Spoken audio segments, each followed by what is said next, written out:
From the Delaware County Fairgrounds in Delaware, Ohio.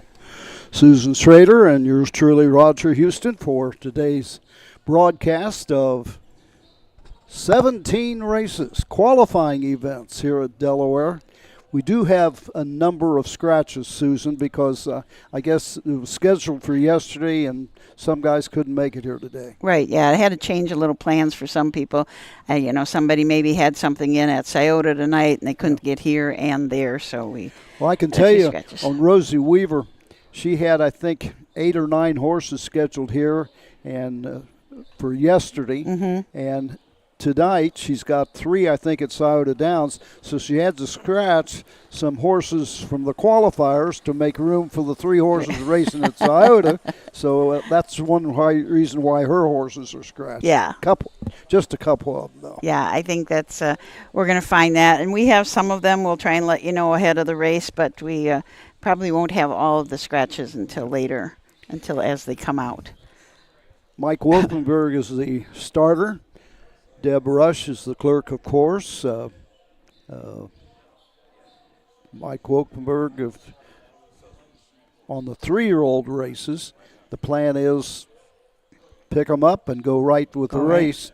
On the 2-year-old qualifiers, usually go around one time, get the horses, some of them used to at the starting gate, and then the second time around, it's often pacing or trotting. It's nice to have that chance to do that because it gets them a little bit more relaxed, I think, behind the gate before they just shoot out of there. Yeah. Wolkenberg is on the track with a starting gate, top of the lane. The first couple races are for 3-year-olds, I guess, and then we get into the 2-year-olds, or is it the other way around? The other way around. Other way around? 3-year-olds are at the end, yes. Yeah. But vast majority of these horses are stabled right here at Delaware, and that's why they have the qualifiers on 2 occasions. As we said, it was scheduled yesterday, and we had rain throughout most of the day, and track wasn't perfect, but today it sure looks perfect. It does. The track looks really, really good. And when you mentioned, even though Chris Beaver's not on track right here, he's really close because he had, I couldn't count them all, but I think he has 17 in today. He had so many that it ran into each other. And I don't think any of those are scratched. No.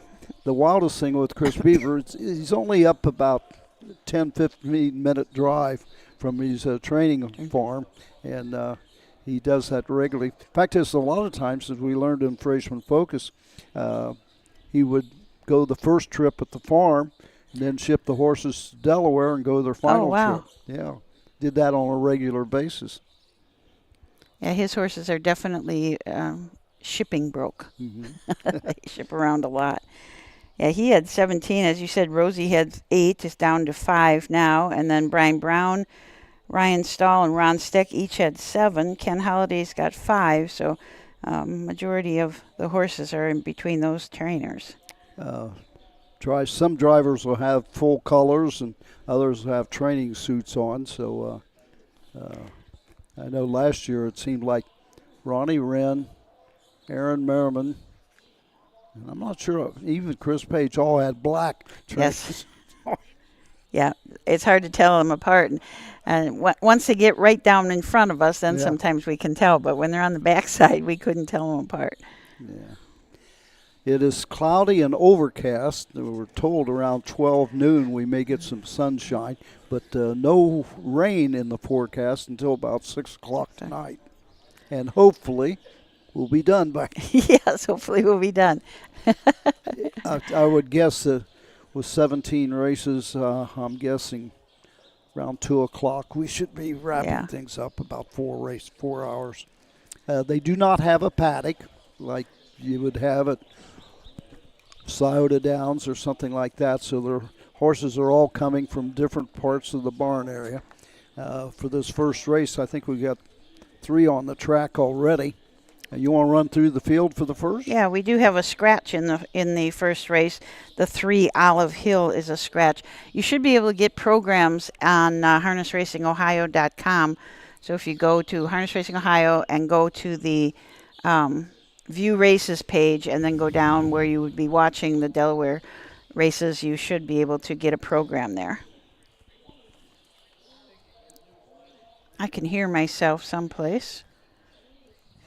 Do you have it on your phone? No. The Facebook feed? That's weird. I'm getting the... Can hear us talking. We can hear us like 10 seconds later. I don't know. We hear us live, and then we hear it about 10 seconds later as well. What, you with your phone? Yeah. Okay. Yep, that's what it was. So we shouldn't have that in there now.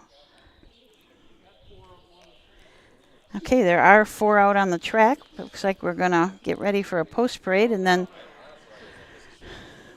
after the post parade, once they are, we're just going to go.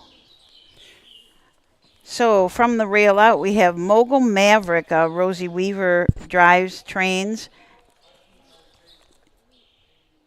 and she also co-owns this horse along with T.J. Gentry, B. Weingardner, and B. Rogers. This is a What the Hill colt out of a Conway Hall mare, Glide My Way, making this horse a half-brother to Tootie, who made $163,000, and also a half-brother to Elegant Gigi, $140,000, sold at the Ohio Selected Sale for $37,000. Did have a start at Paulding, finished second, just back by a neck in 2:10-1. We've got a driver change on the one horse. I'm guessing that's Justin Irvine. Okay. I think you'll see Justin driving a lot of Rosie's horses this year. I don't know how many at the fairs, but it appears at the regular racetracks, Justin's going to drive Weaver horses throughout the year. Chris Beaver is on the 2. Okay. Ryan Stahl and Emmanuel Miller, the other 2 drivers. So they go down the backside. Mike Wilkenberg's starting gate. 4 of them. A boat. Chris Beaver trains and drives and co-owns along with Stephen Z. Handler. That is a What the Hill colt out of Taglia Blue mare, Rhonda in red. The Dam is a half-brother to Sarkasi, who made $306,000, and Maxine the Mighty, $198,000. This is a horse's first time behind the gate. The 3 is a scratch. The 4, Would You Rather, Ryan Stahl. You think they're going to go this time, or are they going to go round again? I don't. They're in behind the gate. The gate swings into the stretch, and here they come.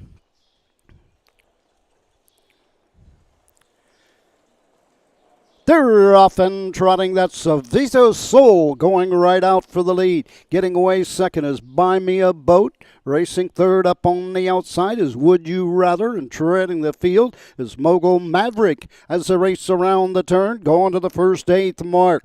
Racing to the first quarter station on top of the field and showing the way by 2.5.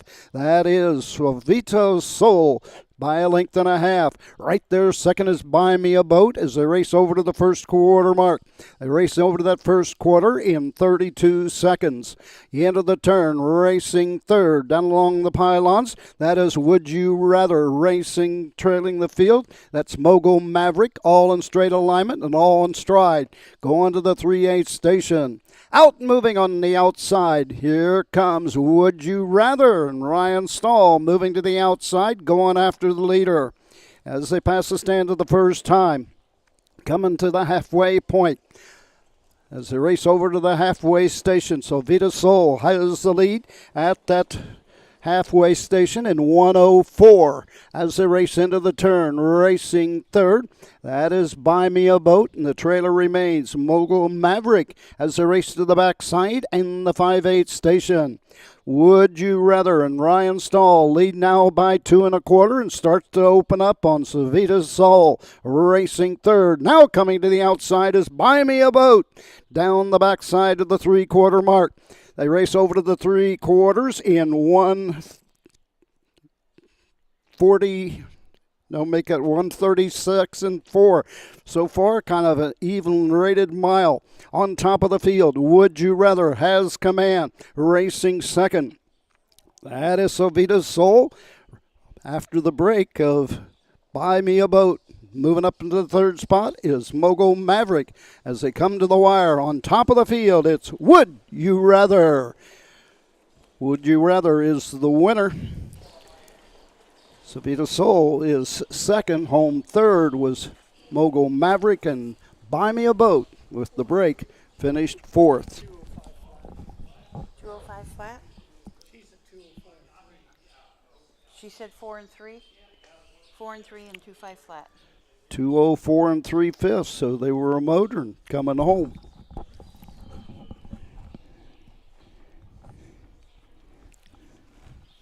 What were the fractions?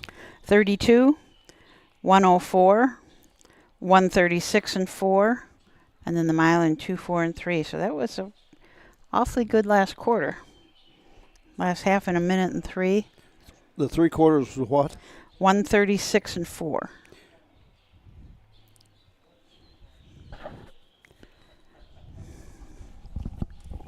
I may have miscalled the 3/4 You pole. guys good with the 3/4? I think I miscalled the 3/4 pole. Yeah, so did mine. You had what? 35. 35? 35, that's better. Okay. 135 for the 3/4 poles. So they still came home with 29 and 3. Yep. Yeah. So the winner was the 4, Would You Rather. Home second was the 5, Savita Soul, which means Smooth Sun. Finishing third, Mogul Maverick. The horse that made the break was Buy Me a Boat. Finishing fourth, a mile 204, 3/5.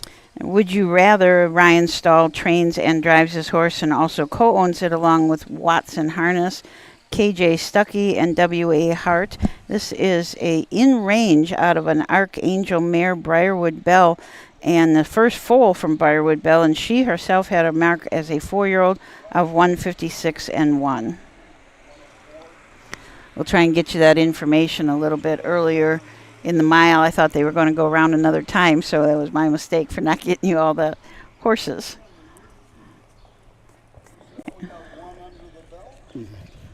16 to go. I don't know if we're going to have a. I don't think we're going to have a break. I think they're going to go right through because I see a number of horses on the track already now warming up for other races. Yeah. So it was a question whether we'd have a break or not, but it doesn't appear we're going to take a break. So we move on to the second of our 17 race card. 2-year-old Pacers this time, and it looks like a field of 5. No scratches or changes.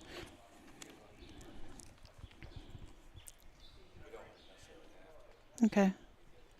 Well, you can. I mean, oh. Yeah, you could run them in between if you want.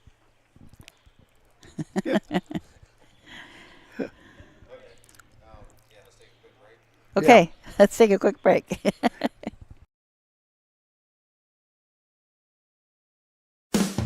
With more than 300,000 horses in Ohio, the economic impact of the equine industry in the state is over $2.8 billion.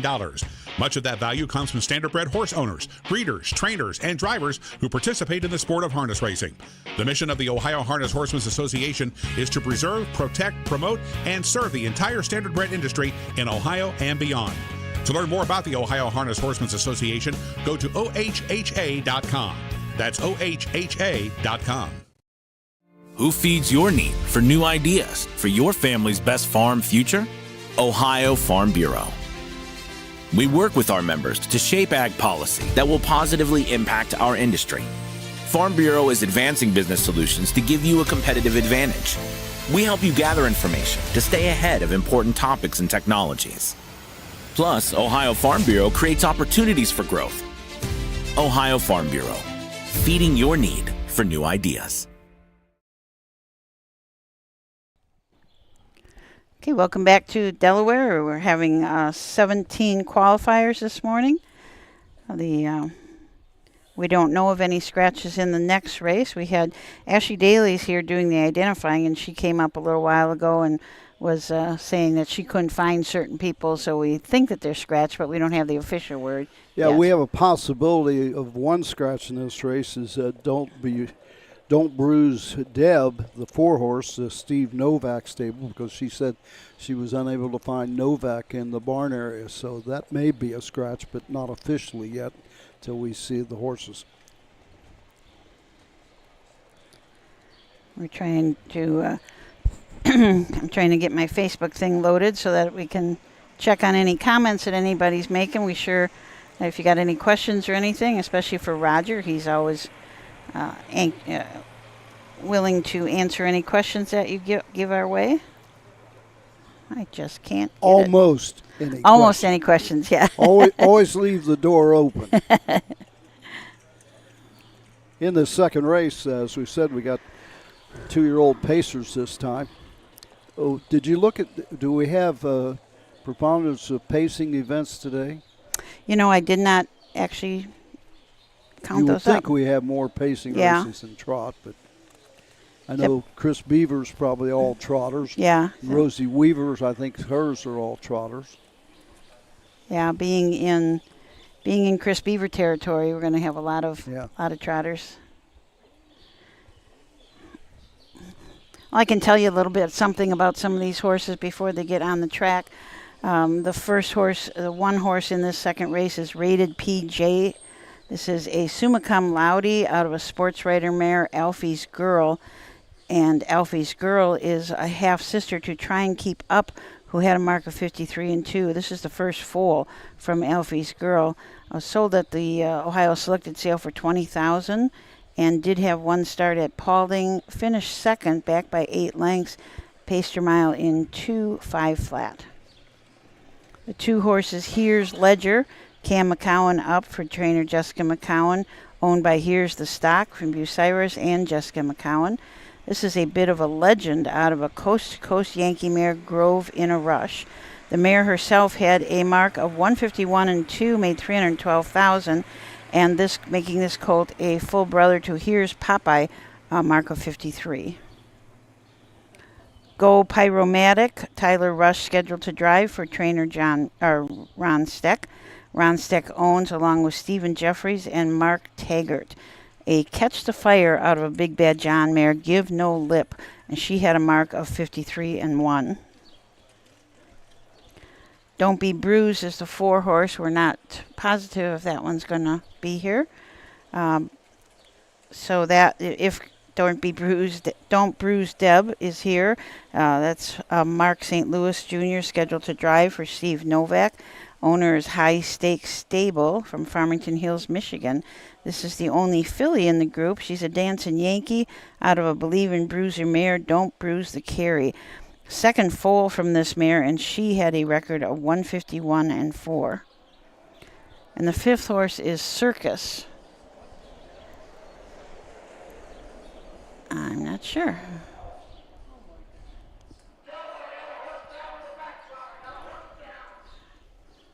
Oh.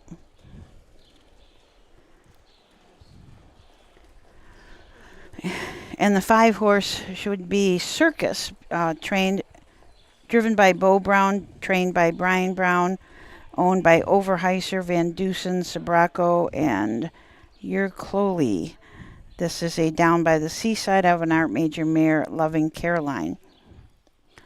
This horse was sold at the Lexington Selected Sale for $50,000, making this horse a half brother to Divine Caroline, 49-2, Mamba, 49-3, and Caroline, 51-3, and Major Deception, 49-3. So it comes from a very nice family.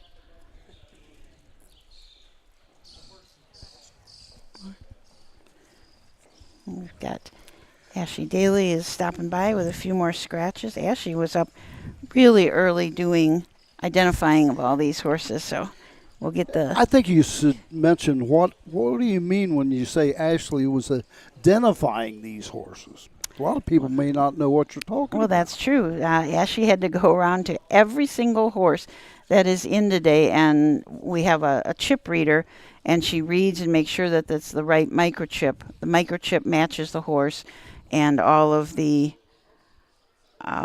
markings. It's also a time when maybe the horse has been gelded in between the time they were registered and now, so she would make a mark on that has changed. So really just to make sure that it's the correct horse that's in to race.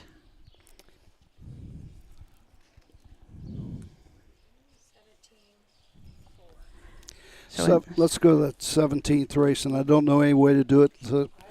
We'll do it out. Yeah, 17th we'll race. You'll hear some conversations you wouldn't normally hear on the broadcast. Yeah. But Ashley said goes to the 17th race, scratch the 4, water slide. Thank you, Ashley. Water slide is out of race 17. That's a 4 horse. We had one horse get kind of spooked out on the racetrack. The horse is up and no problem there. And it's one of Brian Brown's horses. I believe in another race later today. But a lot of these times, these horses, first time they see this many horses on the track and all the equipment at once and things like that. So everything appears to be A-OK. So just a very slight delay there. As it appears, all the other horses are on the track, and track is basically clear. Yeah, looks like everybody's walking away just fine. I think Brian was actually in the sulky of this one. Oh. So he had first-hand knowledge of Fractious horse. And we didn't really see anything, and we saw Mike Webkenberg going by really fast, saying that there was a horse down, and so they didn't want any other horses over there. Let's see, we got 3 out. How many we got here? Supposed to be 5. Yeah.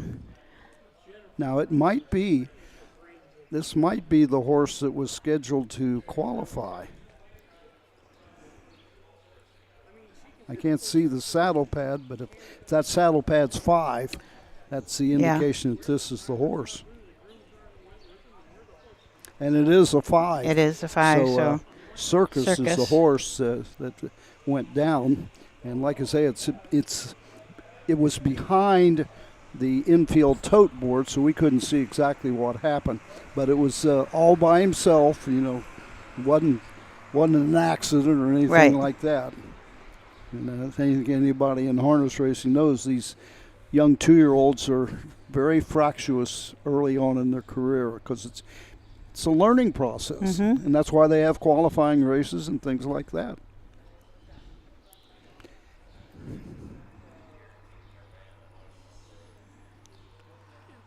And it appears that Circus is going to race. It's hitch back up and probably Bo in the sulky. Bo Brown. You're allowed to scratch.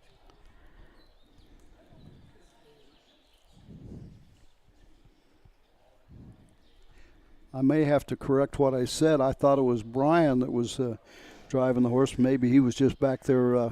We didn't know what horse it is, but it was evidently Bo Brown that had the horse that was fractious. Brian was just out there helping to get things back to normal. So we got some of our listeners said that Emmanuel Miller's down at Oak Grove today. So who was driving that 5 horse? David. In which race? In the first race. Well, they didn't give me a driver change. Right.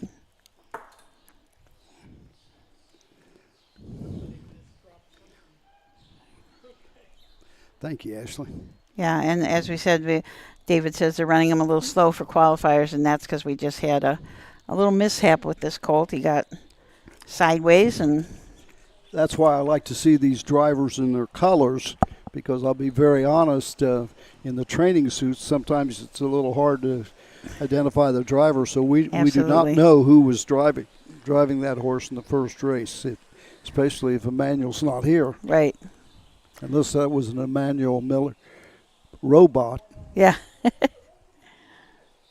Well, Russ said whoever it was, he did a nice job. So we'll see who it is. So this is the 3 horses coming by with Tyler Rush up. Tyler Rush is so identifiable in the sulky. He sits up straight. One of the very few drivers in all of harness racing that totally sits up straight in the sulky. he was in Florida training. I believe he worked for the Wilder stable down in Spring Garden, but up here, I'm not sure if is he driving. Oh, the 3-horse. Tyler's on the 3. Yep. For Ron Steck. Mm-hmm. I wanted to find the 4-horse. See if it is. Yeah, they've all got the same color saddle pads, so it's hard. The 1 is Luke Hanners. The 3 is Tyler Rush. The 5 is Bo Brown.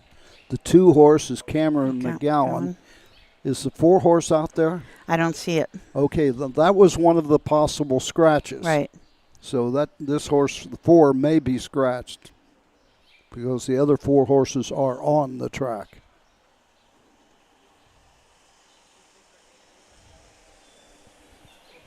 So we got a couple people saying it was Clifton Bell on the 5-horse in the first race.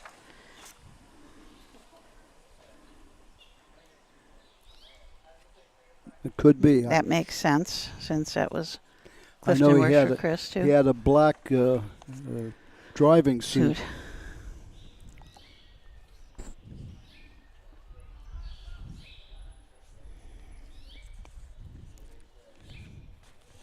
I was surprised at the amount of people sitting on the backstretch ready to watch. They had their chairs out, and a couple of them right along the fence, and then a couple back by the barn. So we've got a decent crowd here watching the races. We've got a few people in the grandstand. I'm going to call David Stats. I'm going to give him that Clifton Bell. Okay.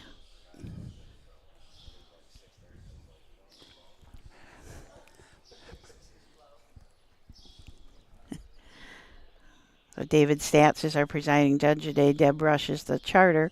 They're over in the infield, and we're sitting up here in the grandstand. So when we want to talk to them, we have to just give them a call to make sure. And they will call us with the official rundown, and Roger calls them with the time. So it's kind of a back and forth a little bit.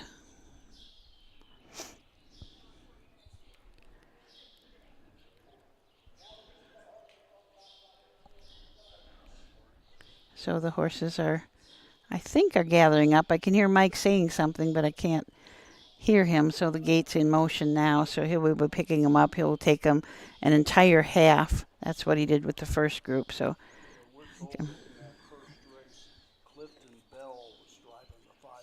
okay. Right. And I don't think anyone scratching the 4-horse here. Yeah, I don't see it. And they are going to the gate, so the 4 is scratched. So again, from the rail, we've got Rated PJ and Luke Hanners. Here's Ledger with Cam McCowan. Go Pyromaniac and Tyler Rush. And Circus with Bo Brown on the outside. David, when I talked to him, he also said the veterinarian that's on duty cleared the 5-horse to race. Okay. No injury whatsoever. Okay. Now you notice how the drivers are staying off the gate. I mean, this doesn't mean it's the first time or anything like that, but what horses learn in qualifiers and their first experience with the starting gate is so important, because it'll carry on into their racing careers, believe me. Absolutely. I think Mike Webkenberg always says his job in the matinees and the qualifiers are to give these colts a really good education. And of course, Mike was a trainer, driver in his much younger days.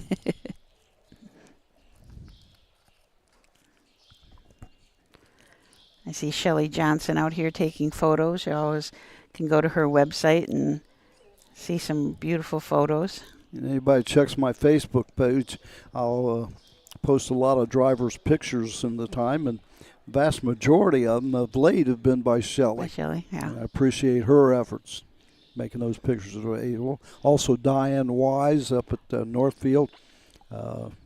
Raymond Lance sends me a lot of pictures as well. So Brad Conrad. So a lot of our photographers in the business helping us to promote harness racing. Yeah. 2-year-old Pacers moving in behind the gate. The Mike Wokenberg starting gate swings into the stretch, and here they come.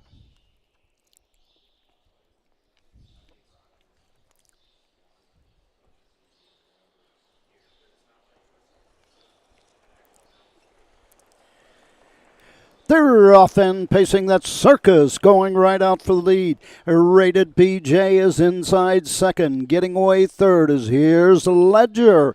And trailing the field as they race around the turn, Go Pyromaniac. As they race over the first eighth, going to the backside in the first quarter station. Up on the outside, Cam McGowan, and here's Ledger now to take the lead away from Circus, racing second. Racing third, down the backside, Rated PJ, as they race over to the first quarter in 32 flat. That seems to be the popular number today. Racing third on the inside, that is... Here's Ledger. Around the turn they go. Racing third is Rated PJ, and trailing the field fourth is Go Pyromaniac. Into the lane first time, all in straight alignment, coming to the halfway point. On top of the field, here's Ledger, leads by 2 1/4 as they race over to the halfway station. 101 3/5. Into the turn they go. Circus is starting to gap out a bit second. Coming to the outside is Rated PJ, rough gated into the turn. Up the inside. That is Go Pyromaniac as they race to the backside and the 3/4 mark. Continuing to show the way, Cam McGowan cutting it out with here's Ledger now by 2 1/4. Circus is pacing right there second as they race over to the 3/4 mark. 3/4 in 1:31. Midway around that turn, racing third. That is Go Pyromaniac, and treading the field fourth. That is Rated PJ. They've got an eighth of a mile to go in Ohio, and opening up with each and every stride. Here's Ledger and Cam McGowan, drawn away now by 4. Make it 5. Coming to the wire. It's all. Here's Ledger. Home second. Circus. Third was Go Pyromaniac, and treading the field, Rated PJ. And did they come home? Wow. What'd you get? I know it's sub 2 minutes. I got a time, but we have two timers. 59 and 1, 58 and 4. What did they say? 59 and 1 and 58 and 4. 58 and 4. I had 58 and 3. 58 and 4.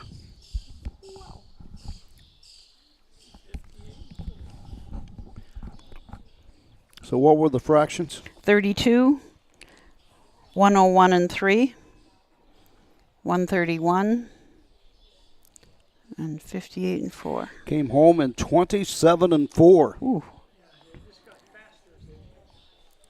Yeah.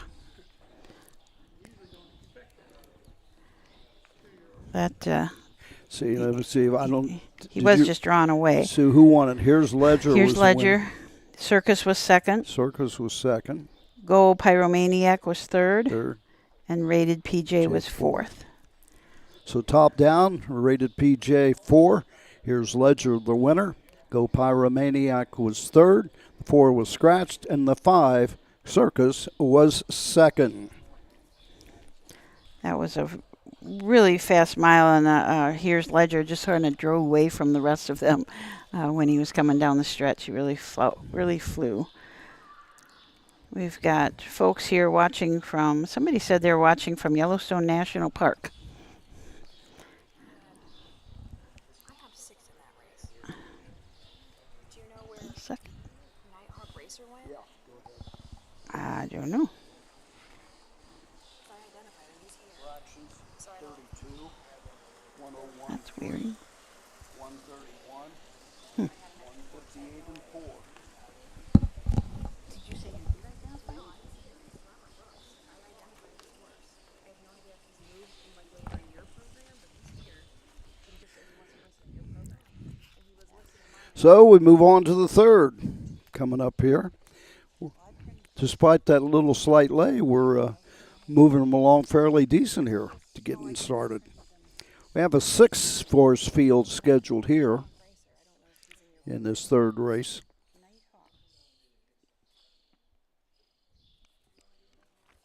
Getting some additional information from Ashley. Yeah, he's in the 5th, Ashley.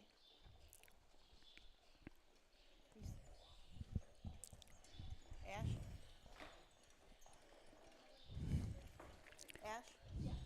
I got Nighthawk Racer in the 5th race. Then maybe I have them. Okay. Because Jenny printed that off for me, so she might have printed off before the flat was final. Anyway, he's here. He will race. Okay. Was that a change or what? No. Oh, okay. Identifiers. Okay, third race is coming up. This is for 2-year-old trotters, the field of 6, scheduled to go to the post. We do not have, well, we only got, 2 horses warming up, so we'll pass up a break here. And Just keep on. We do have, we believe that the 3 horses scratched. in this race? Yeah. That's a Magic Getaway. We do believe that is a scratch. And we're just not 100% sure. We will see. Something interesting, 2-year-old qualifiers in 2020 were the test run for the live streaming of the fair races. Bill Peters came and he announced 20 races that day. That was when we were trying it out to see if we could do this live streaming thing. So that worked out pretty well.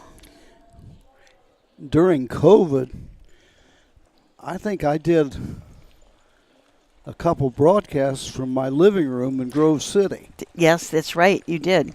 You did. We had you rigged up with a TV and the headset and everything. I do remember that. I forgot we did that. Yep. I didn't add that to my list because I keep a list of what I do, and it's like 37 broadcasts at other locations other than where the race was. In the old days, we had the Meadows Racing Network for the Meadows, and I would come over to Scioto Downs, have a promotion that Roger would be in the penthouse calling the Meadows races at Scioto Downs. Wow. And I did it from I had a commitment, or couldn't get anybody to fill in for me at the Meadows one time. And it was my mom and dad's 50th wedding anniversary. Oh. You can't miss that. Right. So I called the Meadows races from their living room with about 35 people watching by way of satellite. Oh. I'll have to add that. You should add that, yeah. It goes up from 37 up to probably 40 or 41 locations now. Yeah. I had forgotten about that too, that we got you to do that. That's pretty neat. Hey, you got to figure out a way that I can call one race at the Warren County Fair. Oh, okay. I think I'm free that day. But Bill Peters pointed out that he had called someplace for 64 or 65 straight years. Mm-hmm. Not straight years, but where he announced it early in his career and is now announcing once again late. Okay. And so he asked me if I'd check and see what mine is.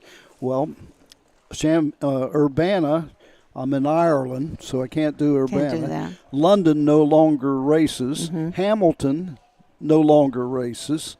Where else was that opening year?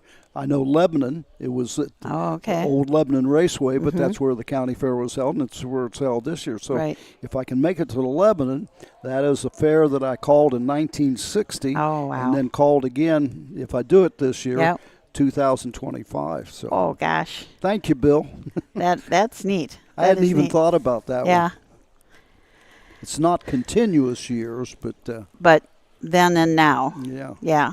That is. There's been a lot of changes between then and now. Yeah. You want to run through this field for this next race? Yep. We got this is a 2-year-old Trot, Cast No Stones, from the rail for trainer Chris Beaver. Chris also owns this horse along with Stephen Z. Handler.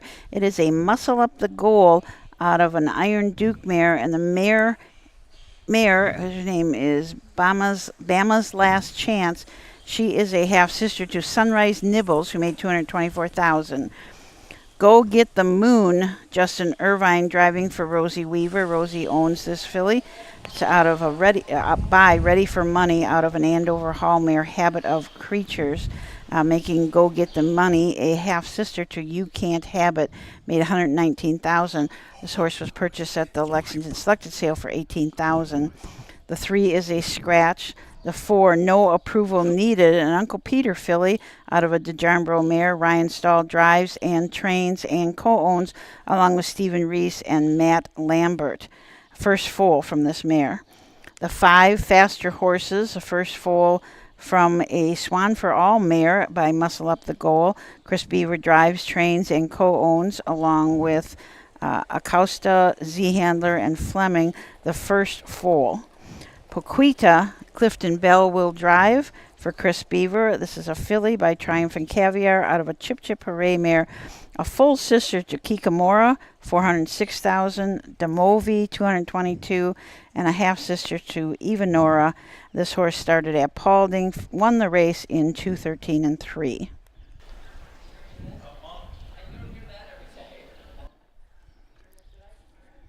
Ulf. Okay. Okay. We got horses going to the gate here. Ulf Johansson from Drammen, Norway, watching today's broadcast. I did the Oslo Grand Prix from, I think, 1995 to 1999 or something like it, 4 straight years over in Oslo.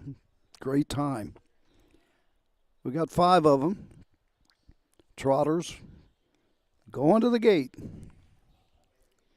The 3 horse is a scratch.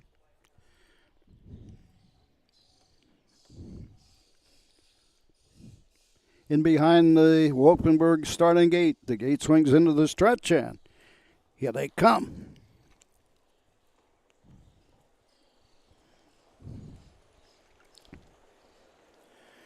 They're off and trotting, going right out for the lead. Can't No Stones with the lead. Racing up on the outside, Chris Beaver challenging her with Faster Horses. As they race into the turn, go on to the first 8. The racing third is Go Get the Money. On to the backside and the first quarter mark. Fast and on, that's No Approval Needed. Racing fourth and treading the field. Go on to the first quarter mark. All in straight alignment as they race over to the quarter station. Opening panel in 33 flat. Into the turn they go. On top of the field and showing the way, it's Chris Beaver cutting out this one with Faster Horses by a length and a quarter. Making a break and off stride is Go Get the Money at the 3/8 station. Into the stretch they come for the first time, coming to the halfway station. On top of the field, Faster Horses by a length and a half. Right there, second is Cast No Stones. Trotting third is No Approval Needed. Racing fourth is Poquito, and treading the field, Go Get the Money. They were halfway home in 134. Or make that 104. On to the backside they go. The leader continues to be Faster Horses as Chris Beaver getting the fractions he wants. Right there, second and in contention. Cast No Stones as they race down the backside. Go on to the first quarter station. 3 quarters in 133 flat. Into the final turn. 2-horse battle from here. Merriman tips to the outside with Cast No Stones going after the leader, Faster Horses. Cast No Stones up on the outside, sticks ahead in front. Racing second, Faster Horses trying to come back in the lane, but it's Cast No Stones with the lead. Faster Horses second. Home third was No Approval Needed. Fourth, Poquito. And trailing the field fifth was Go Get the Money. And again, and you're going to see this throughout the day, the second halves will be a lot faster than the first halves. Make no doubt about it. How much? 203. Okay, 203. Fractions? 33, 104, 133, and 203. Come home in 30 seconds flat. Oh.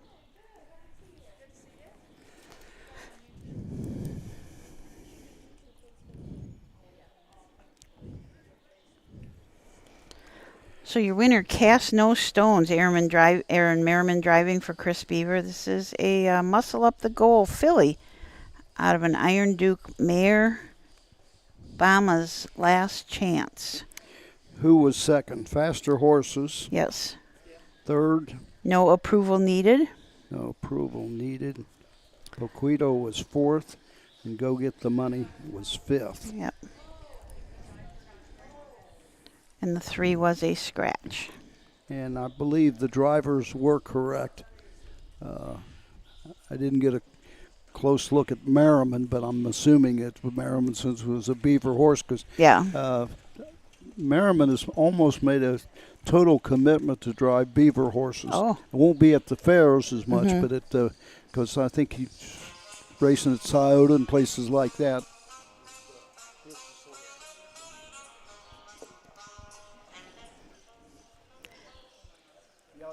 Yeah, I couldn't tell for sure if that was Aaron until when they came by the half. I kind of thought that it was. It is a little bit hard to tell.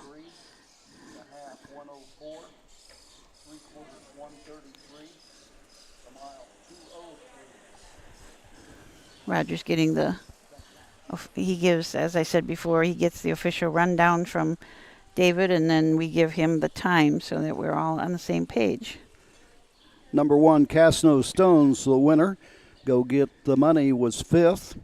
The 3 was scratched. The 4, No Approval Needed, 3. The 5, Faster Horses, 2. The 6, Boquito, 4. Top down, 1-5 scratch. 3-2-4. Quarter and 33. The half, 104. 3/4, 133. The mile, 2:03. Fourth race coming up. 2-year-old trotters. A field of 4. The 3, the tax man, is scratched. So we got 4 2-year-old trotters scheduled in race 4. And we'll be back with more from the Delaware County Fairgrounds qualifying day after this message.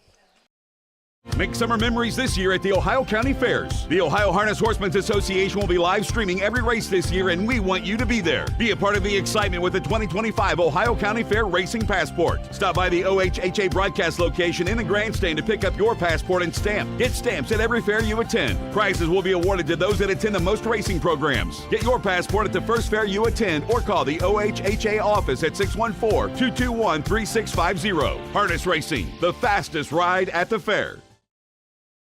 When you need supplies for your horse, one name stands out: Big D's. Since 1976, Big D's Tack and Vet Supply has been the equine experts you can trust.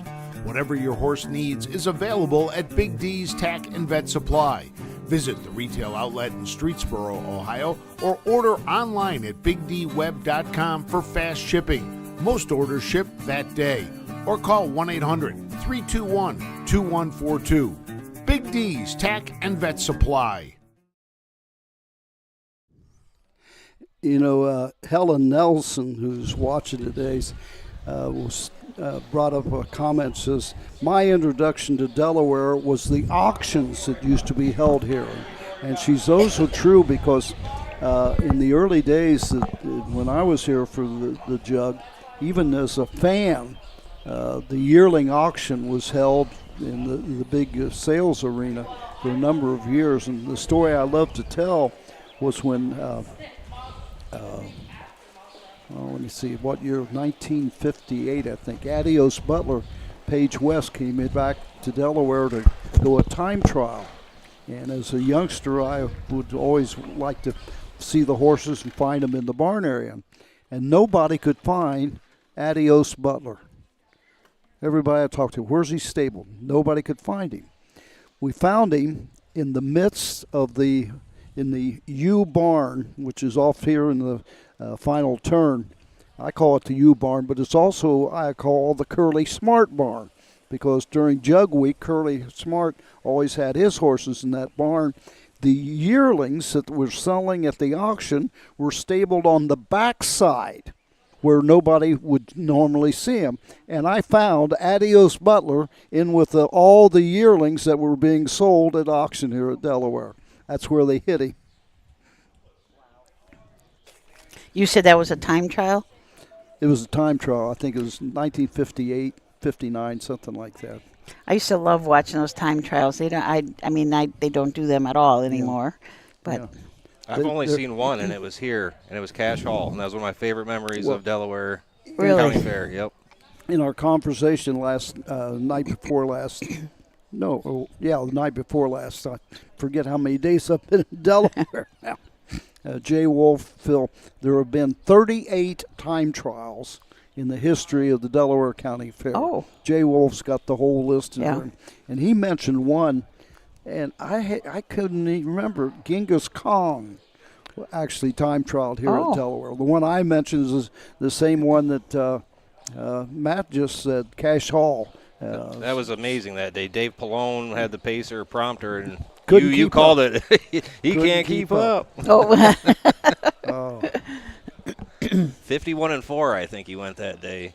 John Campbell, the time trial, Wow. Cash Hall.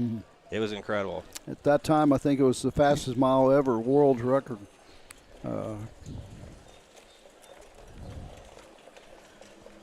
I can remember watching them at Springfield, Illinois, at the state fair there. They used to do that a lot. Joe O'Brien would have them, and Jigglin' just Joe. yeah, it's amazing to watch. I had the opportunity to be the time trial director at Lexington from probably 1968 through 75. And, of course, the big time trial was Steady Star, 152.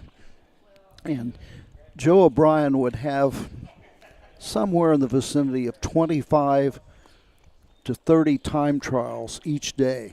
Oh, And the one I remember what happened was Momentum, Dale Ross, time trialed in 54, I think it was. And after the time trial was out and the timer came up, 154, I looked to the left, and here comes Dale Ross out of the paddock area, jumping in the air and clicking his feet together, and it's happening, everything. I was told that the first words back between Joe O'Brien and Dale Ross, Joe says, "Why didn't you tell me this horse was that fast?" He had got over to the first quarter in something like 29 seconds. He says, "If I knew he was that much of a horse," he says, "I'd have gone. We'd have gone in 53 Wow. or something." And that's one that sticks out. And of course, Steady Star also sticks out. Steady Star time trialed on a day that I was staying at the Springs Hotel, and if you're familiar with Lexington, it was just about maybe a mile from the Red Mile. It took me 25 minutes to drive that 1 mile because you couldn't see 10 feet in front of you. Oh, the my fog gosh. was unreal. And every day I'd ask Joe O'Brien, is today the day for Steady Star? And he'd say no. But that morning, O'Brien's sitting in my office. I hadn't even got there. When I arrived, O'Brien was already there. And I told him which drives he had and things like that. He says, "Well, aren't you going to ask me?" And I says, "What?" He says, are we going with Steady Star? And he said, "Yeah, today's perfect." He says, "It will be ideal conditions at 5 o'clock this afternoon." oh, wow. The races, I think, were delayed a half hour because of the fog. At 12 noon, we canceled all the time trials that morning. You couldn't see them. You couldn't see the infield tote board from the grandstand. Oh, my It was gosh. that bad. And he said, by 5 o'clock this afternoon, it's going to be perfect. And I said, "Well, can I tell people?" And he said, no, I'll call you if we're going to go. And the races are over. And Joe Yeah. O'Brien hadn't called me. And people left. I get a phone call from Brian. He says, I'll be on the track in 10 minutes. Oh, my gosh. And we announced right away there's going to be a time trial with Steady Star, and the parking lot, everybody come charging back in to see that time trial. Wow. Talk about the horses here. Okay, this fourth race, the one-horse Pump Action. Rosie Weaver trains, Justin Irvine drives for Rosie Weaver and Heartland Acres, the owners. A Long Tom out of a Jailhouse Jessie mare. Jailhouse Jenny raced over at Paulding and finished fourth. Buckeye Triumphs, Chris Beaver up for Chris Beaver, Chris and Joe Sabraco, Mark Moger, and Z-Handler all own this Triumphant Caviar colt out of a Storm and Norman mare, California Love. The Taxman is a scratch. The 4, Aaron Merriman drives OK One More for Chris Beaver. Chris, Tim Homan, and Leo Fleming are the owners. A Triumphant Caviar out of a Credit Winner mare, Centerfold Lady, making this horse a half-brother to Emma Town Bud, $352,000. And the 5, Driving Through Smoke. Clifton Bell up. That's a driver change. For trainer Chris Beaver and owners Norman Ray Racing. This is an enterprise out of a My MVP mare, non-smoker. Mare herself, non-smoker, had a mark of 154.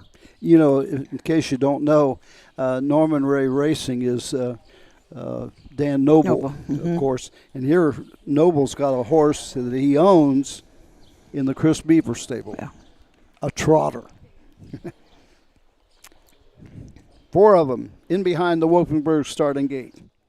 Gate swings into the stretch, and here they come for the 4th.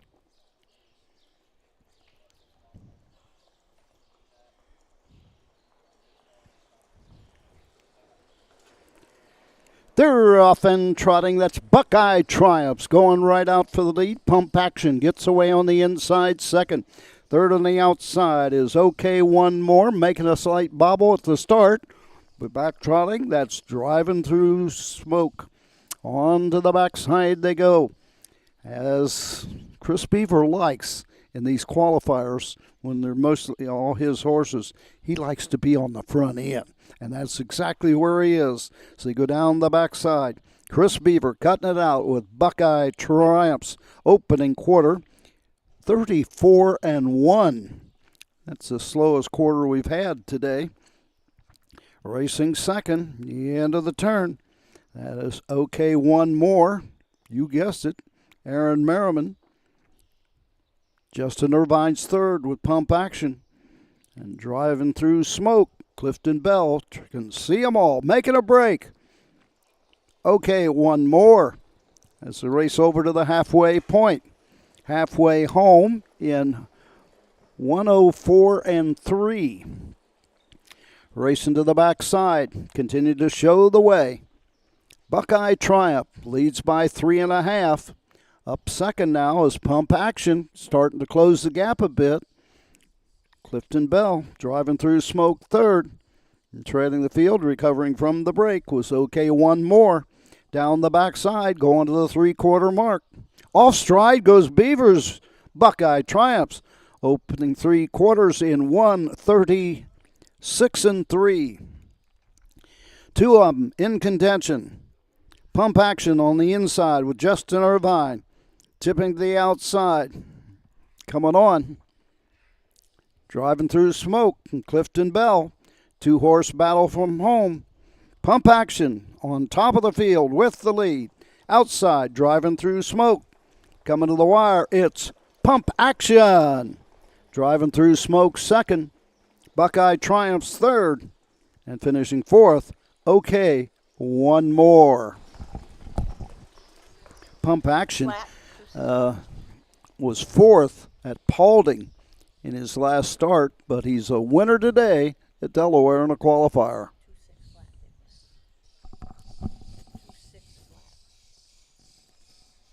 Mile was in 2:06. All 3 watches agreeing on that final time. 2:06. Quarter? 34-1. Half in 104-3.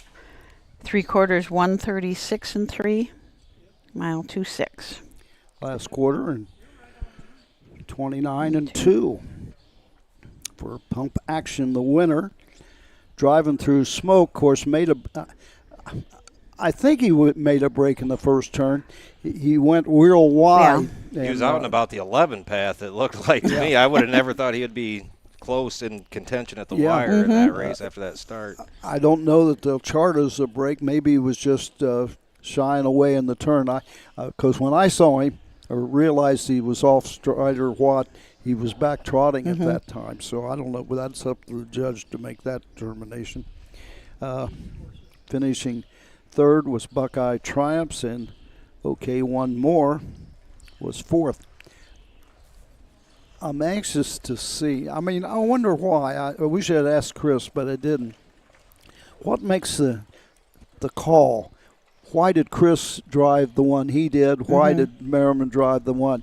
I don't know if Chris puts Merriman up on what he thinks is the best or not, but I'm sure Chris makes the choice. Yeah.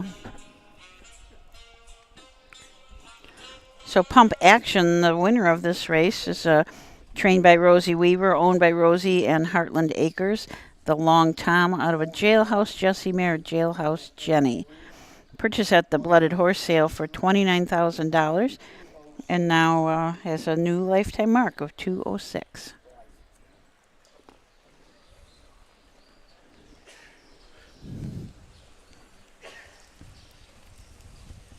We have to develop this where I have an on and off switch on my microphone. It'd be nice. I have to get Matt's attention. Take me off the. Oh, we're not supposed to talk about inside stuff on the air, though. Oh. That was out of a Jailhouse Jessie mare, you said? Yes. Who trained Jailhouse Jessie? I remember that horse Which racing. one? Jailhouse Jessie. I cannot remember who trained that horse. Yeah, I don't either. He was a good one. Somebody will know. Yeah. Somebody will tell us. We did a freshman focus, and Kent Sherman. I think Jailhouse Jessie somehow goes back to Kent Sherman. Okay. I don't know if his dad owned the horse or not, but I remember we in freshman focus we talked about Jailhouse Jessie with Kent Sherman. Now I don't know if I know we did, but I'm not sure of the ownership or trainer. Yeah. But I know we had that discussion with Kent. That was 2 or 3 years ago, I think. Well, I have a feeling that somebody out here will let us know. Yeah, like, what, are you kidding me? You didn't know that? Hey, right. I went too far here. We gave the results, didn't we? Yep, for the fourth. Yep. Okay. On to the fifth race coming up here. I love the name of the 5-horse. Ruby Vuitton? Is that how you say it? Isn't that what is it? Something to do with fashion? Louis Vuitton is the fashion, but Okay. that's Ron Steck's horse, right? This is the one I picked out down here at Freshman Focus. We couldn't feature because she's a cattle wash, Ontario bred, but she is a gorgeous chestnut. Really? Absolutely beautiful. The actual maker is Louis Vuitton, but they called this horse Ruby Vuitton. Pretty cute. So that to get it okay, they weren't permitted to go with Louis Vuitton. You said she's out of the mare that Ruby Vuitton is out of. It's got a mark of 50-3. I think she was supposed to be nice kind of mare. good. I think they spent a little bit of money on her, but I'm telling you, I mean, she is just gorgeous. I really like her. She's one I'll definitely keep an eye on. I was looking forward when I saw her when I was flipping through the program. She was earlier. in. Yeah. There's quite a few Freshman Focus horses in here, though, that I'm really looking forward to seeing. Look at the 3-horse, Ms. Marsha. Now, why would you name a horse Marsha? There's a Brady Bunch episode. Oh, really? Yeah. Oh, Marsha. But that's the only connection I can come up with. I never Well, watched the that mare's TV. name is Marsha. So now the colt's name is, or the filly's name is Miss Marsha. That's a lot of Marshas. Kind of interesting. I'm looking at these horses up. We have two, and one of them's in this race. That the mares are double gated. Oh yeah. This first horse, Moonlight Ride, it's down by the seaside, out of a mare called Blazing Grace, who's a Sweet Lou, and she is double gated. She had a mark, a 3-year-old on the pace is 51-4, and on the trot in 59-4. So Matt, we did a freshman focus with somebody that I thought they said they got the horse because somewhere in the lineage, in the back pedigree, was a double-gated. Chris Beaver. Was it Chris Beaver? Yep, and he's got a lather-up filly that he's got trotting. I was just thinking about that when you were talking about it. I cannot remember her name, but I hope she's in today. So, folks, if you've never watched one of those freshman focus, you have no idea what you're going to hear sometimes. And I advise everybody, even though we're heavily connected with it, Matt, myself, and Ashley, we really get some information you wouldn't normally get. So it's and I couldn't, after doing 12 of them or so, they all kind of run together. But Matt's got a bigger memory of it because he does all the editing. Yeah, I watch it like 10 times in a row. I got to ask you this because I mean the Ohio Harness Horsemen Association is so lucky to have Matt Clark. oh yeah. I'm telling you, this man can do anything. But I'm going to ask you the question. We shoot video, and the video that we shoot probably is somewhere in the vicinity of, what, an hour and a half, 2 hours long? Sometimes longer. Longer. Yeah. Sometimes I get carried away on the interviews, and we did one. I think the interview was like 24 minutes or 25 minutes. Because I get carried away and I don't even realize that we're doing something. It's just a normal conversation. But then when you edit all that footage, how much time goes into editing that footage for the broadcast? A lot.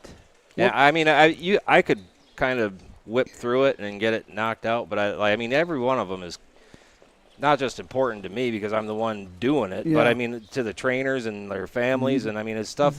Like I said, like the Jeff Smith episode, you know, I text you that night, like that's something Tyler and Trevor will be able to go back and show their kids, you know, like 20 years from now. And I mean, I don't know. I feel like there's kind of a big responsibility, really behind everything that I do, but especially some of the, you know. And he does it on his own because he listens to the interviews and stuff, and all of a sudden you'll see footage popping up of a 1987 race at Scioto Downs or something like that, you know. It's unbelievable. Yeah, the way he finds that stuff. Matt, publicly, I want to thank you because you make those broadcasts so great to watch and stuff, so thank you. I appreciate it. It's fun to do. I'll put in a word for a pay raise for you. What do we got here? Fifth race coming up. Fifth race, 2-year-old Pacers, and we have a question mark. I presume the 2-horse Kathy's Clown probably is a scratch. Probably, yes. So you want to run through this field? Okay, from the rail we have Moonlight Ride, Cam McCowan up for trainer Brian Brown. M. Lehman, Stambau, Keith, and Strange Bedfellows Racing are the owners. This is as I mentioned before, out of Blazing Grace, who was a double-gated mare, and Blazing Grace was also a half-sister to Heisman player who had a mark of 51. Second foal from Blazing Grace.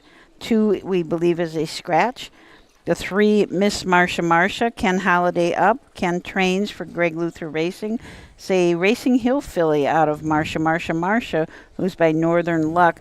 This makes this horse a half-sister to Restless, who made $247,000. Sold at the Heartland sale, which is held in Minnesota, for $16,500.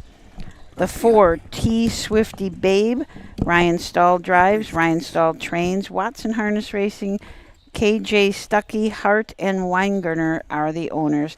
This is a half-sister to 2 O'Clock Johnny, who made $314,000. Real Wicked, $238,000, and Real Rockin' Ravi, $224,000. A summa cum laude out of Real Ravishing. And Ruby Vuitton, the Ontario bred that we spoke about, Chestnut filly by Cattle Wash, out of a Western Ideal mare, Authorized. Ron Steck trains. Gary Condit as the owner. This is a half-sister to Legal Power and Captain Cash, both who made over $200,000. And the mare, as we said, Authorized, she had a mark of 150-3. And then Nighthawk Racer from the 6-hole, Luke Hanners drives for Robert Brooks. Ivy Holdings are the owner of this Racing Hill colt. It's out of a 4-star Shark mare, Dancing with the Stars. And this mare, Dancing with the Stars, had a 3-year-old mark of 148 and 4, made $919,000, and is a world champion. So kind of some nice pedigrees here. Checking to see if we got any driver changes. Ryan Stahl, Luke Hanners, Cam McGowan, Tyler Rush. Got Ken Holiday out there. He's out there. Yeah, there's Ken Holiday on the 3. So all 5 are out and starting gates in position. 2-year-olds, so go around once for education, and second time will be a start. Kind of getting into the flow of things. And 5th race in an hour and 11 minutes. So 4 an hour is about what you can do. And like I said, it takes a little longer here because we don't have a break. They want time to warm up between each race. And you got horses coming from 5 or 6 different stables, and they all, and I don't know if they have a portable PA system in the barn area or not. I don't know.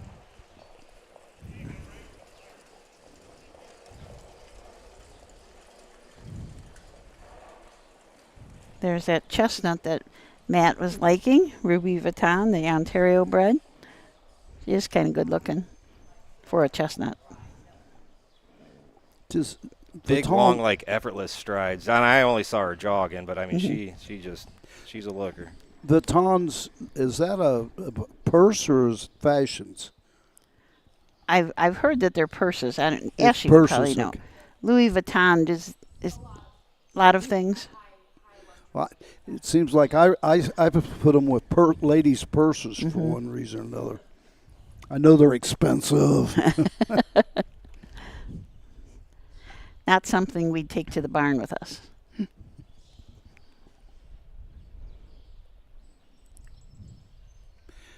Well, as we get closer to noon, we said we'd have that sunshine breaking through, and it's breaking through at 11:12. Yep. Very comfortable day here in the grandstand. It's got a nice breeze. It's just a great day. Yes. Usually the first freshman focus that we do here is we freeze to death. Pacers are out in behind the gate. Gate swings into the stretch, and here they come.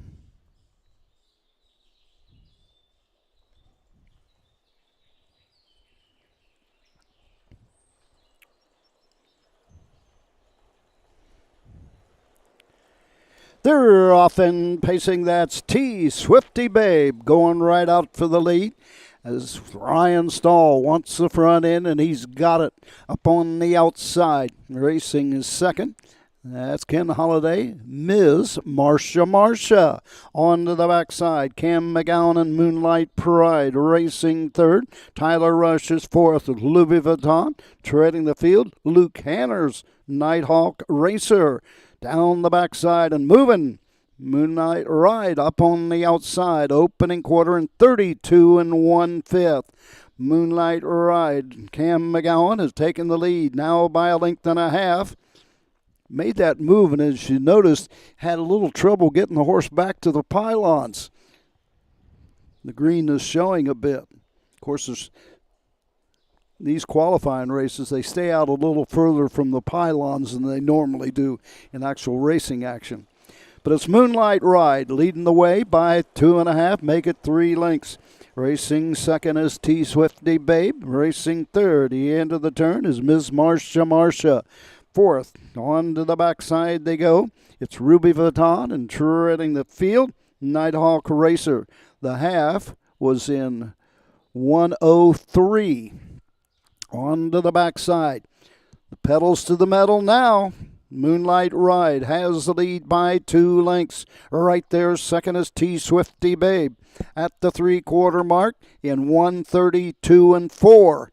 As they race around the turn, continue to lead the way. Moonlight Ride has the lead by 2.5.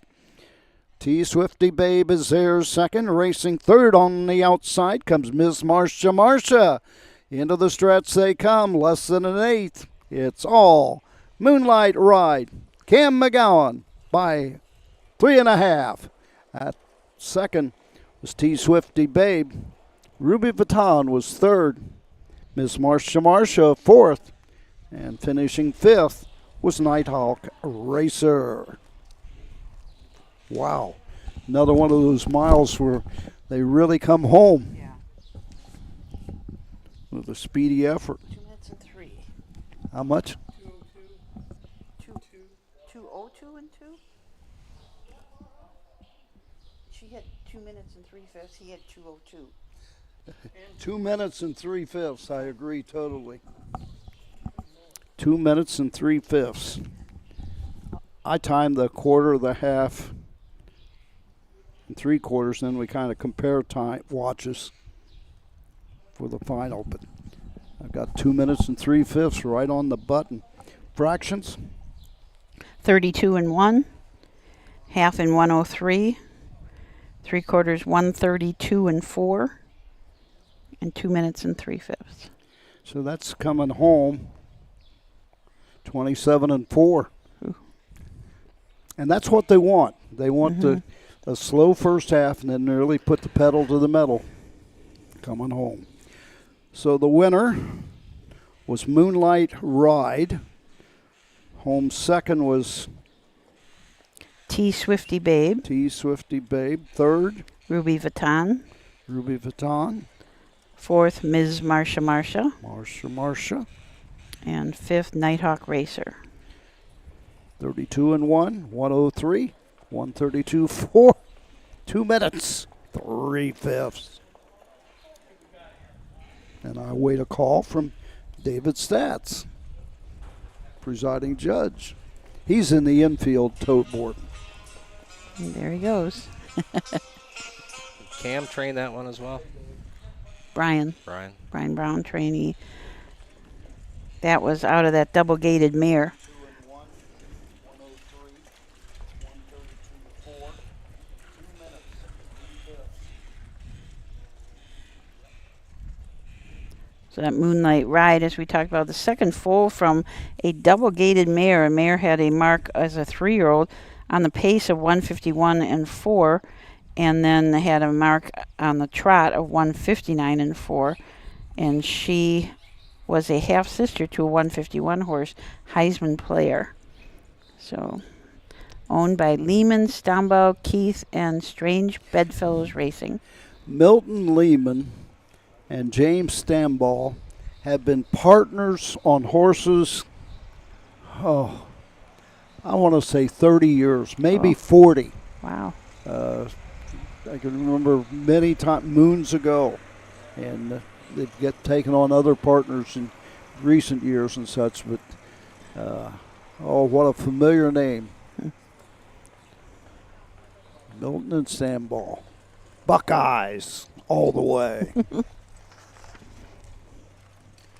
Well, let's see, while they're warming up and such, let's check and see if there's any questions we need to answer here. I finally figured out why I was hearing double audio. Oh, you had your My phone? own phone going through my hearing aids. And oh, gosh. here I'm blaming Matt, Yeah. and it's myself. I was at fault.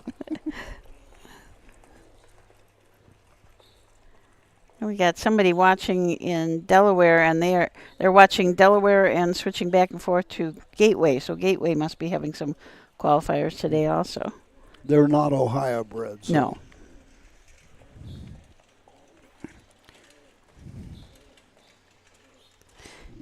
We have Owl, I believe, up here in the grandstand, and he's just hooting away up there. Oh, did you see him? I didn't see him, but I can hear him. Your hearing's better than mine. Yeah, I can hear him unless that was a pigeon. You don't know the difference between a pigeon and an owl? It sounds like an owl to me. I don't know. But the owl is definitely not keeping the birds away from here, because there have been a lot of birds here in the off season. It must take them quite a while to clean up this grandstand every year. Oh, I would say. Just for the record, we've had 2,600 people view our broadcast today. 2,600. In 5 races. Wow. Now, of course, you understand when you hear views, some of them I only be on for 10 seconds. Yeah. They see what race we're on, and say, "Oh, I don't need until the 5th" or something like that. Check the comments every once in a while. We need a feature on Matt Clark. He deserves it. Absolutely. From Matt Clark. Matt Stone. Yeah, that was me that put it. No, it wouldn't be a very long one. I'm not that interested. David Myrick. Matt is the man that keeps these broadcasts working. Well, absolutely. Even when we have other people that run the camera and do that, but most of the time we have to call Matt when he's at home and is actually having a day off. We have to call him and say, "There's something wrong. We can't figure it out." So, to be honest, a lot of times I call them first because I'm usually watching from home, even if I'm not at the fair. Now it says here, this is from Mike Rebound. Looks like Jonas Sorensen was the trainer of Jailhouse Jesse. That would be, man, I sure don't remember that. I wonder if that was maybe late in the career. I don't know. Yeah. I thought he had an Ohio connection other than being, stallion. Yeah. Now David Myrick down in Florida says, I would guess that Chris Beaver takes the ones that he thinks need a little more care to stay trotting. Possible. You know what my favorite Chris Beaver line is? I says, why do you want trotting hobbles on all your horses? He says, because of these drivers racing at the county fairs and stuff. He says, I want to help the horse as much as I can. Yeah. Drivers gun them out of there, and trotting hobbles help to keep them. But you used to tell me, be careful off the gate, or it gets a little steppy or something. Like, no, just throw the hobbles on and don't say a word, I guess. Yeah. Bev McIntosh, Snoblin, Ridgetown, Ontario, Canada. Kevin Dawson, Central Lake, Michigan. Amy Holler. Oh, my gosh. I thought she worked all the time. She's probably got it in those little earphones. Yeah. She's probably still working. I'm guessing Buck's probably doing 90% of it today. Oh. We should hear in just a moment about that. You talk about Chris saying he puts the hobbles on these trotters, and I worked for Del Cameron one year down in Pinehurst. Oh, you one did? winter. And he put everything on those horses all winter long. Head pulls, shadow rolls, everything. He said, because someday I'm going to need to put something on that horse. And he says, I want them to have had it on at one time. So. You know what his real name was? No. Adelbert. Oh, Delbert, yes. Adelbert. Adelbert. Yes, A-D-E-L-B-E-R-T. Adelbert Cameron. One of the all-time greats in my book. Mm-hmm. He and Delvin Miller were real close. Yeah. Drove a lot of Delv's horses over the years. It was an experience working at that stable. And his son, Gary. Gary Cameron, remember that? Yeah. Right, yeah. I've been to Pinehurst on one occasion and loved it. It is a nice training center. I read something, though, that there's a horsemen's group forming, trying to either purchase the facility or something. Oh, really? Yeah. Because the city of Pinehurst has other plans. Because it's actually owned by the city, I believe. Yeah, yep. But there's a group of horsemen trying to get together and get the money to purchase the facility. It's a beautiful town. I mean, the whole area is just really nice. Nice place to winter train, that's for sure. A lot of the people have pine needles instead of grass in their front yards. Yeah. Okay, we got Luke Hanners on the 4, Lover's Waltz. We got Tyler Rush on the 1, Seaside Angel. Who else we got out here? There's another one on the back side. You better start talking about Yeah, these we got horses. 6 in this one. So this Seaside Angel and Tyler Rush from the rail for trainer Ron Steck. Bootville Saddles and Stables. I'm sorry. Bootville Stables and Ron Steck are the owners of this Down by the Seaside filly. She's out of a Rock and Roll Heaven mare, Band of Angels, purchased at the Lexington Selected Sale for $45,000. The mare, Band of Angels, had a mark as a 3-year-old of 150, making Seaside Angel a half-sister to Ra Roo, who also had a mark of 150. And the 2, Dances with Gators, Ken Holiday, drives, Ken also trains for George Burkhold from Sarasota, Florida. This is a Dancing Yankee filly out of a tell-all mare, Gator Won't Tell. And the dam is a half-sister to the $273,000 winner, Sterling Cooper. Hold On Tight. Hennessy, that's probably a scratch, right? Do we have the 3-horse out there? Well, we got 1, 2, 3, 4, 5. You're right. Yeah, I think 3-horse is a scratch. The 4, Lover's Waltz. Luke Hanners drives for trainer Robert Brooks. Ivy Holdings from Apple Creek is the owner of this filly. She's by Racing Hill out of a Yankee Cruiser mare, Sweetheart Dance. The mare, Sweetheart Dance, had a mark of 51-4. And the Lover's Waltz, this filly, is a half-sister to Dancing by the Seaside, who made $113,000. This was a $75,000 purchase at the Ohio Selected Sale. Maserati Marv and Bo Brown from the 5-hole. Brian Brown is the trainer. Looks like Tammy Hoovler, M. Lehman, A. Keith, and Hoovler are the owners. Tammy Hoovler is in attendance today. Sitting right down there, yeah. Hi, Tammy. We're talking about you. Phil Terry, Bob Schmitz. We got some people. Yeah. So this Maserati Marv is a half-brother to Meadowland Terror, who we all know raced in, made $251,000, a mark of 52. And from the 6-hole, Cam McCowan will drive Liberty Bibberty. Jessica McCowan trains. Here's the stock. Bucyrus, Sean Harville, and Scott Davies are the owners. This is a filly by Summa Cum Laude out of Rock and Roll Hanover mare, America Rocks. And the second dam of this Liberty Bibberty was named Streisand's Place, produced winners of over $2 million. Starting gates in motion.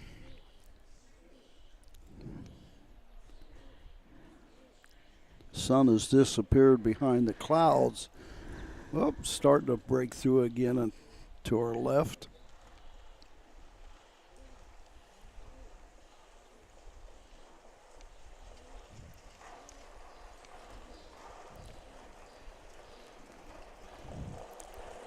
Tyler Rush, Ken Holiday, Luke Hanners, Bo Brown, Cam McGowan. Drivers with their 2-year-olds moving up and moving in behind the Michael Wopkenberg starting gate. Whoop. Acting up a bit there was Dances with Gators. Might name a horse that, but I sure wouldn't dance with any gator. I guess that's kind of a play on Dances with Wolves or something. The Burkholds, they name most of their stuff Gator something. Oh, really? Yeah, yep. Everything that they have is Gator something or something Gator. Did you ever eat alligator? No. Pretty good. Really? Yeah. Went Tastes down like to Florida chicken? one time. We had gator chips. Oh. Ew, Wasn't bad. Wasn't bad. Hmm. You just have to forget what you're eating. Yes, you're right. You know. The worst, though, is in Australia. Whew. They don't, some food they don't cook. It's rare as can be. Ooh. Kangaroo. Oh, you eat kangaroos? One side, Ooh. 30 seconds, the other side, 30 seconds, and give you all the sauce in the world to put on it to get rid of the taste. Yep. Here they come.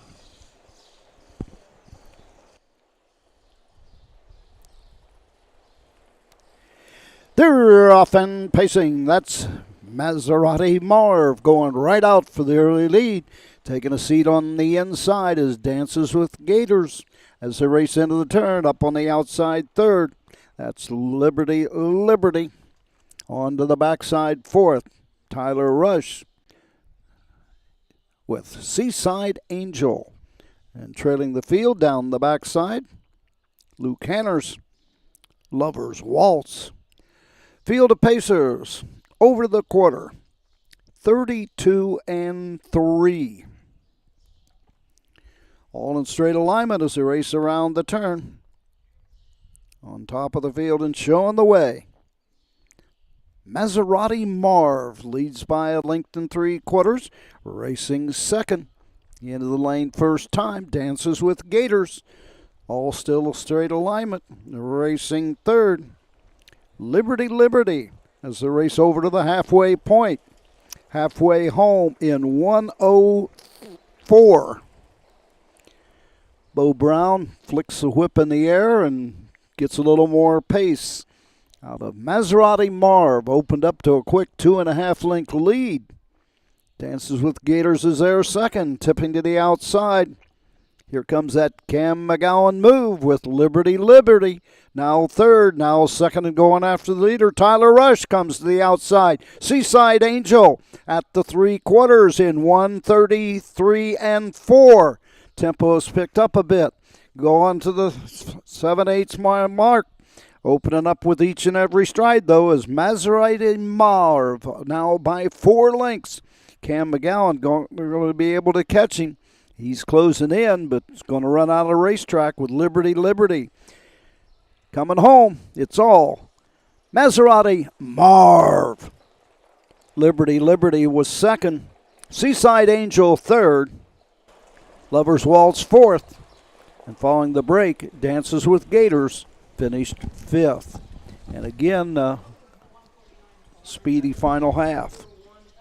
She had 201 and 2. Are you close? Yeah, I'm 201. What? 201 and 2. Go with it.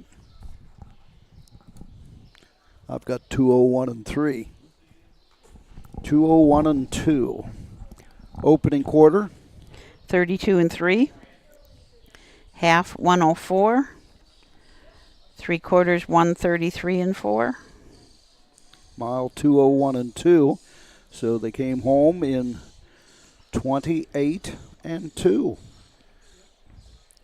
Looked pretty handy. Half, Yeah. 57 and 2. A very nice looking colt there. Yeah. We did feature him. That's the one that's named after Marvin Harrison Jr., the outstanding wide receiver, Ohio State Buckeye. Maserati Marv, that was his. Oh, really? Oh, nickname. really? Yeah. Oh. Yeah. It was interesting to note Bo Brown coming right here to the half, kind of the whip in the air and flicked it. Mm-hmm. And that had to be sound only because he didn't touch the horse. Yeah. But when he did that, the horse showed a little reaction, a little, I won't say rough gaited, but responded to the stride real quick. Yeah. Yep.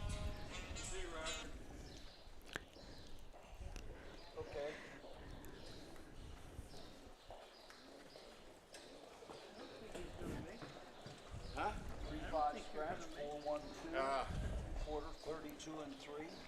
104, 133.4, 201. Thank you.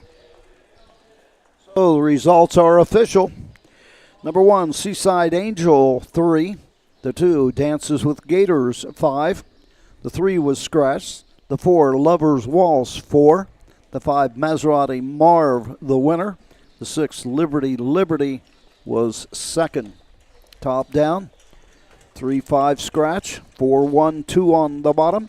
The quarter 32-3, the half 104, 3/4 133.4, the mile 201 2/5. Seventh race coming up. Field of 6, no question marks, so I'm guessing they're all going to go to the gate. Think so. Pacers featured in race 7. We'll be back with that in just a few moments. Midland Acres is proud to stand the prominent stallions, TCI, Long Tom, Ready for Money, Monty Mickey, Summa Cum Laude, and Bit of a Legend. With such great pedigree and speed in the stallion barn, Midland Acres will provide a diverse group of top yearlings in the sale ring for 2025. Visit us this fall at our consignments at the Blooded Horse Sale on August 26th, the Ohio Select Jug Sale on September 12th, and the Lexington Select Sale on September 29th through October 3rd. Let Midland Acres' experience in the industry lead you to the winner's circle. The future is bright in Ohio. Ohio Sire Stakes, Buckeye Stallion Series, 66 county and independent fairs. Whether it's the Ohio Sire Stakes, the Buckeye Stallion Series, or the county fairs, Ohio has a place for your racehorse. This year, Ohio breds are racing for nearly $23 million in stakes purses. Be part of the winning. Breed, buy, race, win in Ohio.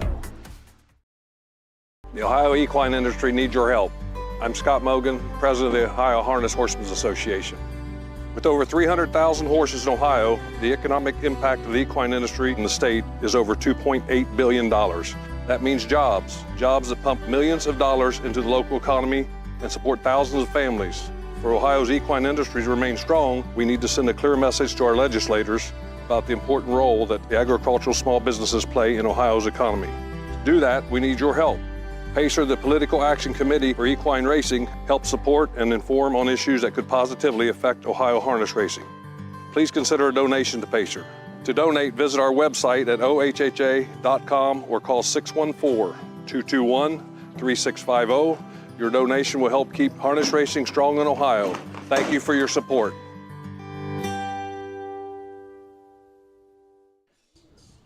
Back here at Delaware, Ohio.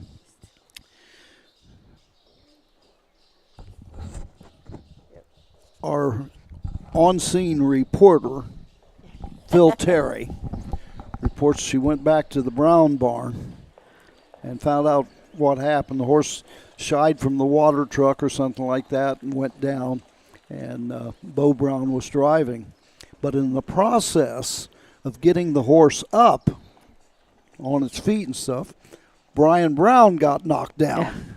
And we're happy to report Brian is okay, but his wife Jenny said he's going to feel it tomorrow a little. But also, today is their 37th wedding anniversary. Oh. So happy anniversary to Brian and Jennifer Brown. Not a great anniversary present there, but and when that colt did race, he raced very well. Yeah. So obviously nothing. Jennifer, it just shows you. We've always said in our Freshman Focus how much work she does with the stable. She puts on all the work here for these qualifying races each and every year too. So working quite hard at that. David Statz is our presiding judge. Ashley Daly, not with us on the broadcast, but she's the identifier with the horses. Be sure the horses match the ones that are supposed to be on the racetrack for those particular races. Deb Rush is the clerk, of course. Bob Ashelman, the photo finish for Gretchen Linscott. Oh, that's it. A lot of horses warming up at this time. Not necessarily a break, but they do not take a serious break. They just come out to warm up after each race. And with 17 races, it's almost impossible with not having a paddock and such to really have a break because they're warming up from everywhere. And the nice thing is they do have that jog track in the back, so if people want to just jog a little bit and then come out here and go a mile to warm up, they can do that.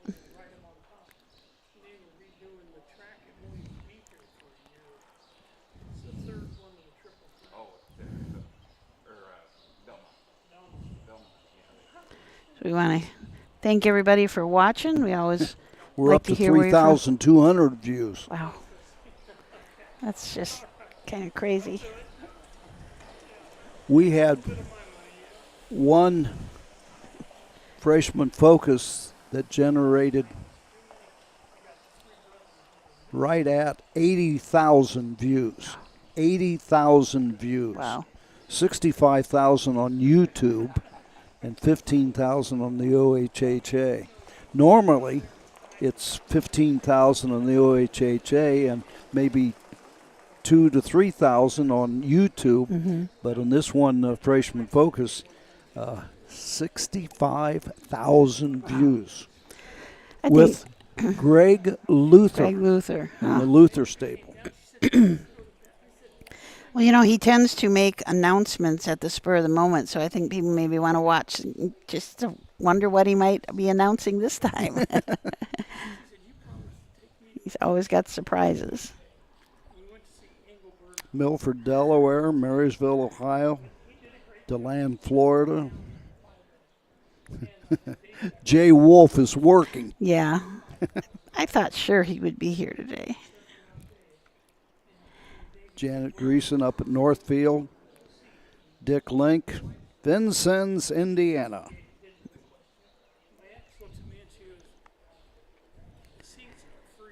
Jay has been sending just a lot of Hall of Fame biographies. We have our Mike Wolkenberg says we have the microphone in the starting gate to help getting the horses to help get the him out. track. Okay. Thank you, Mike. But, Kenilworth, Ontario. Oh. Tom Charters, Hamiltonian Society and Breeders' Crown, watching today's broadcast. I'm in partnership with Tom on a 2-year-old filly pacer and also a 3-year-old Trot and colt who is eligible to the Hamiltonian. Oh. But I told Tom, don't make the next payment. Well, good luck with that. I'm looking for a wet towel to wipe off the dust on these benches. Starting gates in position. Better run through the horses here. Okay. Six of them. Cruising to the Pier, Tyler Rush will drive for trainer Ron Steck. This is a down by the seaside of a Yankee Cruiser mare. Cruising to the Dance, sold at the Ohio Selected Sale for $34,000. Dragon Cruise and Cam McCowan from the 2-hole for Jessica McCowan and Always Aces LLC. A Fear the Dragon filly out of a Sweet Lou mare Cruise. The mare herself had a 2-year mark of 52-4. Adam Hart Mother, Bo Brown for Brian Brown, L&H Management Services, and Country Club Acres, the owners and the breeders. This is a down by the seaside of a Yankee Cruiser mare, High Reward, and she had a 3-year-old mark of 52-4, and she is also a full sister to Cruise in the Night. Dame of Fire, Ken Holiday up. Trainer is Ken for Greg Luther Racing. A Catch the Fire out of a Total Truth mare, sold at the Ohio Selected Sale for $30,000 and is a half-sister to Alligator, 149-3. Girl Anna Cash and Ryan Stahl from the 5-hole. Ryan is the trainer. For owners Watson Harness, KJ Stuckey, W.A. Hart, and K.L. Brown. A Catch the Fire filly out of a Western Terrier mare, Why, When, and How. This is a half-sister to Naked at the Bar, sold at the Ohio Selected Sale for $12,000. And the 6, Hellacious Hill. Darren Dowler trains and drives and owns along with Lawrence Bettler. This is a Racing Hill out of Extreme Prejudice, who is by Feeling Frisky. Sold at the Buckeye Classic Sale for $27,000, making this horse a half-brother to Barley A. Tees, 151, and Rally Your Crew, 151-2. Field of 6.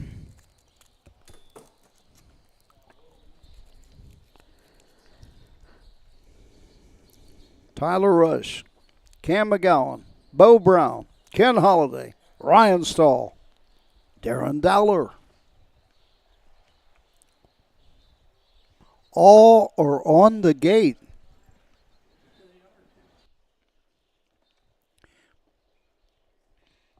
The first quarters are naturally a little slower because the baby I'm going into that first turn, get used to the racing scenario. They're off and pacing, going for the lead. Adam Hart and Mother as they race into the turn. Taking a seat on the inside is Dragon Cruise as they race around the turn. Up on the outside, 3 wide, and going to the top is Girl Anna Cash. Ryan Stahl likes to be on the front end as well. Down the backside they go. Cruising to the pier sits 4th, racing 5th. Dame on Fire. Treading the field, Hellacious Hill, opening quarter, fastest opening quarter of the day, 31 seconds. All in straight alignment. On top of the field and showing the way, Girl Anna Cash by Catch the Fire. Leads by about a length and a half. Taking the 2-hole trip, Bo Brown. As they race over to the 3/8, Adam Hart and Mother. Passing the stands first time, Cam McGowan. Racing third, Dragon Cruise. Halfway home, one of the fastest halves, 1 minute and 2/5. So will the pedal get to the metal? How fast are they going to go here? From way back, Darren Dowler tips the outside, Hellacious Hill, but not making up any ground. On to the backside. On top of the field and drawn away, Girl Anna Cash. Now by 2.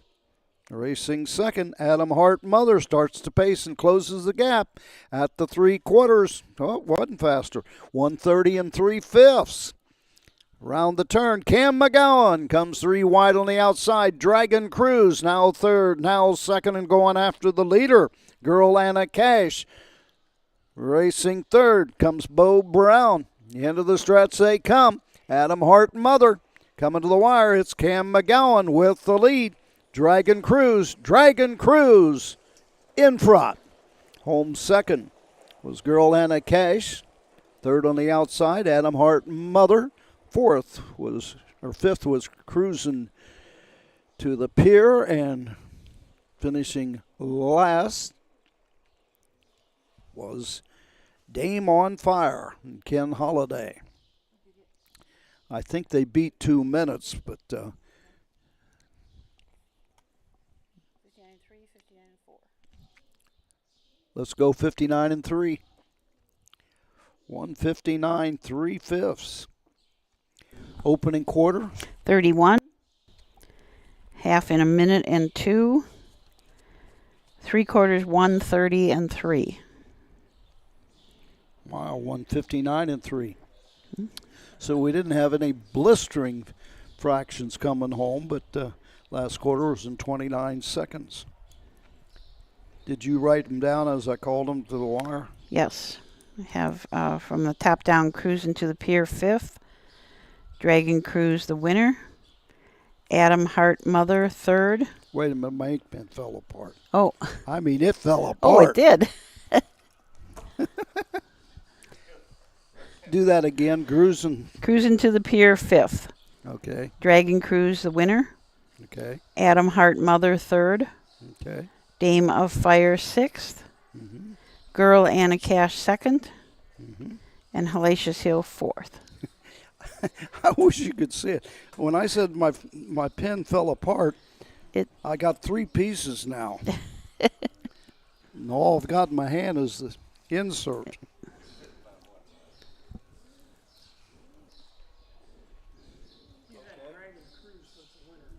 Yes.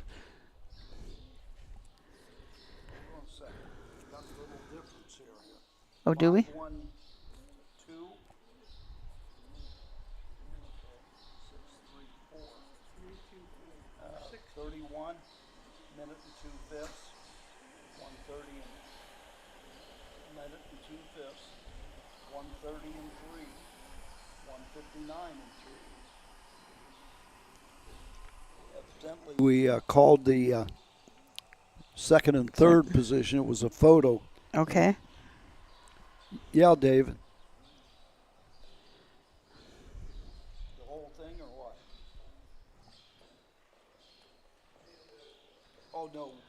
When they went under the wire, we had the 3 and the 5 reversed. That's all. Yeah, that's all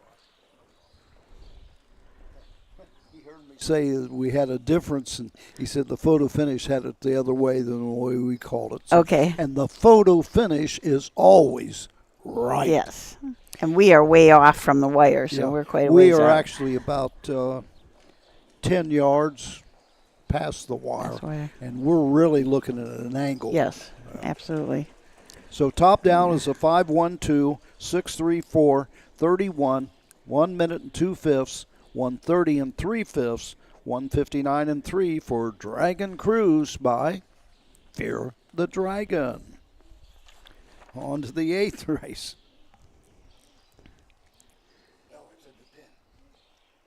Yeah, but You got extra parts. Is this one a good one? where's the other part, I wonder?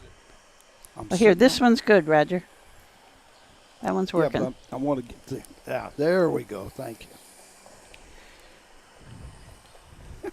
We got pen parts everywhere. That's the first time I ever had a pin fall apart on me.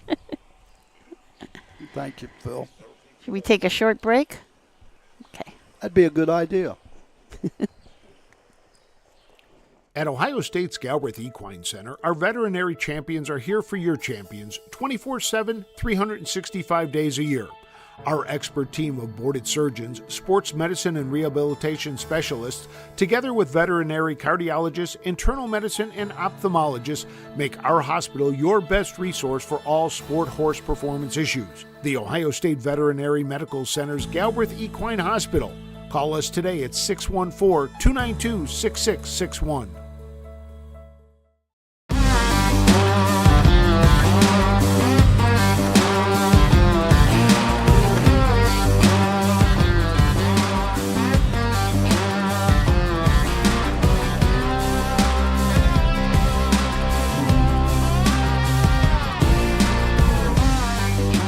Do you want your horse to shine in the winner's circle? Feed DAC Oil. It makes a world of difference.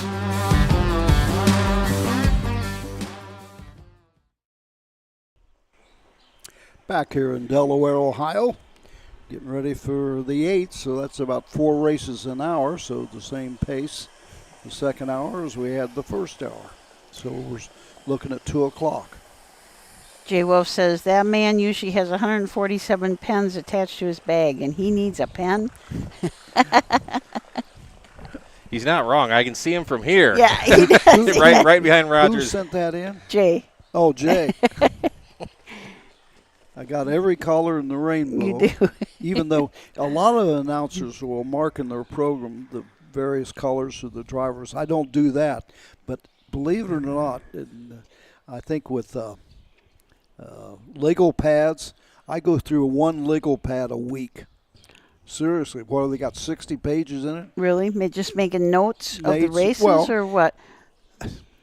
I keep track of every race program at the Meadows, Northfield, Scioto, Dayton, Miami Valley. I try to do it for every county fair. Every fair, yeah. And keeping the stats and wins for the county fairs and such. And go through ink pens, go through Lego pads.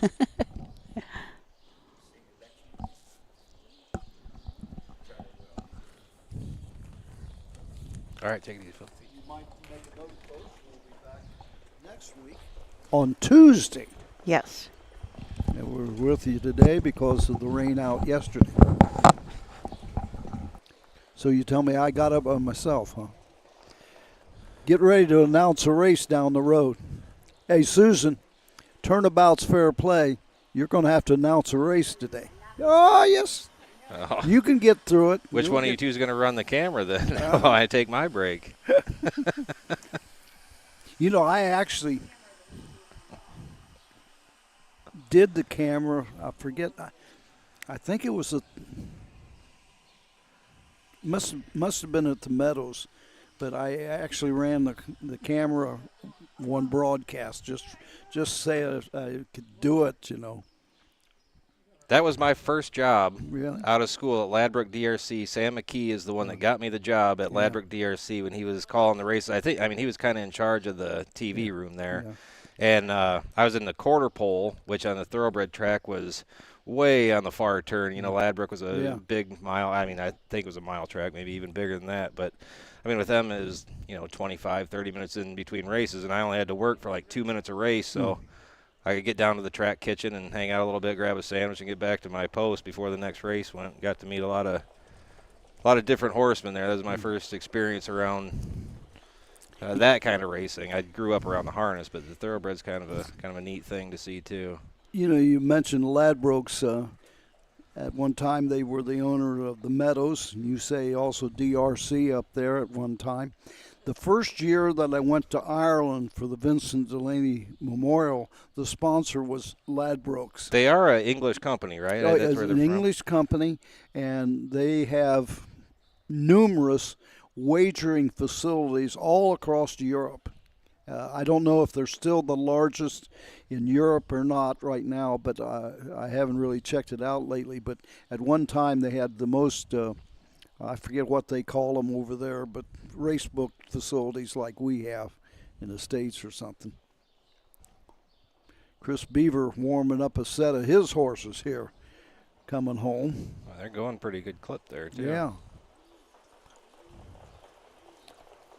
And that's the way you want a warm-up trip. 3 of them straight across the track.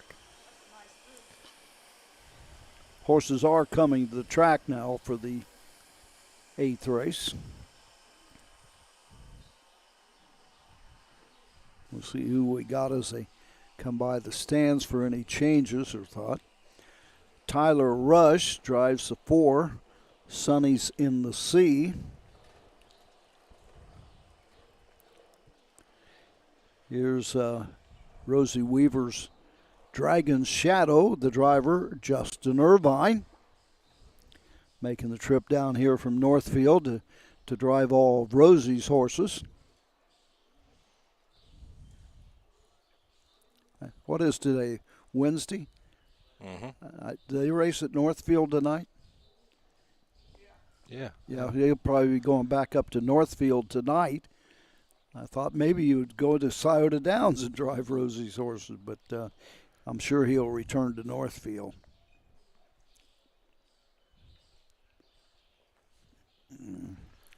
Rosie's stable started off pretty strong over there at Paulding. I don't remember the exact amount of wins. I think it was about, was it 8. 7 or 8? Okay. They had 8 wins. Actually, there's a 3-way tie right now for wins. And no, she had 6 wins maybe. Drew Neal, who drove some of her horses, is in a 3-way tie with 8 wins for the driver's race right now. Here we got Tyler Smith with the 1 horse, Western Pants. Let's see. Down the backside, Ryan Stahl, Wine After Whiskey. You ever had wine after whiskey? No. I may have, just don't remember. Yes, Matt may have.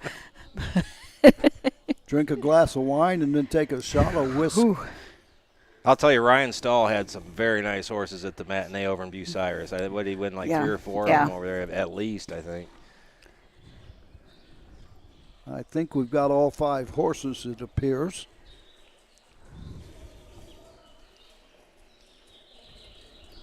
Cam McGowan, Tyler Rush. Did you go down the horses? No, go ahead. Okay, Western Pants and Tyler Smith from the rail. This is the first foal out of Miss Wiggle Pants, who is by Mr. Wiggles. This filly is by Western Fame. Tim Lane Trains and Springhaven Farms are the owners, and the mare is first foal from this mare, but she is a full sister to Mr. Wiggle Pants, who got a mark of 49-4. Apex Blue Chip and Cam McCowan from the 2 for trainer Brian Brown. Country Club Acres, Hutchinson Harness, Wingfield Brothers, and Never Too Late Stable are all the owners of this Down by the Seaside colt. It's out of a Roll with Joe mare, Obvious Blue Chip. Second foal from this mare. She herself has a record of 150. This colt was purchased at the Standardbred horse sale in Harrisburg for $110,000. Dragon's Shadow, Justin Irvine up for Rosie Weaver.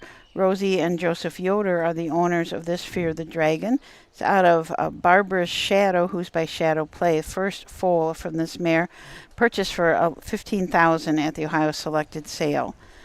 Sonny's in the Sea and Tyler Rush for trainer Ron Steck. Bootville Stable, Ronald Steck and Jeffrey Brees are the owners. This is another Down by the Seaside out of a Western Terror. The mare is the Bomb Dottie, making this a half-brother to Extra Suds. I remember the Bomb Dottie. This horse was sold at the Lexington Select sale for $40,000. And Wine After Whiskey, Ryan Stahl drives, Ryan trains, and Ryan and Nicole Stahl own this Rockin' Amadeus. This is the filly out of the Ponderosa mare, Lucille Amarona. The mare is a half-sister to a couple good horses, Million Dollar Bay and Smithers, who had a mark of 51-3. Field of 5, moving up, moving in. Western Pants, Apex Blue Chip, Dragon's Shadow, Sonny's in the Sea, and Wine After Whiskey on the outside.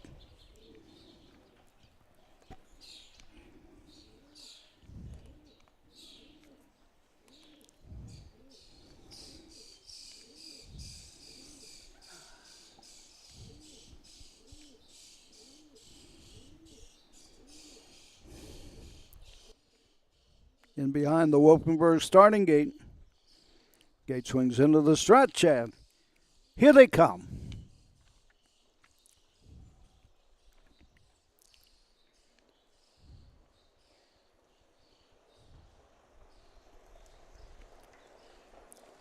They're off and racing into the turn. It's Apex Blue Chip going right out for the lead. On the outside, Wine After Whiskey, you guessed it, Ryan Stahl going to the top, taking a seat. That is Dragon's Shadow, now third, racing fourth. To the backside they go. Tyler Rush with Sonny's in the Sea, and trailing the field going to the first quarter mark. Western Pants, opening quarter in 31-4. Into the turn they go. Wine and Whiskey. Ryan Stahl leads the way. Right there second, Cam McGowan with Apex Blue Chip. Pacing third, Dragon's Shadow. Into the lane fourth. Coming to the halfway station, Sonny's in the Sea. And trailing the field, Western Pants.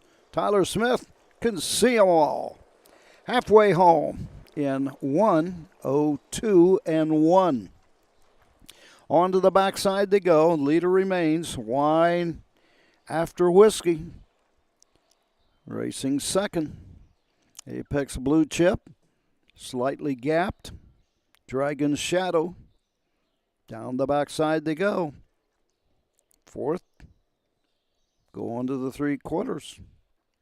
3/4 coming up. 1:32. Moving 2 and 3 wide around the final turn and closing in on the leaders. It's Dragon's Shadow. Tightly bunched with 1/8 of a mile to go in Ohio. On the inside, Wine After Whiskey continues to bring him into the stretch. On the outside, Cam McGowan, Apex Blue Chip coming on to get the win. And a 3-horse photo for second, third, and fourth. And finishing fifth was Western Pants. So we'll wait for David Stats to tell us who the second, third, and fourth place finishers were. 2 minutes.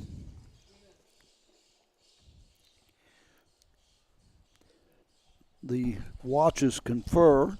all three of us had different times. So you go with the middle The middle time. one. Quarter? 31-4. Half 102-1. 3/4 132. 2 minutes flat. Last half would be 57-4. Last quarter, 28. So wine after whiskey finished second. Yes. We couldn't tell. That was a blanket finish for Yeah. third. I mean, Yeah. they were all in a line. Yeah, I think we're going to wait for the official results. I don't want to call that one. We've already proven today that we can call them wrong when That's it right. involves two horses. Yep. I didn't say I was perfect. This Apex Blue Chip, another horse out of the Brian Brown barn. I said the mare, obvious Blue Chip, she had a mark of 150, made $518,000, and she is a half sister to Precision Blue Chip, 150-2, made $392,000. So a very good family. 5, 1, 2, 3, 4, 31-4, 102-1, 132, 2 minutes flat.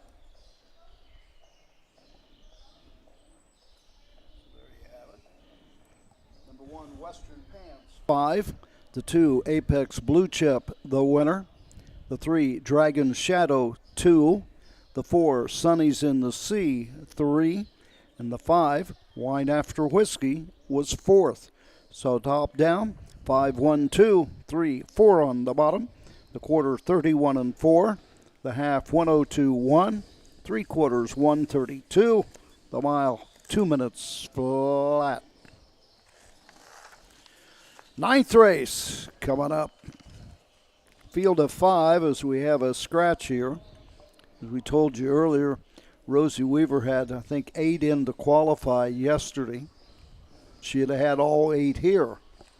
But since they were postponed to today to get the trailer fully loaded, she had to scratch 2 out of the qualifiers to make room for the horses racing tonight at Scioto Downs. So even though a couple of her horses are scratched, it's just the fact that they had transportation problems. So let's take a short break, and then we'll be back with race number 9. Cool Winds Farm is one of Ohio's premier standardbred breeding farms. Cool Winds stands the popular Dancin' Yankee, jug winner Southwind Aussie, and the royally bred Western Fame. Cool Winds Farm is proud to present our yearling consignments at the Ohio Selected Jug Sale at Pickaway on Friday, September 12th, and at the Standardbred Horse Sale in Harrisburg during the cool winds of November. The future is bright in Ohio. Ohio Sire Stakes, Buckeye Stallion Series, 66 county and independent fairs. Whether it's the Ohio Sire Stakes, the Buckeye Stallion Series, or the county fairs, Ohio has a place for your racehorse. This year, Ohio breds are racing for nearly $23 million in stakes purses. Be part of the winning. Breed, buy, race, win in Ohio. I love that Cool Winds commercial. Commercial? Do you have the cool winds of November? Yeah, that is kind of cool. Cold winds didn't fit. Yeah. For cool winds. Exactly. So as Roger said before, we'll be right back here next Tuesday doing this again, the qualifiers. And next Tuesday we also have Ottawa Fair, the Putnam County Fair at Ottawa. Post time's 5 o'clock, so we should be all done here, wrapped up, and headed to Ottawa next Tuesday. You think you can make Ottawa? Is that correct? I think I can. Woo. Yeah, I don't have to set up stuff, so. Of course, I don't know how many qualifiers I have, so. I'm sorry, I missed that. I was looking at my phone. There might be a chance of going early next week, though, right? We're talking summer is on the way. It sounds like 90 9 and humid. Oh, is it? Heading into next week, yeah. I know was it last year or 2 years ago they moved it up because of the heat. Right, that's right. Yeah, so maybe they'll move it up a Something to little bit earlier. Keep an eye on anyway. Yeah. Yeah, post time at Ottawa is until 5, so we should have plenty of time to get this done and get there. And then after Ottawa, we have Marion on the 30th and the 1st. We've also got the State Fair races at Scioto Downs on the 30th, the 1st. Oh, wait, no, I'm a whole month early. Those are in August. Okay. Hey, I'm all excited about the State Fair races. we're going to have a discussion on air because I forgot to think. Now, we have 66 county fairs. Mm-hmm. Now, some of the county fairs are raced at Northfield, and we count them in the county fair statistics. Yes. What about the Ohio State Fair races at Scioto? Should we count those in the statistics? Well, we probably, in a way, we probably should. They are funded by the fair funds, so that's why. But we don't count all the races that night, just the fair stakes. Just the fair stakes, yeah. I just wanted a ruling because last year I don't think I counted them. No, I don't think so either. You know, we'll have to talk about that and figure that out because we haven't counted them. I know in at drivers. Delaware we don't count all the races, but we do count the fair races and the Buckeye Stallion races. Yeah. We don't count the Grand Circuit stakes. Right. Yeah, that is. I don't think we've ever included drivers for state fair races before. I don't think we have either for one reason or another. Yeah. Basically because it gets by me before I realize they have them. Yes. Yeah. We are trying to find out some little bit more about some of those Ohio State Fair races in the past because we have purchased Frank Frost found it, that 1931 Governor's Cup trophy, and it is absolutely beautiful. So we're trying to find out got a call into the USTA to find out who won that in 1931. It was a wild situation. Frank called me. He says, "You never guess what I purchased on eBay, I think it was." And it was 1937 Ohio State Fair thing. I have a friend in Pittsburgh that's going to pick it up. He's going to drop it off at your place, and then you can bring it to Columbus. Gosh. So that's how it got there. And I saw it, and it's just a beautiful trophy. It is. It's going to look really nice shined up. I mean, you can tell when have that they was had it shined up already? I don't think yet. No, not yet. I mean, that was a big deal. Obviously, Oh. I mean that was a very, very nice trophy. Yeah. Well, a gentleman called me yesterday, and he has a whole lot of Ohio State Fair, not memorabilia, but records. So he's going to put some stuff together and send it up, and we're going to try and make it a special doing. I'm not sure of the years, but I had the opportunity to announce the races at the Ohio State Fair when it was actually held at the fairgrounds. Oh, you did? And past announcers had announced from up high in the grandstand, on the top of the grandstand at times, where the judges are located. But for the years I was there, they asked if I would announce the races on the infield stage. Oh. And I said, hey, that's no problem. It was the greatest move for me personally that they ever did for me. Because what would happen, whoever was performing that night on the stage usually got there early and would sit on the stage and watch the horse races. Oh, gosh. Such people as the Osmond family. And the whole group, I think there were 7 of them, were there. They were there one afternoon and talking back and forth and things like that.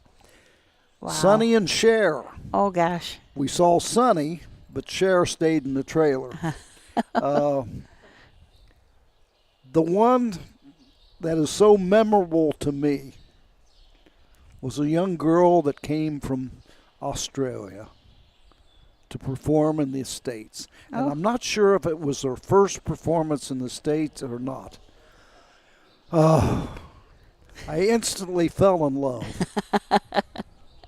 No guess? No guess. Olivia Newton-John. Oh, my gosh. Wow. And we got to be friends over that afternoon talking. Oh. And she got me front row seats for her performance. And then she was going to have kind of a meet and greet after the races, and she invited me to come for that. But it started raining. Oh. And I held the umbrella for Olivia Newton-John. Oh, gosh. While she signed autographs. How neat. And I was in that age of, 25 to 30. And she was like 17 or 18 years old. But what a young lady she was. And I was just in awe of her. Oh, how neat that was. It's one of those experiences that you'll take with you your entire life. Absolutely. Oh, my gosh.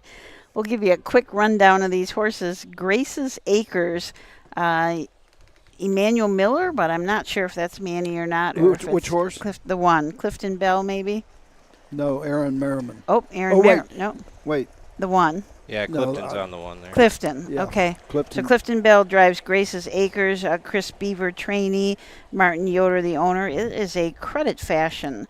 The two, Ryan Stahl drives Always Princess. Ryan is also the trainer and co-owns, along with Watson Harness, Stuckey, and Hart. This is an in range out of a Pilgrim's Taj Mare, Pilgrim's Princess. The 3 is a scratch. The 4, Capture the Photo. Aaron Merriman drives for Chris Beaver. Chris Joseph Spadero and Martin Yoder all own this Uncle Peter filly out of a Broadway Hall mare, Broadway Photo. The mare is a full sister to Action Broadway, who had a mark of 52 and 3 and made $1.1 million. The 5, What Speed Limit, Tyler Rush drives for Ron Steck.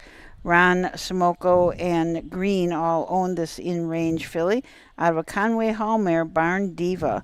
This horse was sold at the Ohio Selected Sale for $12,000. And the 6 horse, Keen Senses, Chris Beaver drives for, he trains for Beaver and Z Handler, a Muscle Up the Goal filly out of a Chip Chip Hooray mare. 2-year-old trotters moving up and moving in for the 9th. Here they come.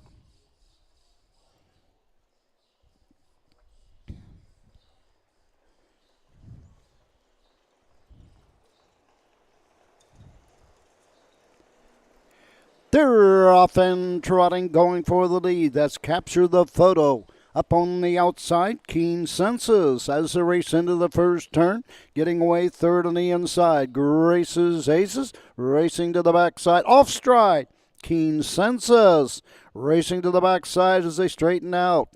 Going to the first quarter mark. Capture the Photo shows the way by a length and a quarter. Racing second, Grace's Acres. Gapped out, racing third, comes What Speed Limit. Opening quarter in 32 3/5. Back trotting but fourth, and way back is Keen Senses. And treading the field following a break, Always Princess. 2 of them in contention, the others further back as they race over to the 3/8 mark. Into the lane first time, coming to the halfway station. Aaron Merriman showing the way with Capture the Photo.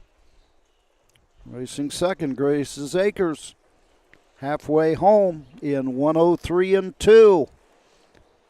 Keen Senses on the move on the outside third. Racing fourth is What Speed Limit. And trailing the field, Always Princess.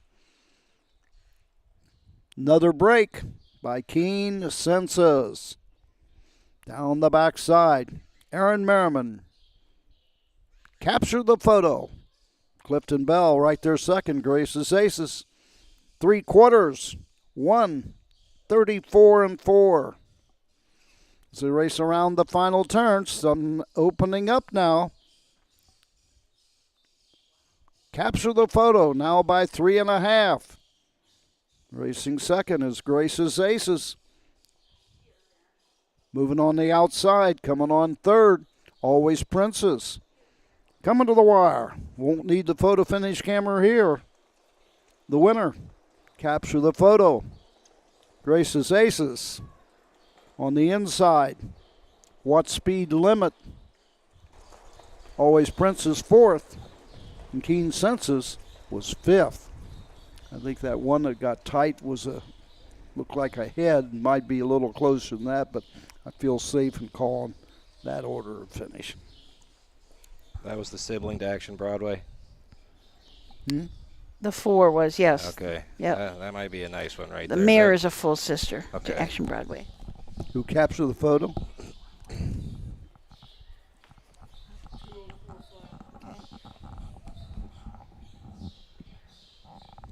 How much? 204 and 1 and 204. Well, actually, I got 3 and 4. So what was the middle time? 4. 204 flat. 204 flat.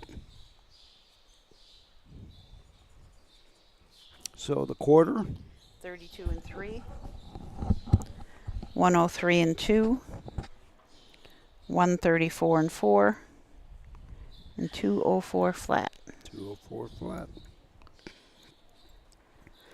This is a little different broadcast, folks, and I hope it don't bother you, but a lot of stuff you normally wouldn't hear on the air, you're going to hear today.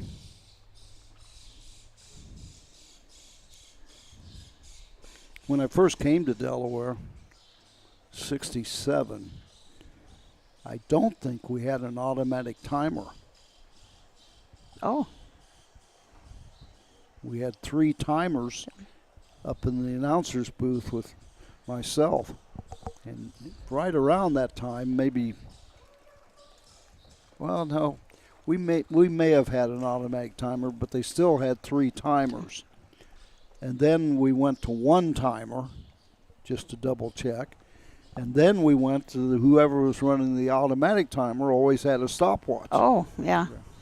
So if we had a malfunction of the timer, we still had the time on the stopwatch.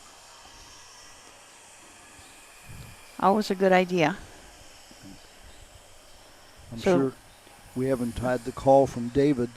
They're double checking that photo. I gave it to Tyler Rush on the inside.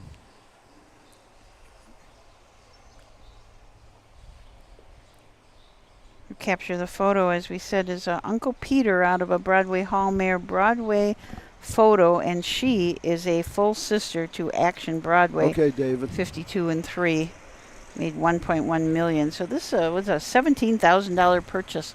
Doesn't sound like a lot. No, for I mean, out of a sister to Action Broadway, but looked very much in hand doing it. I mean, I think there was a lot left in the tank there. yeah. 103 and 2, 134.4, mile 204. Okay. So the complete order of finish. The 1, Grace's Aces, 2. The 2, Always Princess, 3. 3 was scratched. The 4, Capture the Photo, the winner. The 5, What Speed Limit, 4. And the 6, Keen Senses, was 5th. So I guess I was wrong. So what appeared to me from this spot, ahead on the inside, horse actually got beat by a nose. Okay. So We are at an odd angle. Oh, yeah. Very much an odd angle. I never will forget one story I like to tell. Mount Vernon, Knox County Fair. Race was held.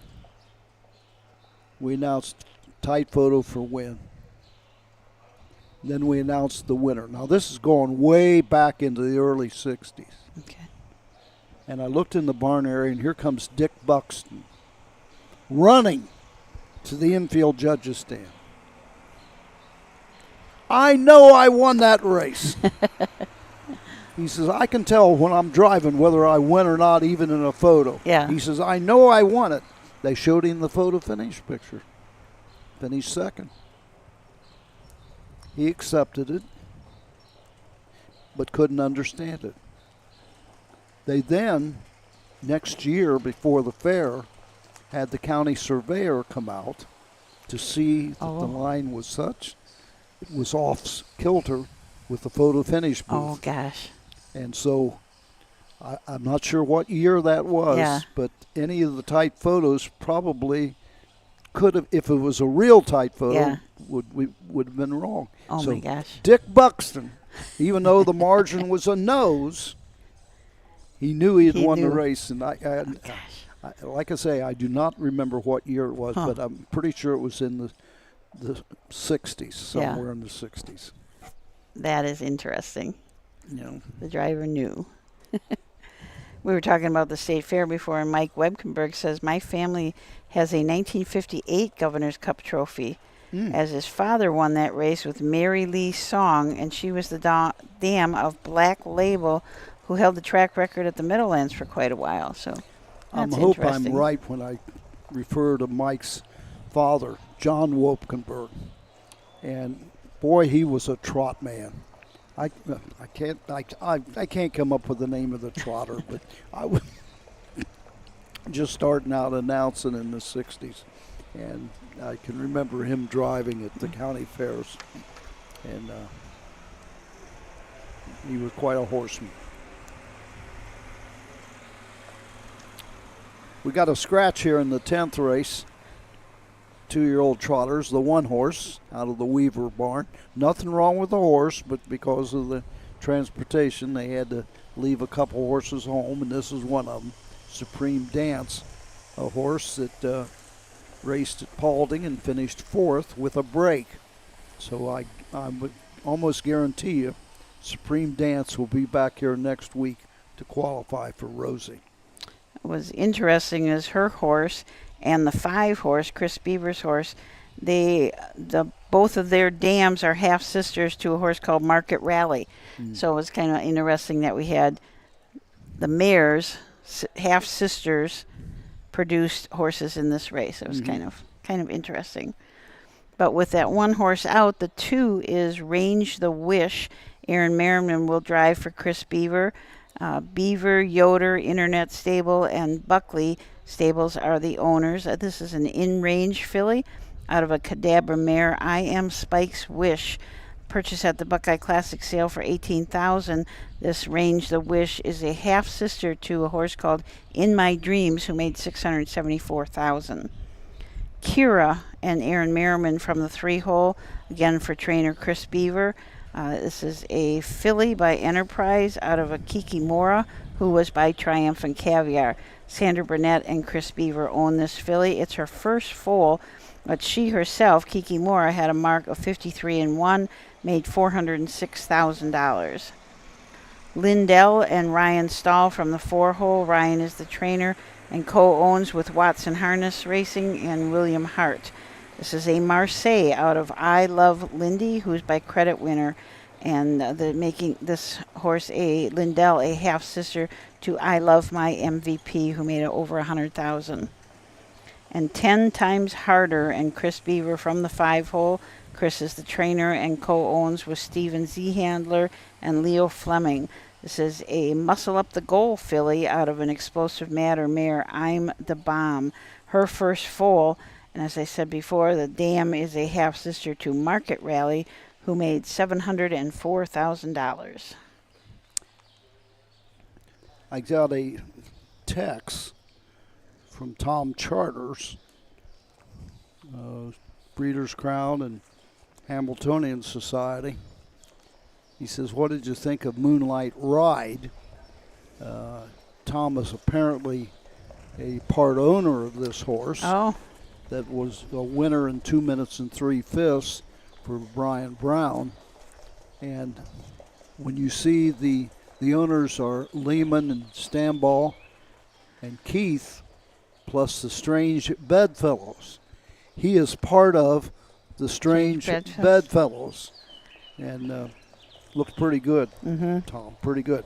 But there's more to the text that he sent me. Let me get it back here. The backstory of that Ohio State Fair Governor's Cup trophy is that Tim Bojarski of the United States Harness Riders saw it on eBay and thought it resembled I never heard of it, but the Onondaga Hotel that was presented to the Hamiltonian winners from 1926 to 1929. It resembled it. He contacted Charters, told him about it.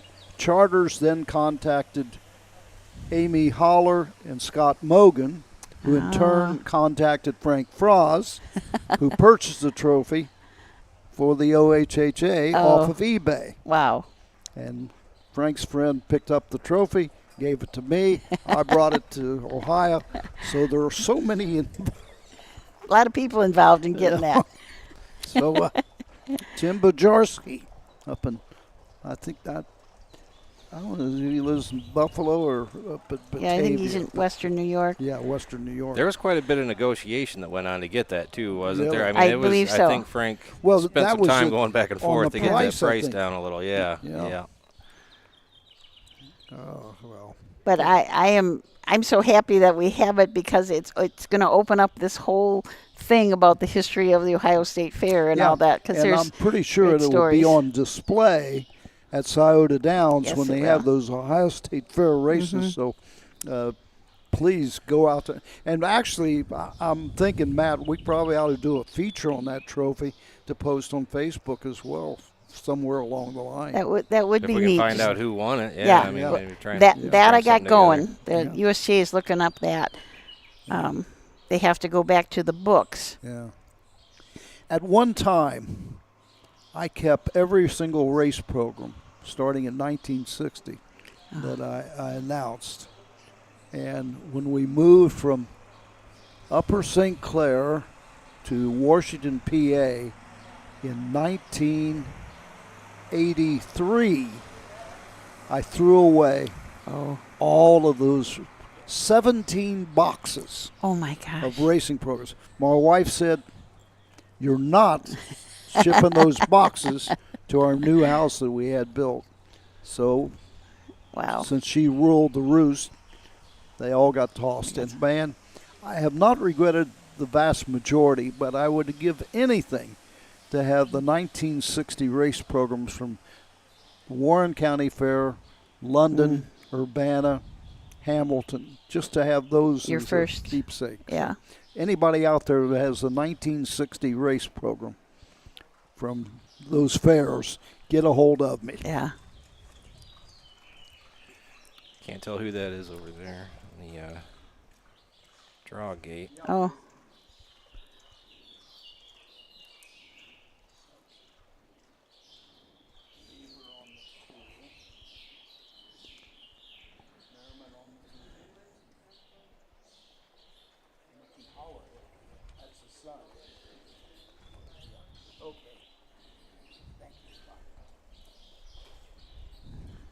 Okay, we got driver changes here in this 10th race. Number 2, Range the Wish, will be Chris Beaver. Chris Beaver drives the 2, Range the Wish. Number 5, 10 Times Harder, Mickey Holiday. Mickey Holiday drives the 5, 10 Times Harder. Now, Roger, do you remember this 2-horse at all? You did a close with Range this the one. Wish? That was the absolute sweetheart of Chris Beavers. It had the little bit of frost over Is this the the one eye. we did Yeah. the close with? Yeah. He said she was like that when he saw her as a baby. Kind of like a little haze or kind of maybe starting to turn blue, but said it doesn't seem to bother her a bit. Oh. Like she's not blind, but very unique looking. And I mean, she would just let you pet her all day. She was just the sweetest thing.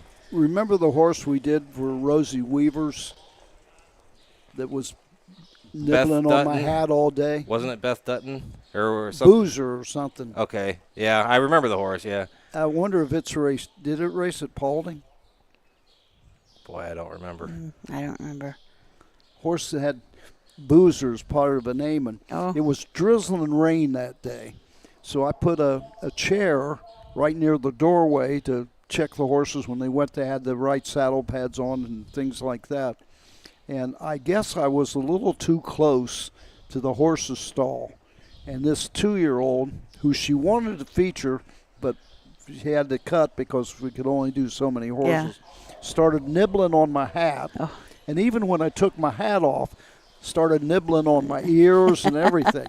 And I was never once scared that the horse was going to bite or anything like that. It was just that nibbling and playing around and everything.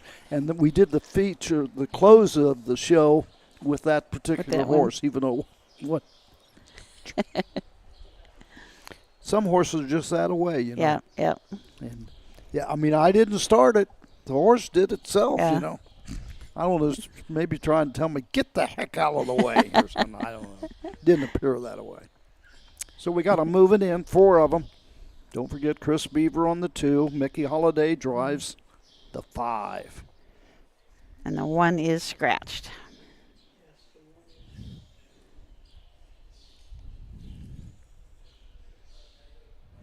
Needless to say, trotters.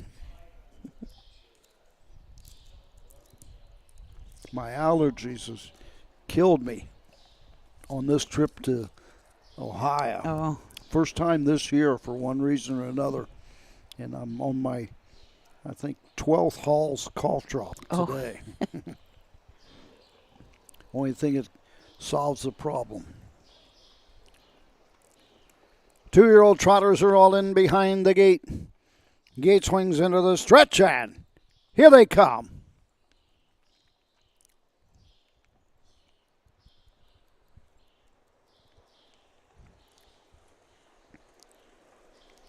They're off and trotting, going for the lead. That's Range the Wish on the inside. Kira up on the outside as they battle into the first turn. Getting away third is Lindell, and trailing the field 10 times harder. As they race around the turn, go on to the first quarter mark on top of the field. Aaron Merriman's going to cut this one out with Kira. Down the backside they go to the first quarter station. Up and moving on the outside, Lindell, and Ryan Stahl goes to the top. Opening quarter, 31 3/5. Into the turn, racing third, Chris Beaver with Range the Wish. And treading the field 10 times harder. Trotters all in straight alignment at the 3/8 mark. Into the lane first time, Lindell. Ryan Stahl cutting it out. Boy, I'll tell you, they're close up for young 2-year-old trotters. At the half, 102 4. On to the backside they go. Racing third. Into the turn, it's Range the Wish. And continue to trail the field 10 times harder. To the backside they go. On top, it's all Lindell. Merriman comfortably sits second with Kira. Go on to the 3/4 mark. No movement as yet from Range of the Wish. 3 quarters in 132 4. The end of the final turn. Out of the pocket, charging on the leader, Kira. Aaron Merriman now second, and they're stride for stride, toe to toe, nose to nose with 1/8 of a mile to go in Ohio.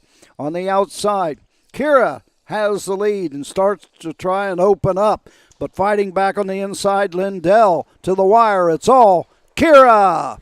Lindell, Range of the Wish, and an off stride 10 times harder.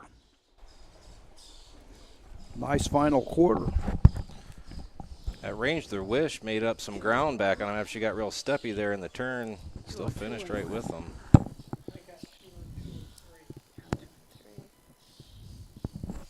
202 and 1, 202 and 3. 202 and 1. I actually had 202, so go with the middle time. Yep. Quarter. 31 and 3. Half in 102 and 4. 3/4 132 and 4. Mile 22 and 1. And the winner was Kira. Lindell was second. Range the Wish was third. And 10 times harder was fourth.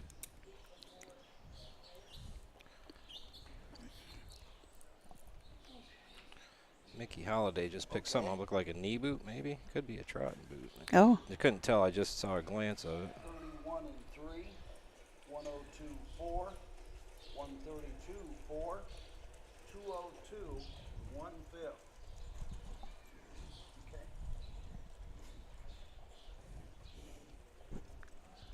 We're getting some more Ohio State Fair information in. Trudy Peters, one of the greatest races ever contested at the Ohio State Fair was when Glad Rags defeated Meadow Skipper in the final of the 1963 Director of Agriculture pace. I think I was there that day, but only as a fan.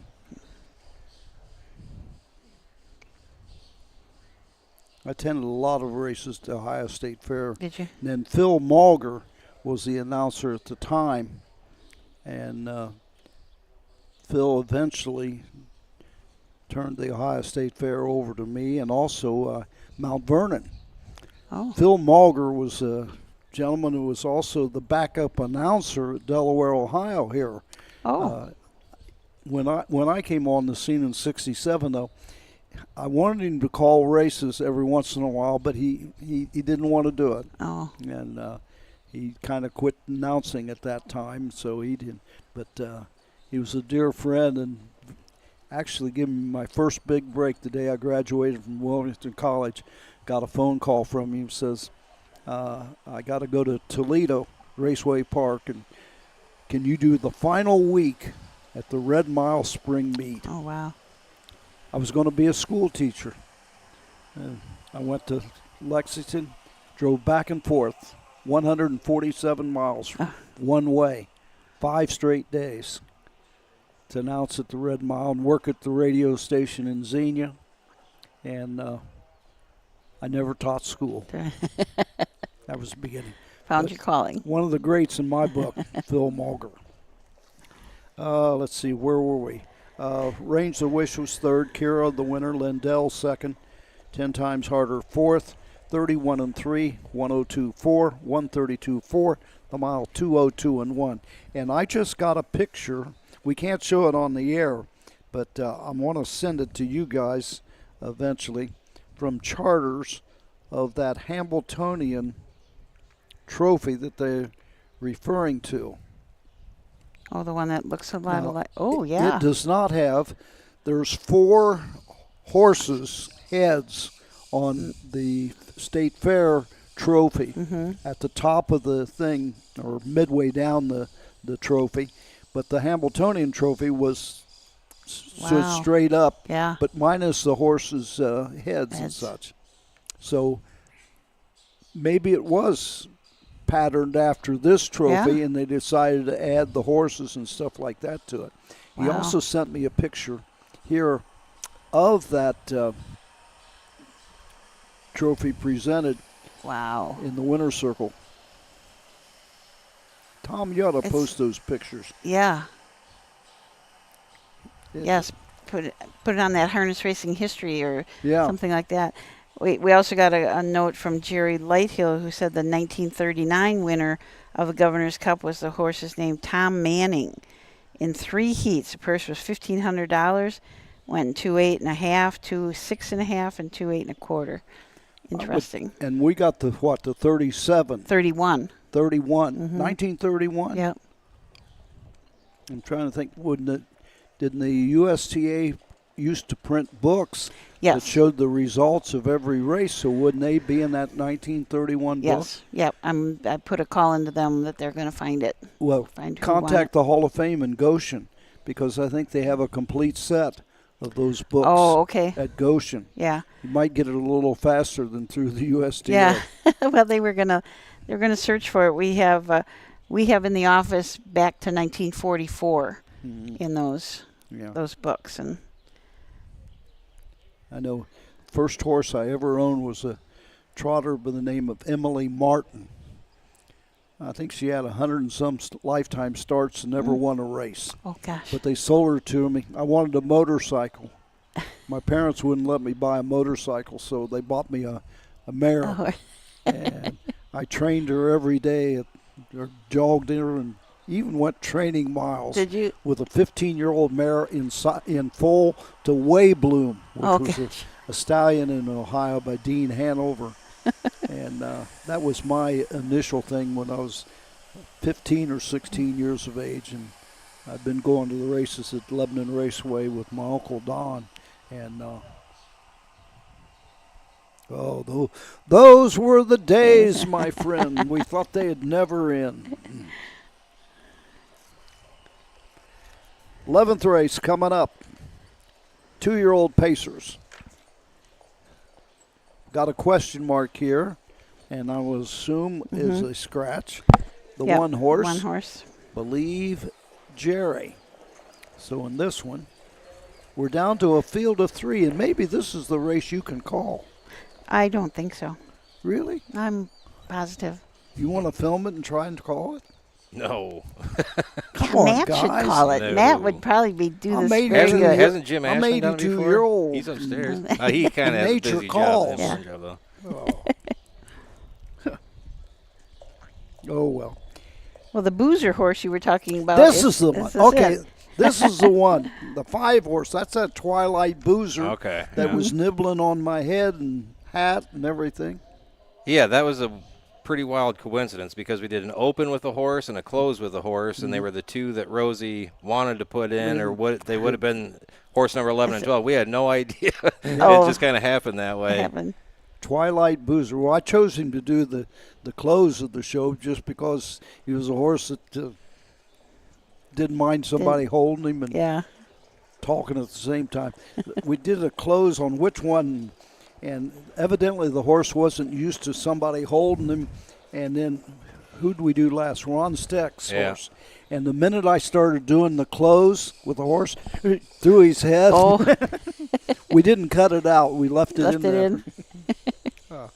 The Ron Steck Freshman Focus is scheduled for the 26th. And then on... That's the last one before the next gen? Well, the last one is Jason Roth. Right. Right before the next generation. We count that as part of Freshman Focus. July, I think we recorded on the 2nd, and the 2nd, I think, is a Wednesday. And then Thursday it plays, but there'll be very little editing to do on that one. Yeah. So that's why it's so close. I might go back and see some of the Steck stable before I leave today. I want to go back and see Ruby Vuitton, and Sonny's in the C raced earlier too, and he was a real nice horse. There was a lot of them. There was kind of a recurring theme. Anyone I'd kind of get to talking around a little bit about the horse, and Parker's about got this one turned into a pet. Like almost every one we went through with. I mean, they're all just unbelievably friendly and very good looking, well groomed, well maintained. I mean, it's got some real nice looking horses back there. Now, I don't know if we got a horse warming up, or maybe the one horse is in this race, because we got 5 horses on the track. Oh, no. Nope. Here's one warming up without a saddle pad. Yeah. So as soon as he gets off the track, we'll go to the starting gate for this one. Of course, the one warming up is a pacer, and this is a field of trotters. Yeah. We'll tell you a little bit about the horses in this race. As we said, the 1 is a scratch. The 2, Here's a Diamond Stud. Cam McCowan drives for Jessica McCowan. Here's the Stock, and Leanne Carroll are the owners. This is a summa cum laude out of It's Perfect, who is by Cam Luck. And It's Perfect had a mark of 53-3. This horse was purchased at the Blooded Horse Sale for $14,000. Yacht Rock and Tyler Smith from the 3-hole. Tim Lane's the trainer. Columbus Yacht Club as the owners. This is the first foal from the Rockin' Amadeus mare, Best Place to Rock. This colt is by Summa Cum Laude, and the mare is a half-sister to Always at My Place. It made $1.3 million, and multiple other $1, $2, and $300,000 winners. Yacht Rock was purchased from the Ohio Selected Sale for $26,000. Summa's Legacy and Cam McCowan from the 4 for trainer Brian Brown. Hutchinson Harness, Jay Ritter, Weinger, and Holtzberry are all the owners. This is another Summa Cum Laude out of a Real Desire mare, Unique Legacy, who had a record of 149-4 and made $315,000. And she also produced a horse called Heaven's Legacy, making this a half-brother to Summa's Legacy. Ohio Selected Sale purchase for $30,000. And Twilight Boozer from the Rosie Weaver stable. Rosie owns, trains, and drives. This is a Western Vintage out of Fly Buckeye. A Fly Buckeye mare, Bellflower. Bellflower had a mark of 152, made $252,000, and the Twilight Boozer was purchased at the Buckeye Classic sale for $22,000. Field of 4.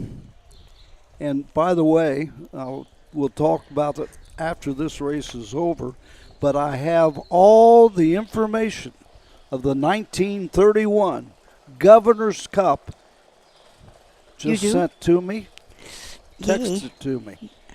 Yay. I got it all. Someone had the book at home. Sounds like. Sounds like it. I'll tell you who it is when we get to the point, but doesn't surprise me. Jay Wolf is who I'm guessing. Nope. Nope. How about Tom Charters? Oh, Ooh. yeah. All right. See, there's reasons people watch this broadcast.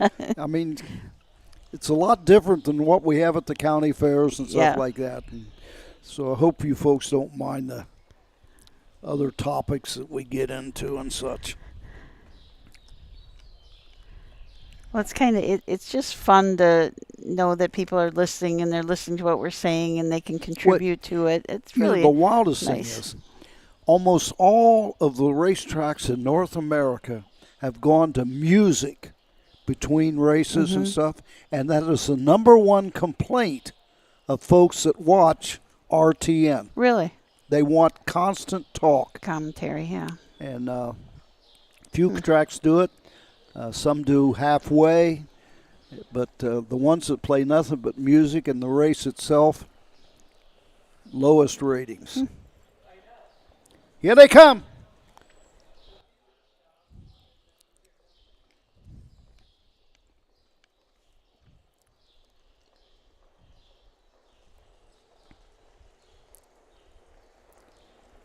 They're off and pacing fast out of the gate is Suma's Legacy as they race into the turn.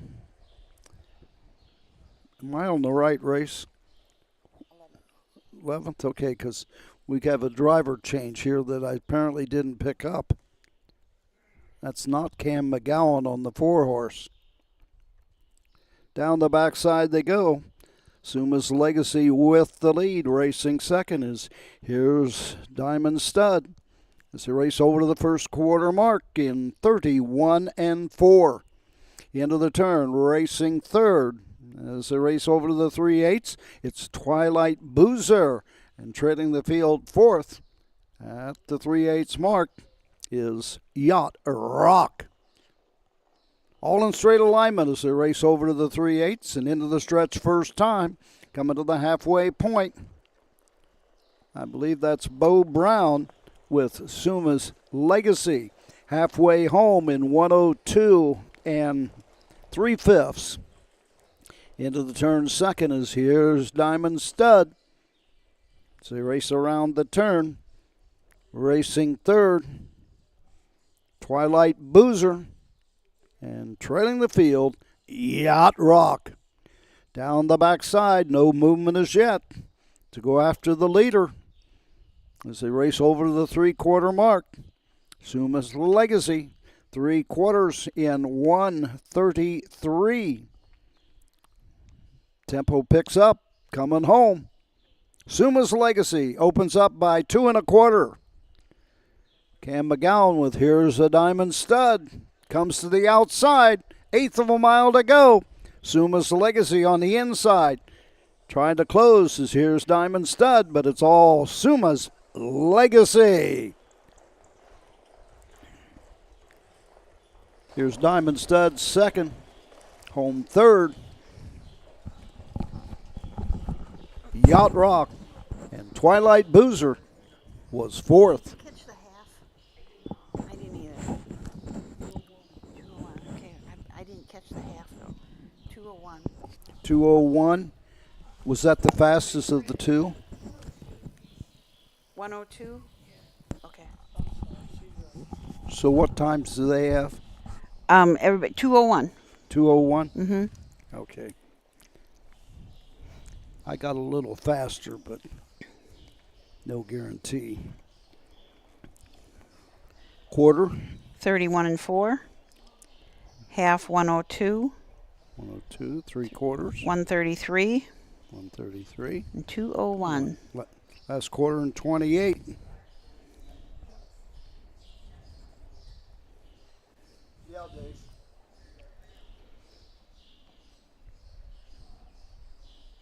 3314 driver change on the 4-horse Suma's Legacy with Bo Brown. And the 5 was, yeah, that's right, Justin. I knew that. Yeah. Justin Irvine on the 5, Bo Brown on the 4, 31 and 4, 102, 133, 201.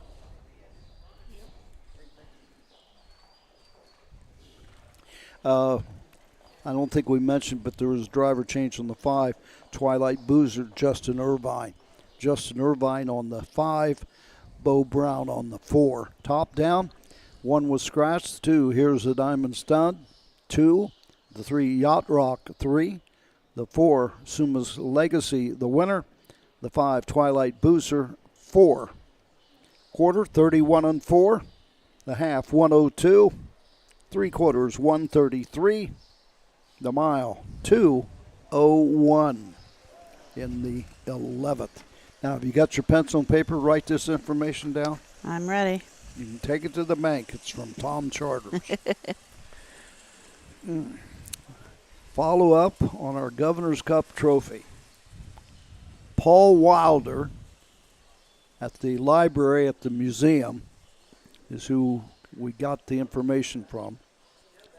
It was on September the 4th, 1931. The purse, $2,000.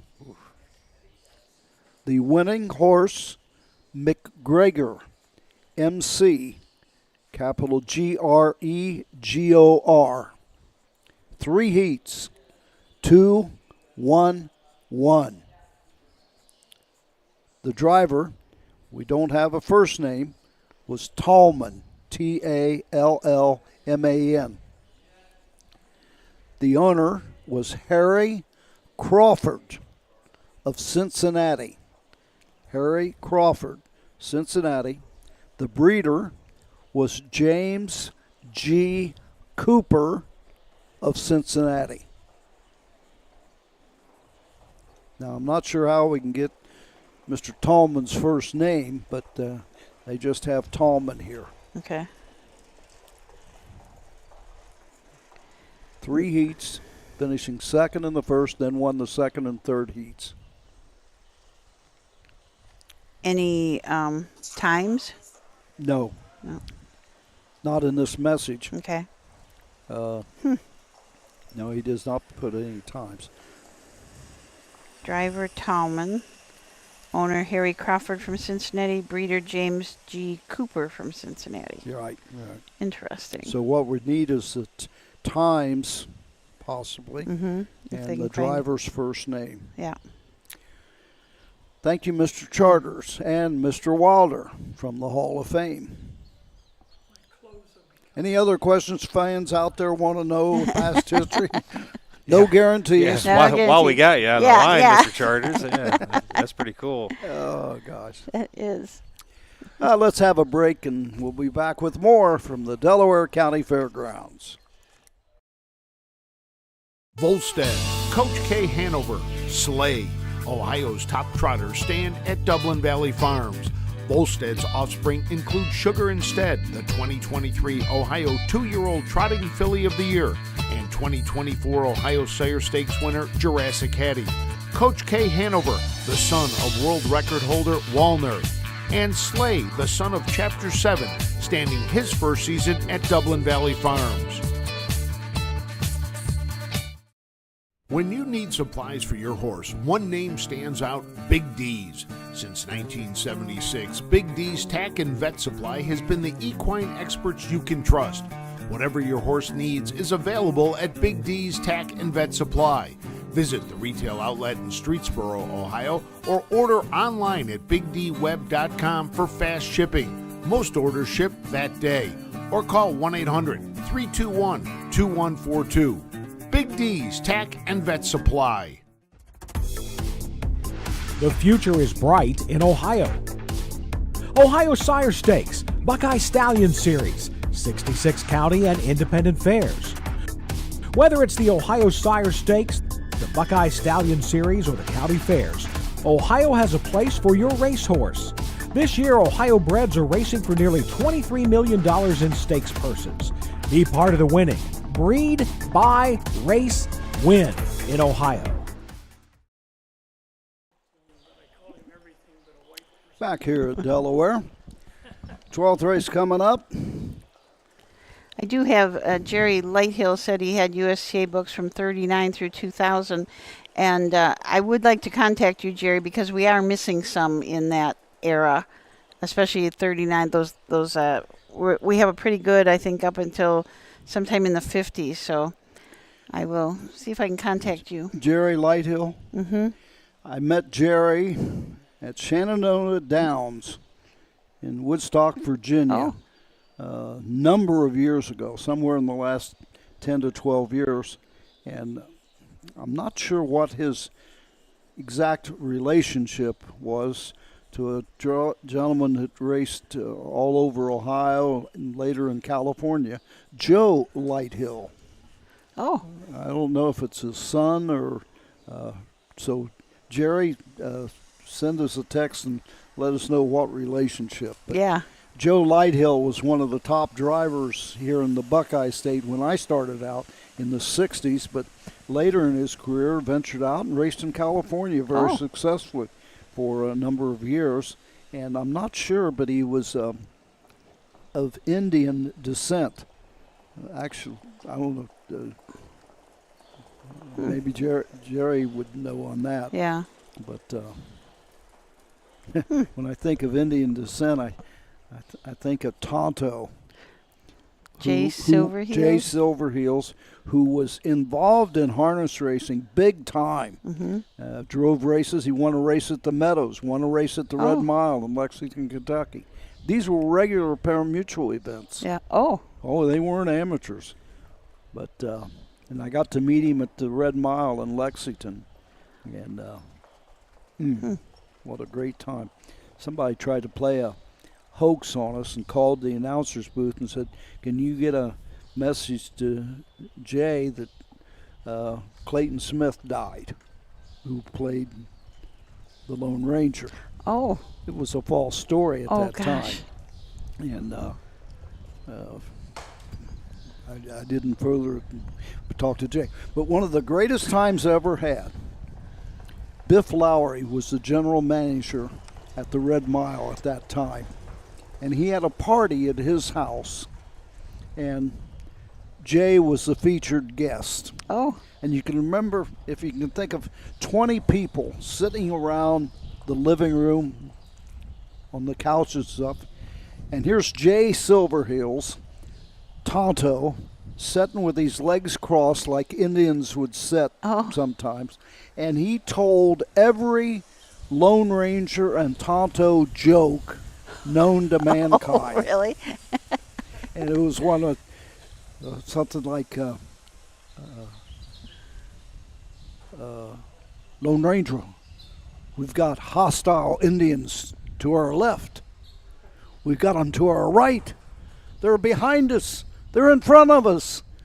And the Lone Ranger says, what do we do, Tonto? He says, that's up to you, white man. Oh, gosh.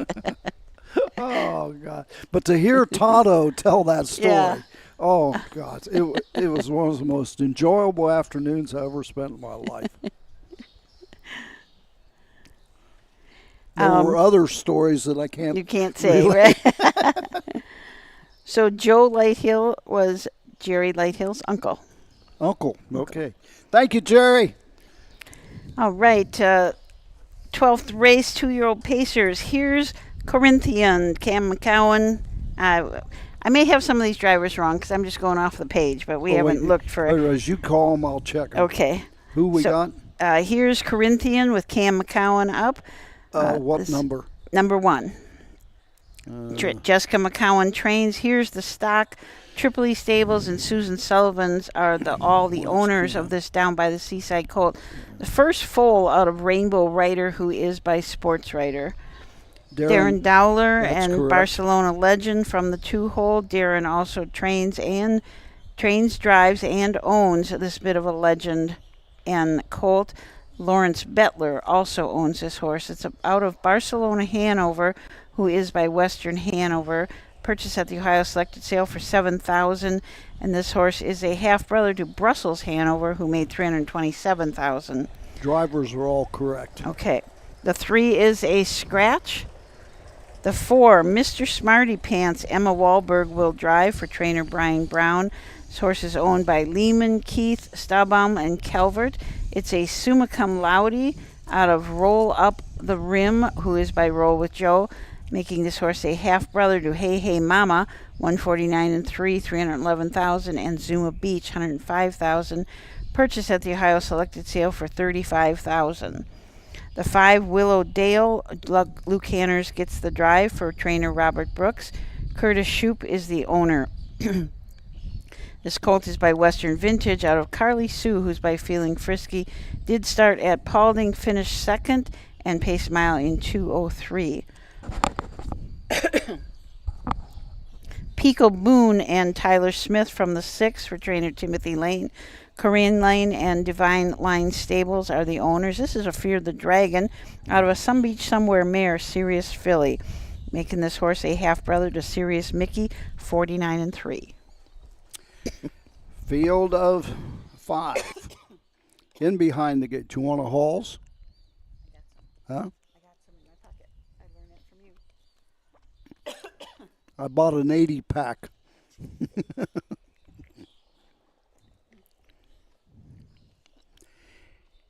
They're all in behind the gate. The gate swings into the stretch, and here they come.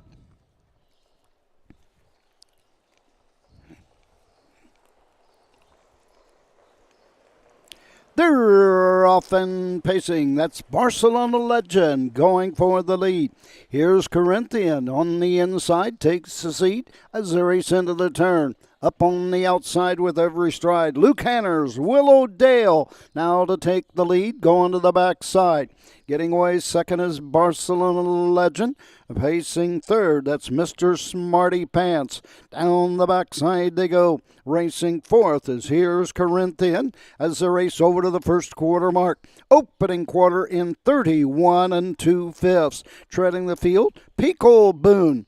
All in straight alignment, going to the 3/8 station. The leader, Luke Hanners, Willow Dale, leads by a length and 3/4. Racing second. That's Darren Dowler with Barcelona Legend into the lane first time, coming to the 3/8 mark. Emma Wahlberg sits third with Mr. Smarty Pants. Slightly gapped is Cam McGowan. Here's Corinthian at the halfway point in 1:02 2. The end of the turn they go. The trailer remains Pico Boone. Straight alignment with no movement as yet. Go on to the 5/8 mark. By the paddock and down the backside they go. It's Willow Dale opening up a bit by 2 lengths. Barcelona Legend is there second. About to lose the saddle pad is Emma Wahlberg's Mr. Smarty Pants at the 3/4 mark. The tempo's picked up 1:31. Midway around the final turn, a 3-horse battle from here. On top, it's Willow Dale, a strong Willow Dale. Coming to the outside and bearing out is Barcelona Legend. Up the inside comes Mr. Smarty Pants. Coming to the wire, it's all Willow Dale. Luke Hanners, as they please. Home second, Mr. Smarty Pants. Barcelona Legend third. Here's Corinthian fourth. And Pico Boone was fifth. And man, the pedal was the metal coming home. Is that what you had? Yeah. 58 and 4? Was there any of them faster? No. Both of them had 58 and 4. I'm going to go with my watch this time. Okay. 58 and 2. Wow.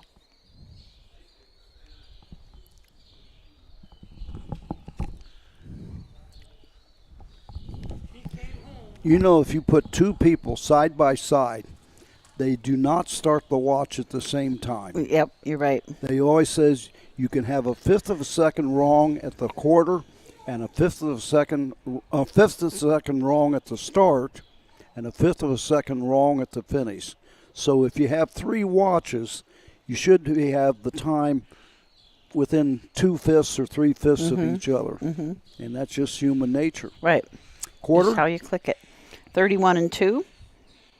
Half 102 and 2. 131. How much? 131 to the 3/4.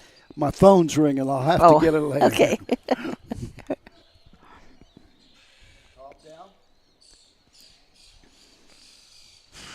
Mr. Smarty Pants that's kind of impressive. The horse that finished second with that saddle pad flopping around. Some of these probably haven't had a saddle pad on. Yeah. 131. Times were 31 and 2, 102 2, 131, 158 and 2. Thank you. It was a wicked last quarter. Well, it was a wicked last half. Yeah. Last half in 56. Last quarter was in 27 and 2. 27 and 2. Yeah. Wow. Okay, so here's Corinthian 4, Barcelona Legend 3. The 3 was scratched. The 4, Mr. Smarty Pants without the saddle pad was 2. The 5, Willowdale 1. The 6, Pico Boone 5. Top down, 4-3 scratch, 2-1, 5 on the bottom. The quarter 31 and 2. The half 102-2. 3/4 131. The mile 158 2/5. And you were right. That saddle pad was hanging. I mean, it was down. Flopping King around Cole- his belly and Yeah. between his hind legs and all kinds of stuff. And it didn't flinch. Right, right. That was pretty amazing. Yeah. Boy, Robbie Brooks has got to be real excited about that one. Willowdale. That's the first. Is that the first Luke Hanners we've seen today? Oh, no, he's been driving. Has he been driving? Oh. Yeah. 13th race. We're in the home stretch. We are. 2-year-old trotters. No question marks, so it looks like we got a. Now, wait a minute. Look at this. We got Tyler Smith on 2. Yeah, but where's the 3? Oh, isn't that funny? Well, let's be sure we got saddle pads correct here. Yes. I don't know if this is a program error or maybe another horse was entered and scratched, and that was the 3. So we got to check the saddle pads in this race. Yeah, because our programs go 1, 2, 4, 5, 6. Yeah. Let's take a Unless quick break. that's that new math or something. It might. Let's take a quick break, and then we'll be right back. Make summer memories this year at the Ohio County Fairs. The Ohio Harness Horsemen's Association will be live streaming every race this year, and we want you to be there. Be a part of the excitement with the 2025 Ohio County Fair Racing Passport. Stop by the OHHA broadcast location in the grandstand to pick up your passport and stamp. Get stamps at every fair you attend. Prizes will be awarded to those that attend the most racing programs. Get your passport at the first fair you attend or call the OHHA office at 614-221-3650. Harness Racing, the fastest ride at the fair.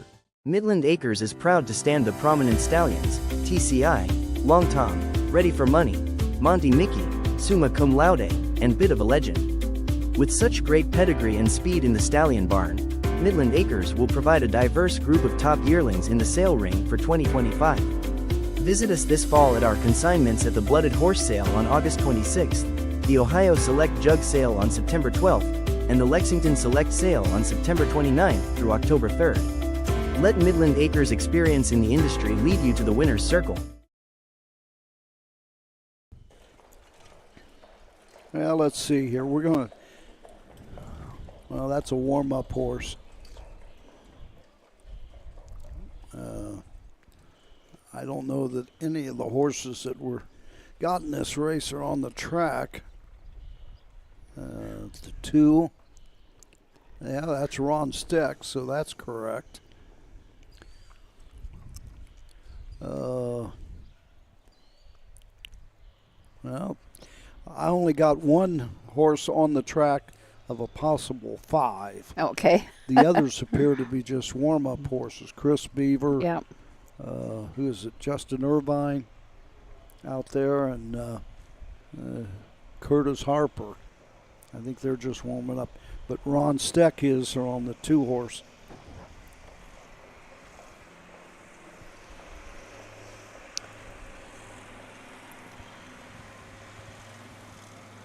I won't be sure that's Ron.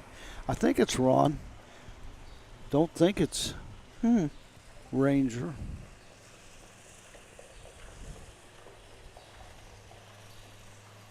David Myrick asked if Rosie had your 2-year-old in today.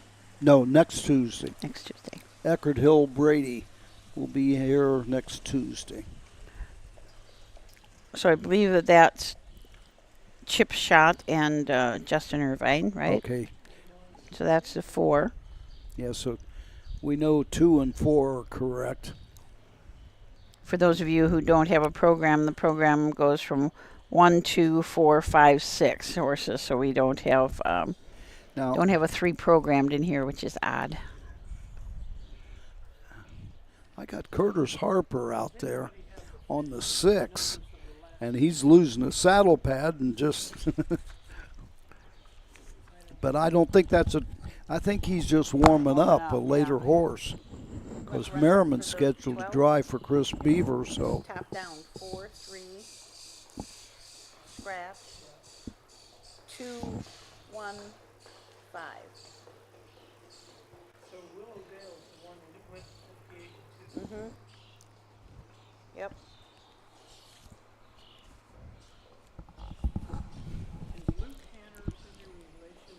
Yeah, the one Curtis Harper's driving the Pacer, so that's just a warm up. Yeah. I think so. I think it's his son, yeah.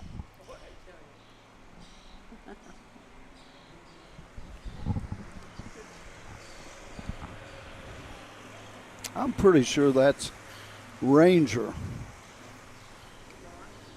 Steck.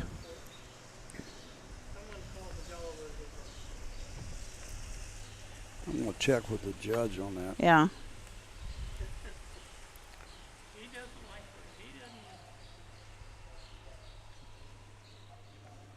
I went back and I go back there all the time because I have to drive through there in the morning. His wife has lost like 100 pounds. Is that Ranger or Steck on the 2 horse? They've been married for 40 years. Okay, that's what I thought it was. Okay, thank you. That is correct. Ranger Steck. Driving the 2. 2. Were you at Urbana for the matinee? No. Huh? Did you watch any of it, or? I did see Ashley interviewing him. Were you impressed? Very. Everybody was impressed by Ranger Steck's interview with Ashley Daly. Yeah. And I told him the other day when he was doing Freshman Focus, you ought to consider a career in broadcasting. Yeah, he did a very good job.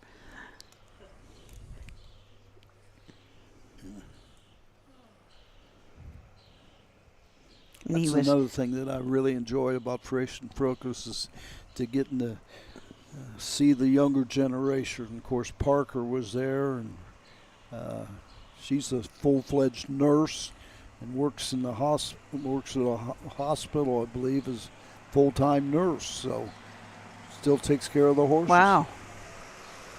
Same for over in Pennsylvania, Scarlett Wilder. She is a critical care nurse at Washington Hospital. Works like an 8 or a 10-hour shift, and then goes to the barn and takes care of the horses for 4 hours. Then goes home and gets a few hours sleep. There's so many backstories in all of harness racing too. It's unreal.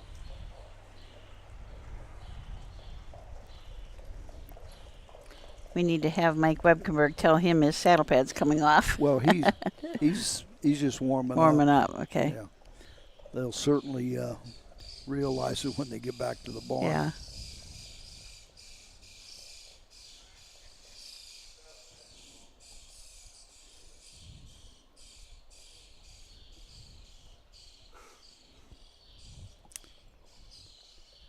Mike Wilkenberg moves the starting gate in position, but we only got 2 horses. Mm-hmm.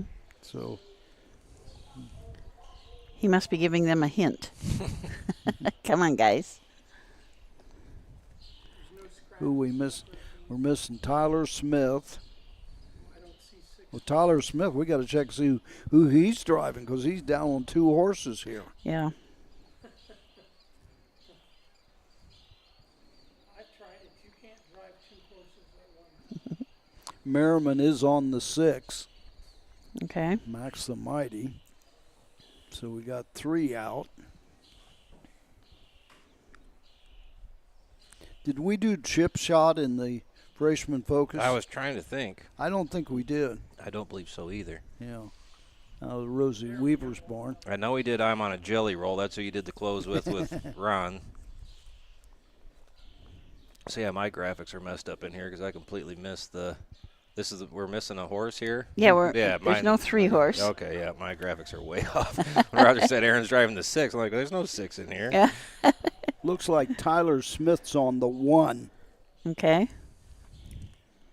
So that means we need a driver on the 5. Here comes.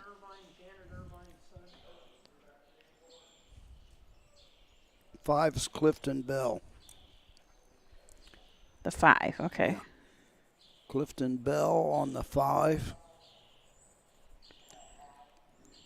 Ranger Steck on the 2. I'm on a jelly roll. Isn't that a great name for a horse? That is really cute. So from the rail, Speed Be With You and Tyler Smith for trainer Christopher Beaver. David Wills and Richard Coad are the owners. Submission accepted out of Instinct. This is her first foal, and she is a Father Patrick. I'm on a jelly roll and Ranger Steck from the 2-hole, trainer Ron Steck, owner Chris Hawkins. This is a Marseille out of a Train for the Future mare, I Just Expect It. Chip Shot and Justin Irvine, they will have a 4 saddle pad on. Rosie Weaver trains. John Schlebach and Walnut View Farms are the owners. This is a mission accepted out of a Chapter 7 mare, Obsessed Blue Chip. Did race at Paulding, finished 2nd, just back by a couple of lengths, and trotted in 2:14 and 1. Bitcoin King with Clifton Bell up for Chris Beaver and Part-Time Stables. This is an Uncle Peter colt out of a Muscle Massive mare, Massive Girl. Was purchased at the Buckeye Classic sale for $9,000. Max the Mighty will have a 6 saddle pad on. Aaron Merriman drives, again for trainer Chris Beaver. Chris VIP Internet Stable, Robinson and Rufinock are the owners. This is a Ohio selected sale for $30,000, and this horse is a full brother to the Mighty Hill, $498,151 and 4. Now at the bottom of the program it says number 2 will start from the 2nd tier. But that's not the case. No, I think that is really odd. Here they come.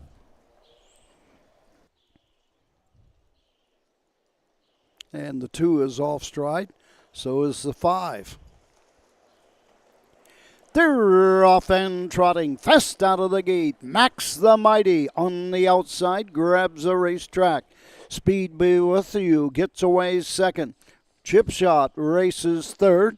Back trotting 4th is Bitcoin King, and trailing the field, but back trotting, that's I'm on a Jelly Roll. As they race to the backside and the first quarter mark. Aaron Merriman, Max the Mighty, leads by 2 lengths. As they race over to the first quarter station. Opening quarter, 32 and 3. Racing 2nd, Speed Be With You. Chip Shot 3rd. Closing the gap, Bitcoin King. And further back, I'm on a Jelly Roll. At the 3/8 mark, straight alignment. Into the lane first time. Coming to the halfway point. Aaron Merriman and Max the Mighty. At the half, 103 and 4. Into the turn, tipping out slightly. Tyler Smith with Speed Be With You. Racing 3rd, Chip Shot. Bitcoin King, and trailer remains I'm on a jelly roll. And here comes Bitcoin King from 4th, now 3rd, making up every stride. Going to the 3/4 mark. 3/4 in 1:35. Now Merriman starts to open up seriously with Max the Mighty. Racing 2nd. Speed with You. Continuing to close on the outside, Bitcoin King. Coming to the wire, it's all Max the Mighty. Well in hand. Late Trot on the outside to be 2nd. Speed Be With You. Bitcoin King was 3rd. Chip Shot 4th. And in just a few moments, I'm on a jelly roll.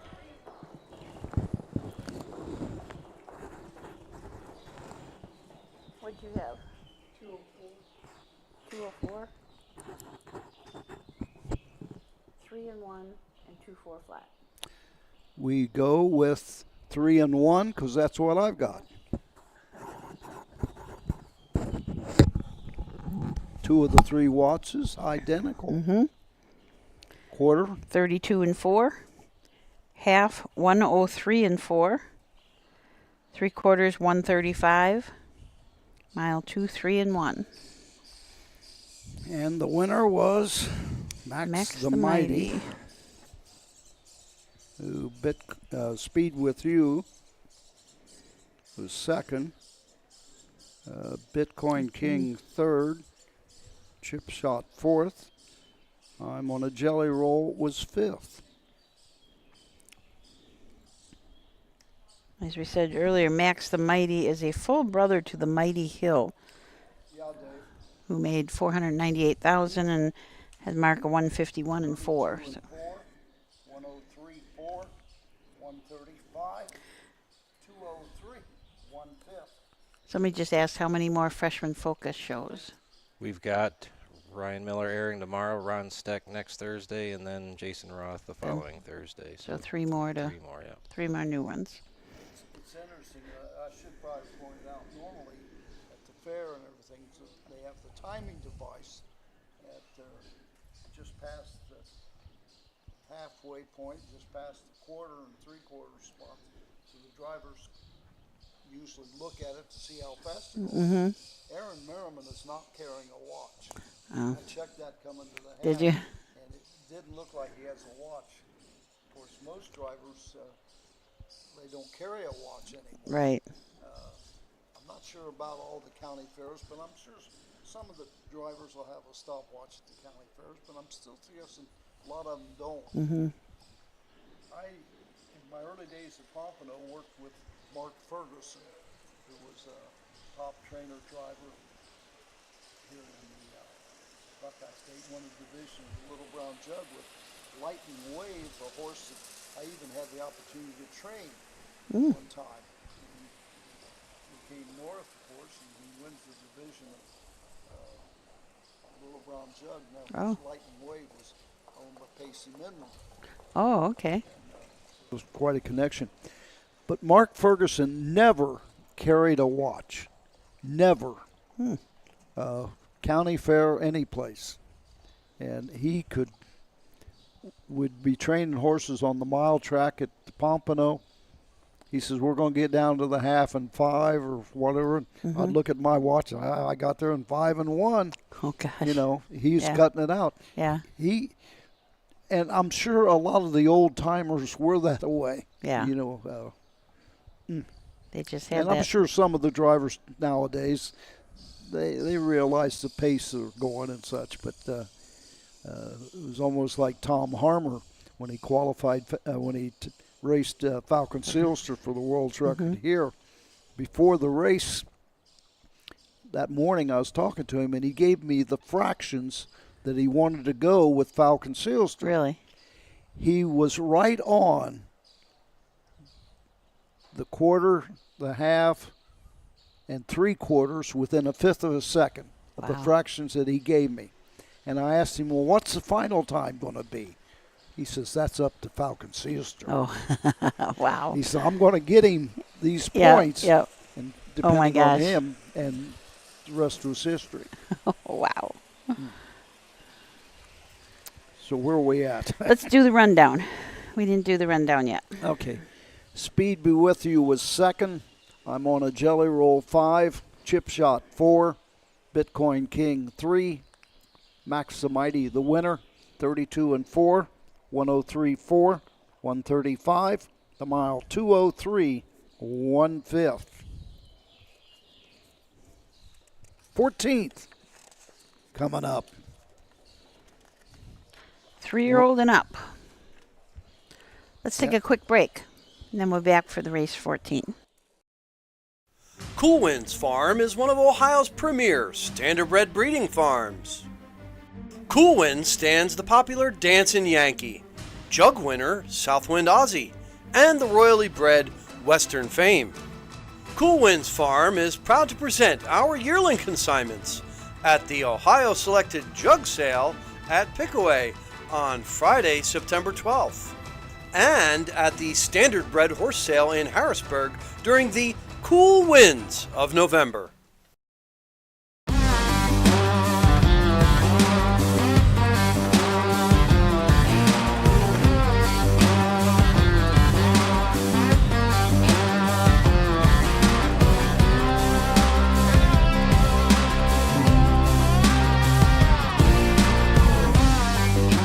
Do you want your horse to shine in the winner's circle? Feed DAC Oil. It makes a world of difference.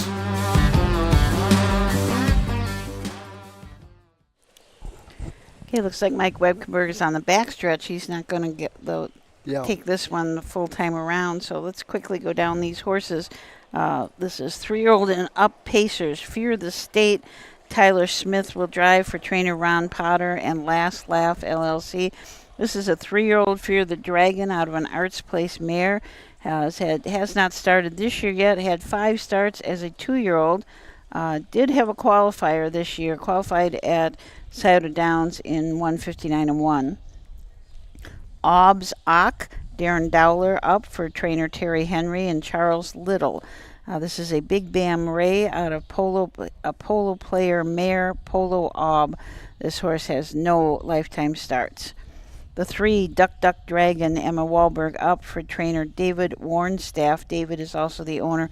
This is an 11-year-old mare by Dragon again out of a Cam Luck mare. She has had 180 lifetime starts, $201,000, a mark of 52 as a 6-year-old. No starts this year, but did have 20 starts last year and 3 wins. I've got Neon Eyes. Ken Holiday up. Ken also trains for Pod Stable and Steven 16. This is a Do Me That Again 4-year-old gelding out of a Dragon Again mare. 27 lifetime starts, 2 wins. The fastest of those was as a 3-year-old in 154 and 3. Had a qualifier at Northfield a couple weeks back. Made a break early and finished distanced. The 5, Wrecking Crew, Tyler Smith is up for David Hufford Sr. Hufford Racing Stables own this 8-year-old gelding by Pet Rock out of a Western Terror mare right now. Has not had any starts this year. Did have 18 starts last year with 2 wins. A mark of 155 and 2 at Northfield last year. 90 lifetime starts and a lifetime mark of 153 flat at Scioto Downs. And the 6 is a scratch. On the 1 horse here, Fear the State, it's Tyler Rush. Driving? Don't have as much time to find. This 1 horse is just warming up, so they won't start until he gets off the track. Tyler Smith is driving the 5 horse, so that's straight. Okay. Let's see if the others are correct. Emma Wahlberg's on the 3. Darren Dowler on the 2. Darren Dowler on the 2. Tyler Rush on the 1. And Ken Holiday. Ken Holiday's on the 4. Okay, so our only driver change is Tyler Rush on the 1.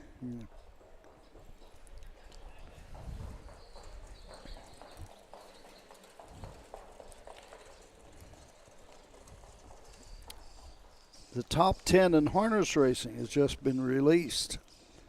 Number 1, Lou Print.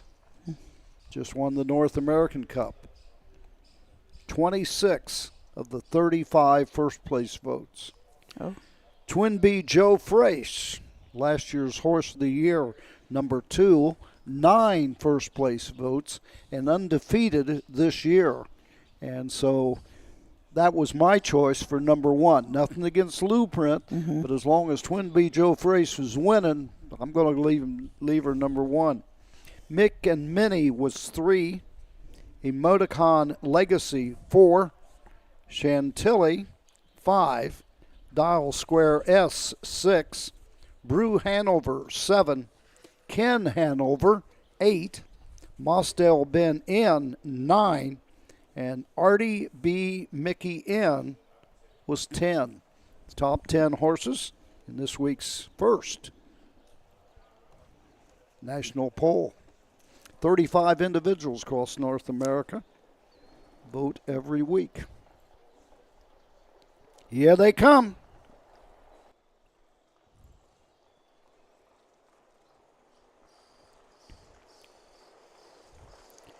They're off and pacing. That's Duck, Duck, Dragon going right out to grab the racetrack for Emma Wahlberg. Up on the outside second, it's Wrecking Crew. Into the turn, racing third, taking a seat. Ken Holiday with I've Got One Eyes. Racing to the backside, Holiday's not content to race third. Tips to the outside. Fact is, we got 3 wide going to the first quarter mark. Opening quarter, 30 2/5. And getting the lead now is Holiday with I've Got One Eyes with the lead by 2 1/4. Racing second, it's Wrecking Crew. Racing third, Duck Duck Dragon into the lane. First time coming to the halfway point. Racing fourth is Fear of the State. Trailing the field, Oz ACH. Opening half, 59 2. On to the backside they go. I've Got Neon Eyes with the lead for Holiday. Has that margin by a length and a half. Sitting in the 2 holes. They race down the backside. Wrecking Crew. Racing third. Wahlberg tips to the outside. Duck Duck Dragon, 3/4. 130 3/5. Into the final turn. After a bit of a breather to the 3/4. Opens up. Now by 5. Coming to the outside. Duck Duck Dragon with 1/8 of a mile to go in Ohio. Into the lane they come. I've Got Neon Eyes has the lead by 6 and drawn away with each and every stride. Home second, Wrecking Crew, Duck Duck Dragon, Fear the Sage, and trailing the field, OBS ACH. And the 3, although I was thinking that was the other race, we didn't have a 3 horse, but we got.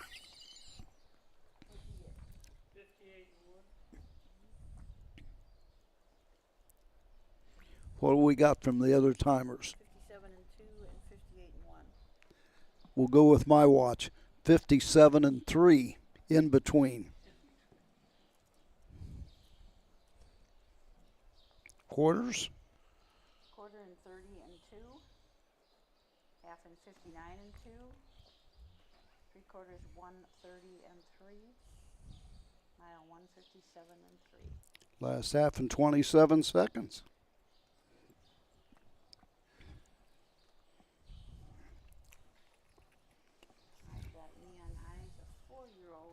Yeah, Dave.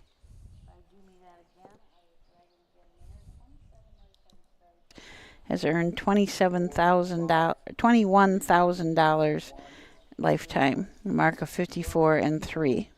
59 2, 130 3, 157 3/5.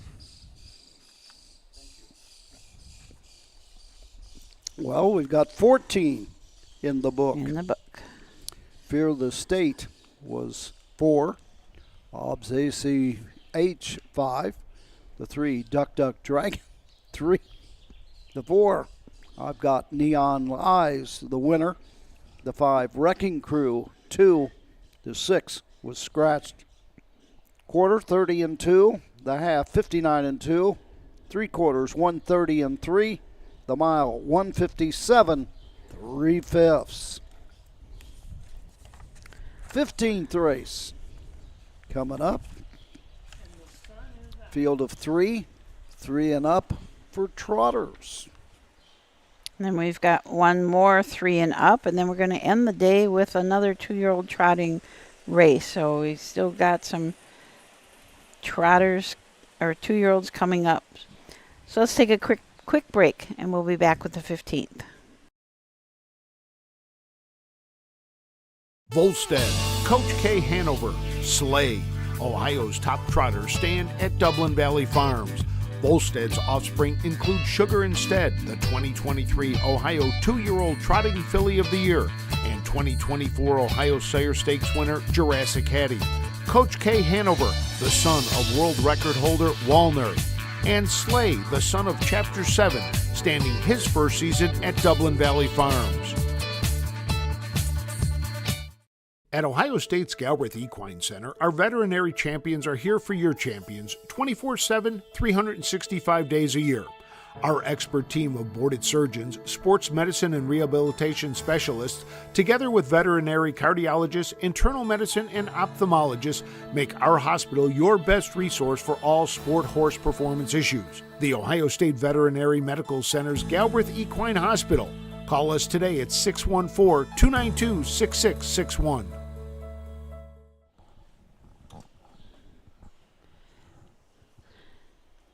Okay, Chicken Man asked if you're going to be here next Tuesday, and yes, you are. You're going to be here next Tuesday, right? Good Lord willing, the creek don't rise. Yeah. The damn creek's getting awful deep. Well, have I got a schedule? Go back to Pennsylvania, announce Saturday night at Northfield. Back here Tuesday for qualifiers at Delaware. Go back to Pennsylvania because I got to get my car's oil changed. Come back Friday and Saturday night at Scioto. Oh. You know, we do change oil here in Ohio. I was going to say, there's got to be a somewhere around here. If that's your reason for going back. Don't get me wrong. But when you have the vehicle I got and I go to the dealership that I bought it, you do not know how important that is when you trade that vehicle in. Oh, okay. Because then they know that the oil's been changed. They can tell you how your mileage is on the tires and everything like that. And it pays to go to the dealership that you bought, and my dealership is in Pittsburgh. Okay. And I think I bought cars from the same dealership since 2002 or something like that. Oh, wow. Oh, yeah. Yeah. Well, we're just going to have 3 of them in this race. From the rail, we've got Jars Shinin' with Chris Beaver up, trainers Chris Beaver, owners Chris Beaver, and Carolina Ortiz. This is an Uncle Peter 3-year-old out of a Malabar mare called Reinvent. Has had 3 starts this year. Has been making some breaks. Had 3 starts as a 2-year-old.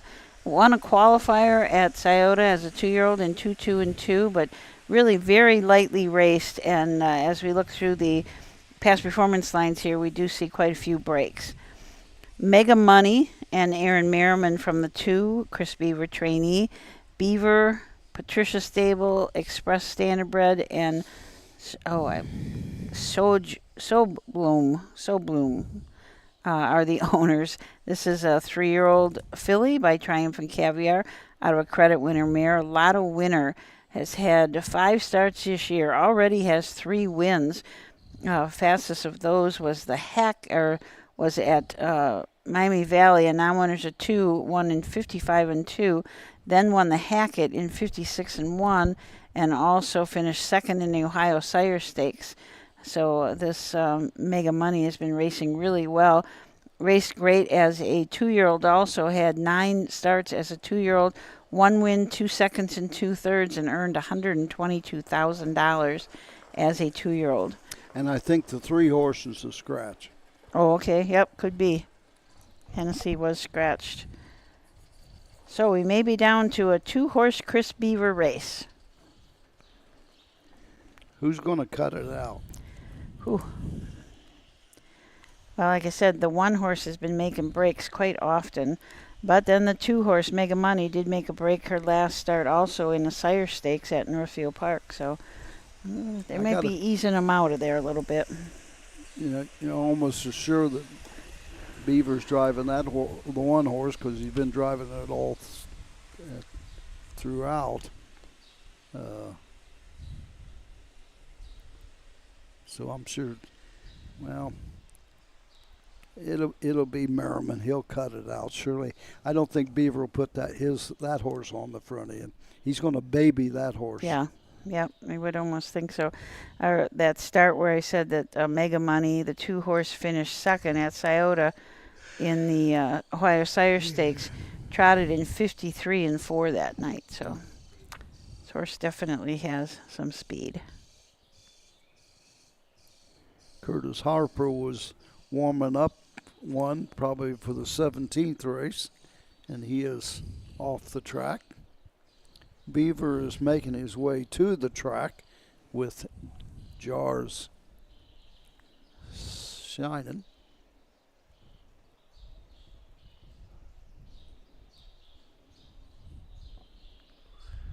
What is today? This is Wednesday. Mm-hmm. And Merriman's probably driving at Scioto tonight, I would guess. Did we get a total of Chris Beaver horses today? You guys didn't happen to count them up. I know there was a lot. When I was looking at the entries, I saw that it looked like they tried to split him up to where he had no more than 3 in a race to keep things somewhat under control. Yeah. But still, I mean, they're doing some work back there today. I counted 17, but we have that alphabetical index, but he had so many horses that some of them ran into the back of his name. So I think he had 17 in the day. Just really a lot to ship over here, and really a lot of horses. Tell us about that U-shaped barn.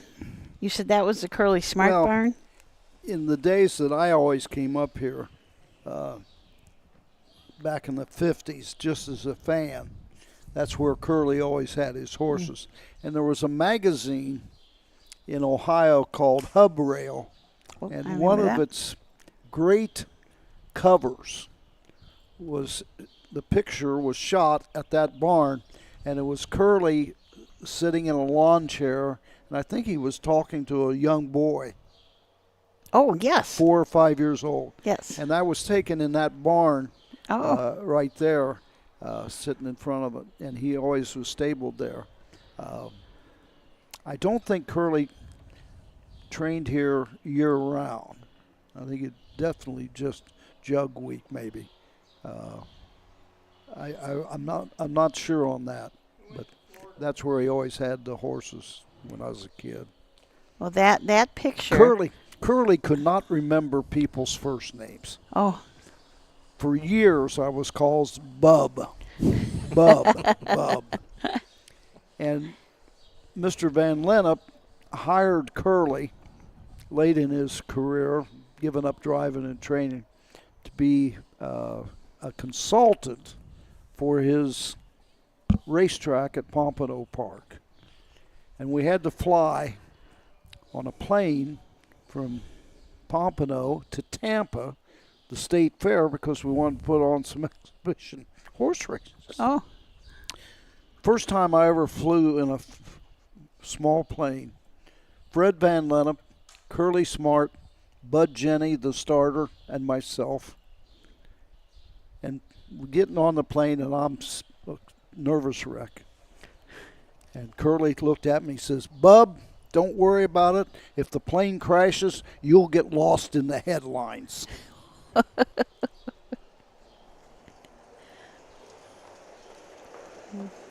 They're off and trotting.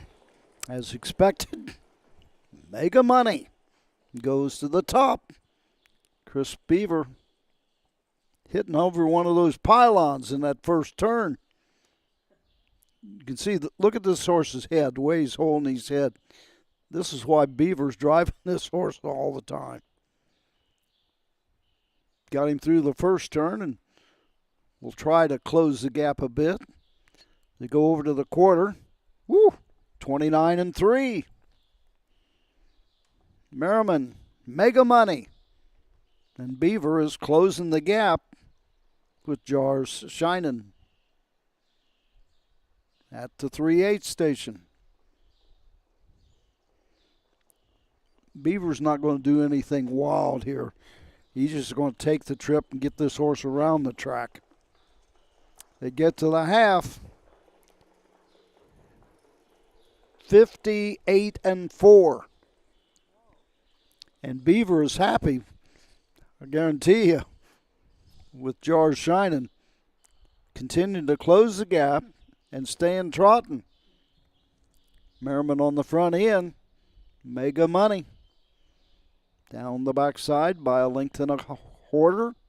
Jars Shining is there second. At the 3/4. 129-2. Bit of a breather. Now opens back up. Mega Money now by 7. Jars Shining still trotting second. About a 16th to go. It's all Mega Money. Now by about 15. And Jars Shining second. But a good mile. Just what Beaver wanted for this 3-year-old gelding.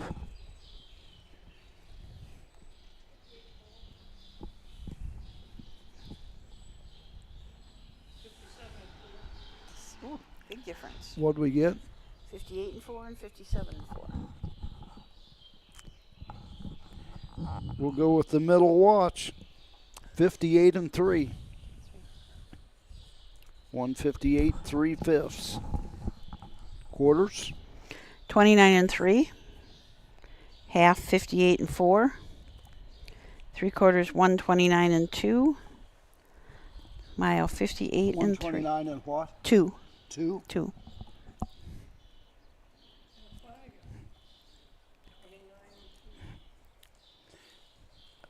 Two 1 scratch. 29-3. 58-4, 129-2, 158-3. Yep. 15th is history. Russ Johnson did a little bit better. You dropped your pen again. I'll go to the backup pen. Your AE pen. I mean, you should see us. I haven't been out of this chair. Susan's been out of her chair once. Yeah. The most uncomfortable chairs that I've ever sat in, because you almost have to lay in them. You do. Yeah, they are bad. You're right. I hope it's not because the rear end's so big, but maybe it is. I don't know. Anyway. What was I going to say? I lost my... Oh, somebody said, Russ Johnson said that Chris Beaver had 23 in today. 23? So I definitely did not count. It's a wonder you can even read his name. Yes. That's a lot of horses. You were talking about that Curly Smart picture, and the Harness Horse Youth Foundation gives out a Service to Youth Award, and that picture is on that award. Really? Yeah, because I have one, and I'm very proud of that. Yeah. It's a really, really neat about Curly talking to this, explaining things to this young person. What was it I bought at that dinner and then gave to you when we got back to Ohio? Up in Minnesota? The Foiled Again? Was that the Foiled Again picture? Was it? I don't know. I think that was, I think that was the Foiled Again photo. They had kind of an auction for charity, and I bought it. And then when we got to Ohio, I don't think you weren't working here at that time. No, I was still working in Minnesota. Yeah, Minnesota. Yep. And I met Susan for the first time there. And lo and behold, when I go to the Ohio Harness Horse, there's Susan Schroeder. So I give her that picture back. Yep. One year over in Ireland, they have a big dinner before the Vincent Delaney Memorial, and in the auction, I bought both the colors of David Miller and Aaron Merriman. Oh. And immediately gave them away to beautiful ladies in attendance.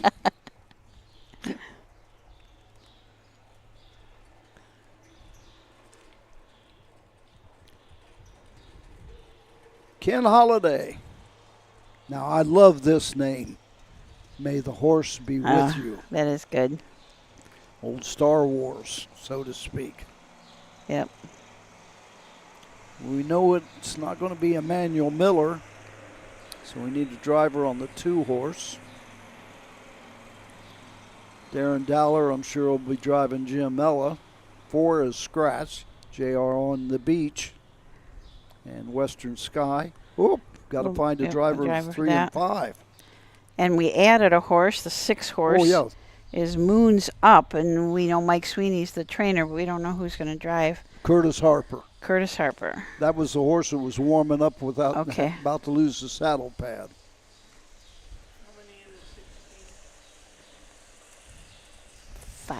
Five in the 16th, yep. So we'll go over those. Wait, May the Horse Be With You, and Ken Holiday from the rail. Ken is also the trainer, and Greg Luther Racing owns this horse. It's just a 3-year-old by Well Set out of a Better Than Cheddar mare, and this is his first lifetime start. Midnight Western, we're going to wait for a driver on that one. David Warnstaff trains and owns. This is a 3-year-old filly by Western Vintage out of a Feelin' Frisky mare. This horse had 10 starts last year, 2 wins. The fastest of those was 2, 2, and 3 at Marysville. Has not started since last year at Coshocton. Gemma Ella, Darren Dowler is down. He will drive that one. He will drive. Okay, he's up on the 3. Trainer is Terry Henry, owner Joyce Wagner. This is another 3-year-old filly by Big Bam Ray out of an I-Scoot Hanover mare, Hillcrest Crystal, first lifetime start. The 4 is a Scratch. The 5, Western Sky. We'll get a driver for that one. Trainer Terry Henry and owner Joyce Wagner. This is also this horse's first lifetime start. And then we have in addition the 6, Moon's Up. Curtis Harper drives for Mike Sweeney, and we know that that is a 3-year-old gelding. That's all we know about that one. And we got 2 of the 5 horses on the track, but the other Dowler horse has not come out as yet. And here he comes, I think. I think we're getting one out of there. And I do not know the colors, so I don't even know who it is. I may have seen those colors at Northfield. Who owns the horse? Terry Henry is the trainer. Joyce Wagner, Joyce Wagner, and no idea who. No, they have not started. So green and white colors with shamrocks on the sleeves. Let me call David and see if he knows. There's a Beeler up at Northfield that has similar colors, I believe.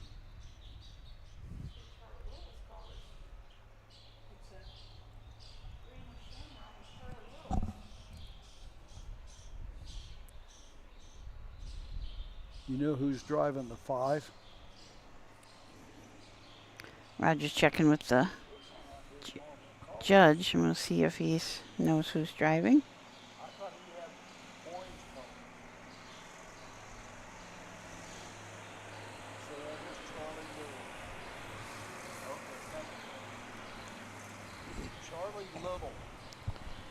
So he's on the 3 or the 5? The 5. The 5. Charlie Little. Sorry, Roger. I still had you muted there when you said that. So Charlie Little driving the 5 horse. I don't know why I'm thinking his colors were orange and white. But Dave says no. That's who it is. So I readily accept it.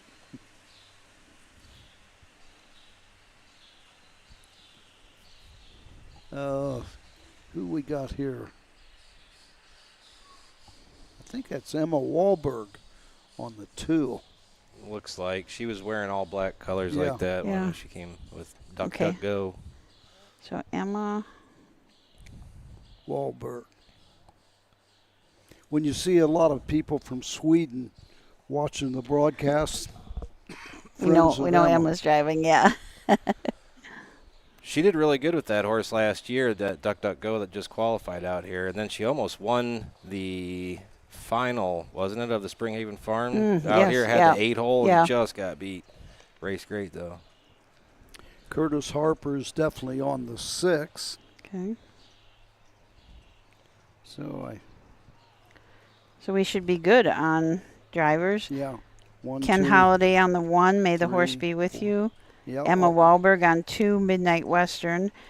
Darren Dowler on 3, Gem Ella. 4 is scratched. 5, Charlie Little on Western Sky. And the 6, Curtis Harper driving Moons Up. 4, Mike Sweeney. Or Curtis- Mike Sweeney? 4, Mike Sweeney. Mike. Yes. Yes, trainer Mike Sweeney. Curtis works for Mike. Oh, okay. Charlie Little used to be from Sunbury. And I don't know if Curtis's dad's up here or not, but he lives and works for, I think, the Burke Stable down in Florida in the wintertime. And he may be here now, I'm not sure, but yeah, Dave.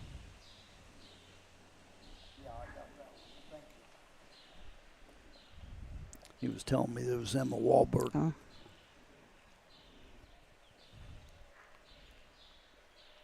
So as soon as we get the water truck and the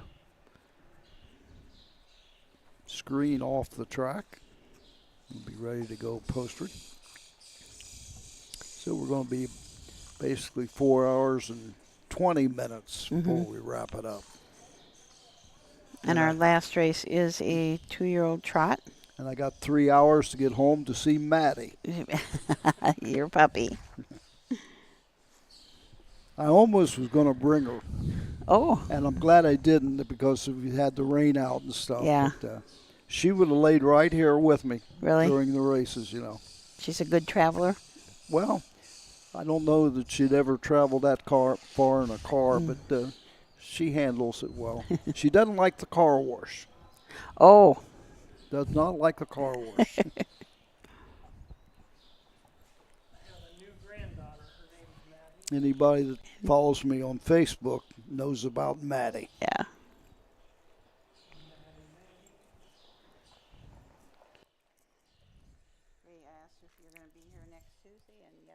Yeah. Good Lord willing, the creek don't rise. Pacers are rolling behind the gate. Gate swings into the stretch, and here they come.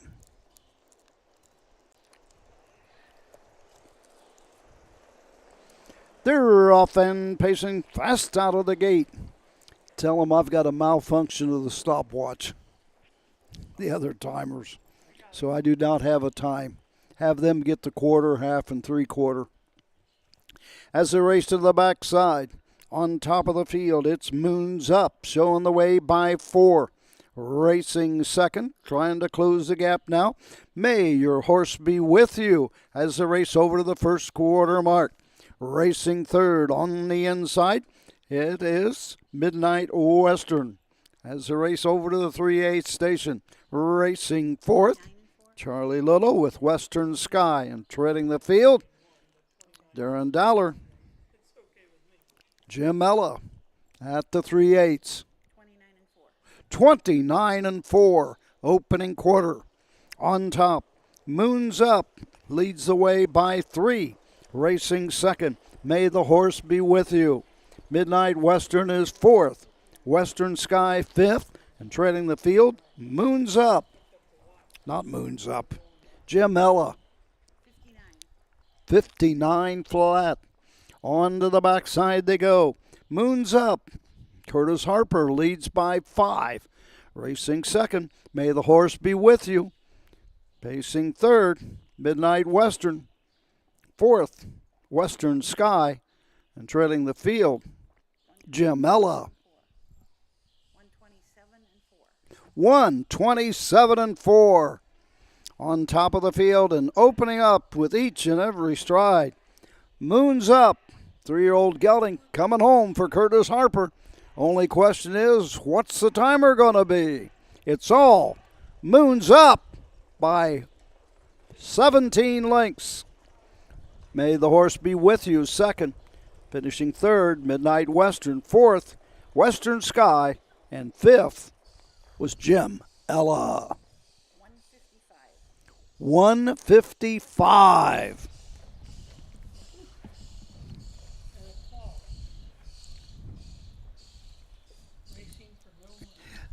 The malfunction of the timer, I hadn't taken my stopwatch back to the original starting point. It was still on the time of the last race, so when I hit it to start, it went back. So a malfunction of the timer. Okay, the fractions.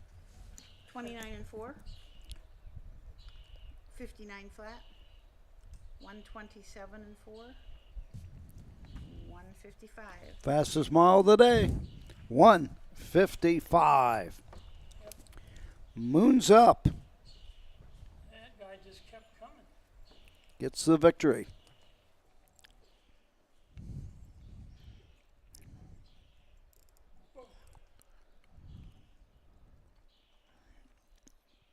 I don't remember who I called 2nd, 3rd, 4th, and 5th, so I'll wait on David to give us those results.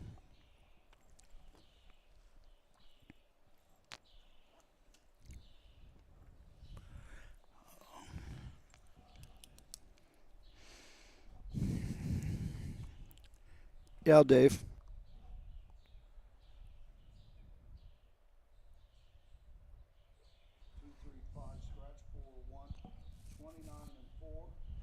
$59, 127.4. The mile, 155. Thank you. Results are official. Number 1, May the Horse Be With You, 2. The 2, Midnight Western, 3. The 3, Jim Ella, 5. The 4 was scratched. The 5, Western Sky, 4th. And the 6, Moon's Up, the winner. Top down, 2, 3, 5, scratch, 4, 1 on the bottom. The quarter, 29-4. The half, 59. 3/4, 127-4. The mile, 155.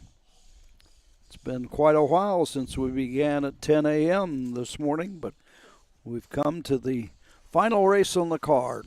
17th race featuring 2-year-old trotters, a field of 4 with the scratch of the 4, Water Slide. Back with that final race of the day in just a few moments. Who feeds your need for new ideas for your family's best farm future? Ohio Farm Bureau. We work with our members to shape ag policy that will positively impact our industry. Farm Bureau is advancing business solutions to give you a competitive advantage. We help you gather information to stay ahead of important topics and technologies. Plus, Ohio Farm Bureau creates opportunities for growth. Ohio Farm Bureau, feeding your need for new ideas. Make summer memories this year at the Ohio County Fairs. The Ohio Harness Horsemen's Association will be live streaming every race this year, and we want you to be there. Be a part of the excitement with the 2025 Ohio County Fair Racing Passport. Stop by the OHHA broadcast location in the grandstand to pick up your passport and stamp. Get stamps at every fair you attend. Prizes will be awarded to those that attend the most racing programs. Get your passport at the first fair you attend or call the OHHA office at 614-221-3650. Harness Racing, the fastest ride at the fair. When you need supplies for your horse, one name stands out: Big D's. Since 1976, Big D's Tack and Vet Supply has been the equine experts you can trust. Whatever your horse needs is available at Big D's Tack and Vet Supply. Visit the retail outlet in Streetsboro, Ohio, or order online at bigdweb.com for fast shipping. Most orders ship that day. Or call 1-800-321-2424. 2142. Big D's Tack and Vet Supply. Back here at the Delaware County Fairgrounds, our final race on the day, a 2-year-old trotting event. Scratch the 4, water slide. So we got Clifton Bell, Chris Beaver, Tyler Smith, Clifton Bell. So we need the drivers on the 1 and the 5 in this race. 1 and 5. It's a little hard for Clifton Bell to drive both of them from those post positions. Special money is from the rail with maybe Clifton Bell up, trainer Chris Beaver, Barker, and King Homan are the owners. This is a Ready for Money out of a Lucky Chucky mare special invitation. The second dam is a sister to a horse called Costa Rica, who made $1.4 million. Special money was a $27,000 purchase at the Ohio Selected sale. Make the driver Aaron Merriman. Aaron. Okay. Aaron Merriman on special money. Hush Don't Tell, Chris Beaver up. Trainers Chris Beaver. Owners Chris Beaver along with Anastasia Meshkova. This is a filly by Lather Up out of a Some Beach Somewhere mare. Sneecrest Hanover. Sneecrest Hanover was a double-gated horse. She had a pacing mark of 156 and a trotting mark as a pacing mark as a 3-year-old of 56 and a trotting mark as a 4-year-old of 58. And that mare is also a half-sister to a horse called Sutter Hanover and others that made $1.8 million, so quite a family there. Belle Lay Star, Tyler Smith up for Norman Robbins, Susan Irene Robbins, the owner of this filly. It's up by Marseille out of a Master Glide mare, Sister Star. She herself made almost $100,000. The 4 is scratched, and the 5 is Whiskey Twist with Clifton Bell. Chris Beaver trains and co-owns along with J.R. Blusiak and L.V. Fleming. And this is a Ready for Money colt out of a Muscles Yankee mare, Manhattan A.S. The mare is a sister to the Lion King A.S. who made $449,000, and also a sister to Triathlon A.S. made $486,000. This was a $47,000 purchase at the Ohio Selected sale. Did race at Paulding, finished second, back by about 5 in 2:12 and 1. So these are going to go around in extra time. So we've got... Make the driver on the 3 horse, Belle Lay Star, Trevor Smith. Trevor. His first drive of the day, I do believe. Tyler must have had a commitment and on his way out, so Trevor jumps into the bike. So we got from the rail out, we have Special Money with Aaron Merriman, Hush Don't Tell with Chris Beaver, Belle Lay Star with Trevor Smith, and the 4 is a scratch, the 5 Whiskey Twist and Clifton Bell. Clifton Bell. Clifton has got his hands full with that 5 horse there. Looked like it. Yeah. Yeah, absolutely. Horse is trying to shove the gate out of the way. Yeah. I saw a video from overseas. Horse going in behind the gate and shoving the gate, and all of a sudden the horse got tired of shoving the gate and went under the gate. Luckily the driver ducked, went under the gate as well. I had one do that at Maywood Park. Went right under the gate. Back many years ago, we had one do it at Worcester, Ohio.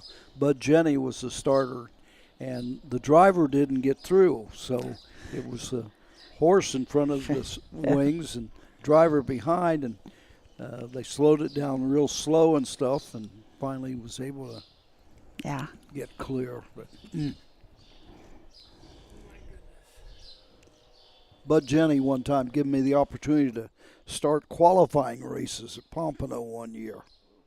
And that was a dream come true. They're off and trotting fast out of the gate. Whiskey Twist been shoving the gate out of the way and on top as expected. Chris Beaver gets away second with Hush Don't Tell. Taking a seat third is Ballet Star, and treading the field, Aaron Merriman's Spatial Money. Off stride but back trotting. Down the backside they go. Clifton Bell, Whiskey Twist, opening quarter, 31-3. Chris Beaver right there second. Hush, Don't Tell. Into the turn third, closing the gap. Ballet Star for Trevor Smith. And trailing, Merriman can see them all with Spatial Money at the 3/8. Into the lane first time, coming to the halfway point. Whiskey Twist brings him over to the half. 1:03. Racing second, Hush Don't Tell. Ballet Star third, and the trailer, Spatial Money. On to the backside. Order remains the same. Off stride, Spatial Money. Have to try again next week. Down the backside of the 3/4 mark. Trevor Smith comes to the outside. 3/4, 134-2. Around the turn, on top of the field and showing the way, but not by less than a half ahead. Whiskey Twist up on the outside second. Trevor Smith is taking the lead now with Ballet Star. Chris Beaver comes to the outside with Hush Don't Tell. Through the stretch, it's all Ballet Star, Whiskey Twist, Hush Don't Tell, and Spatial Money is fourth.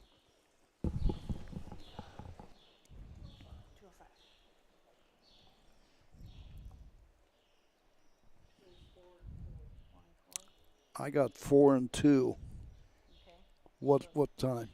He had 2:04 and 4. She had 2:05. 2:04 and 4. Middle time. Quarter. 31-3. Half 1:03. 3/4 134-2. 2-4 and 4. Ballet Star, the winner.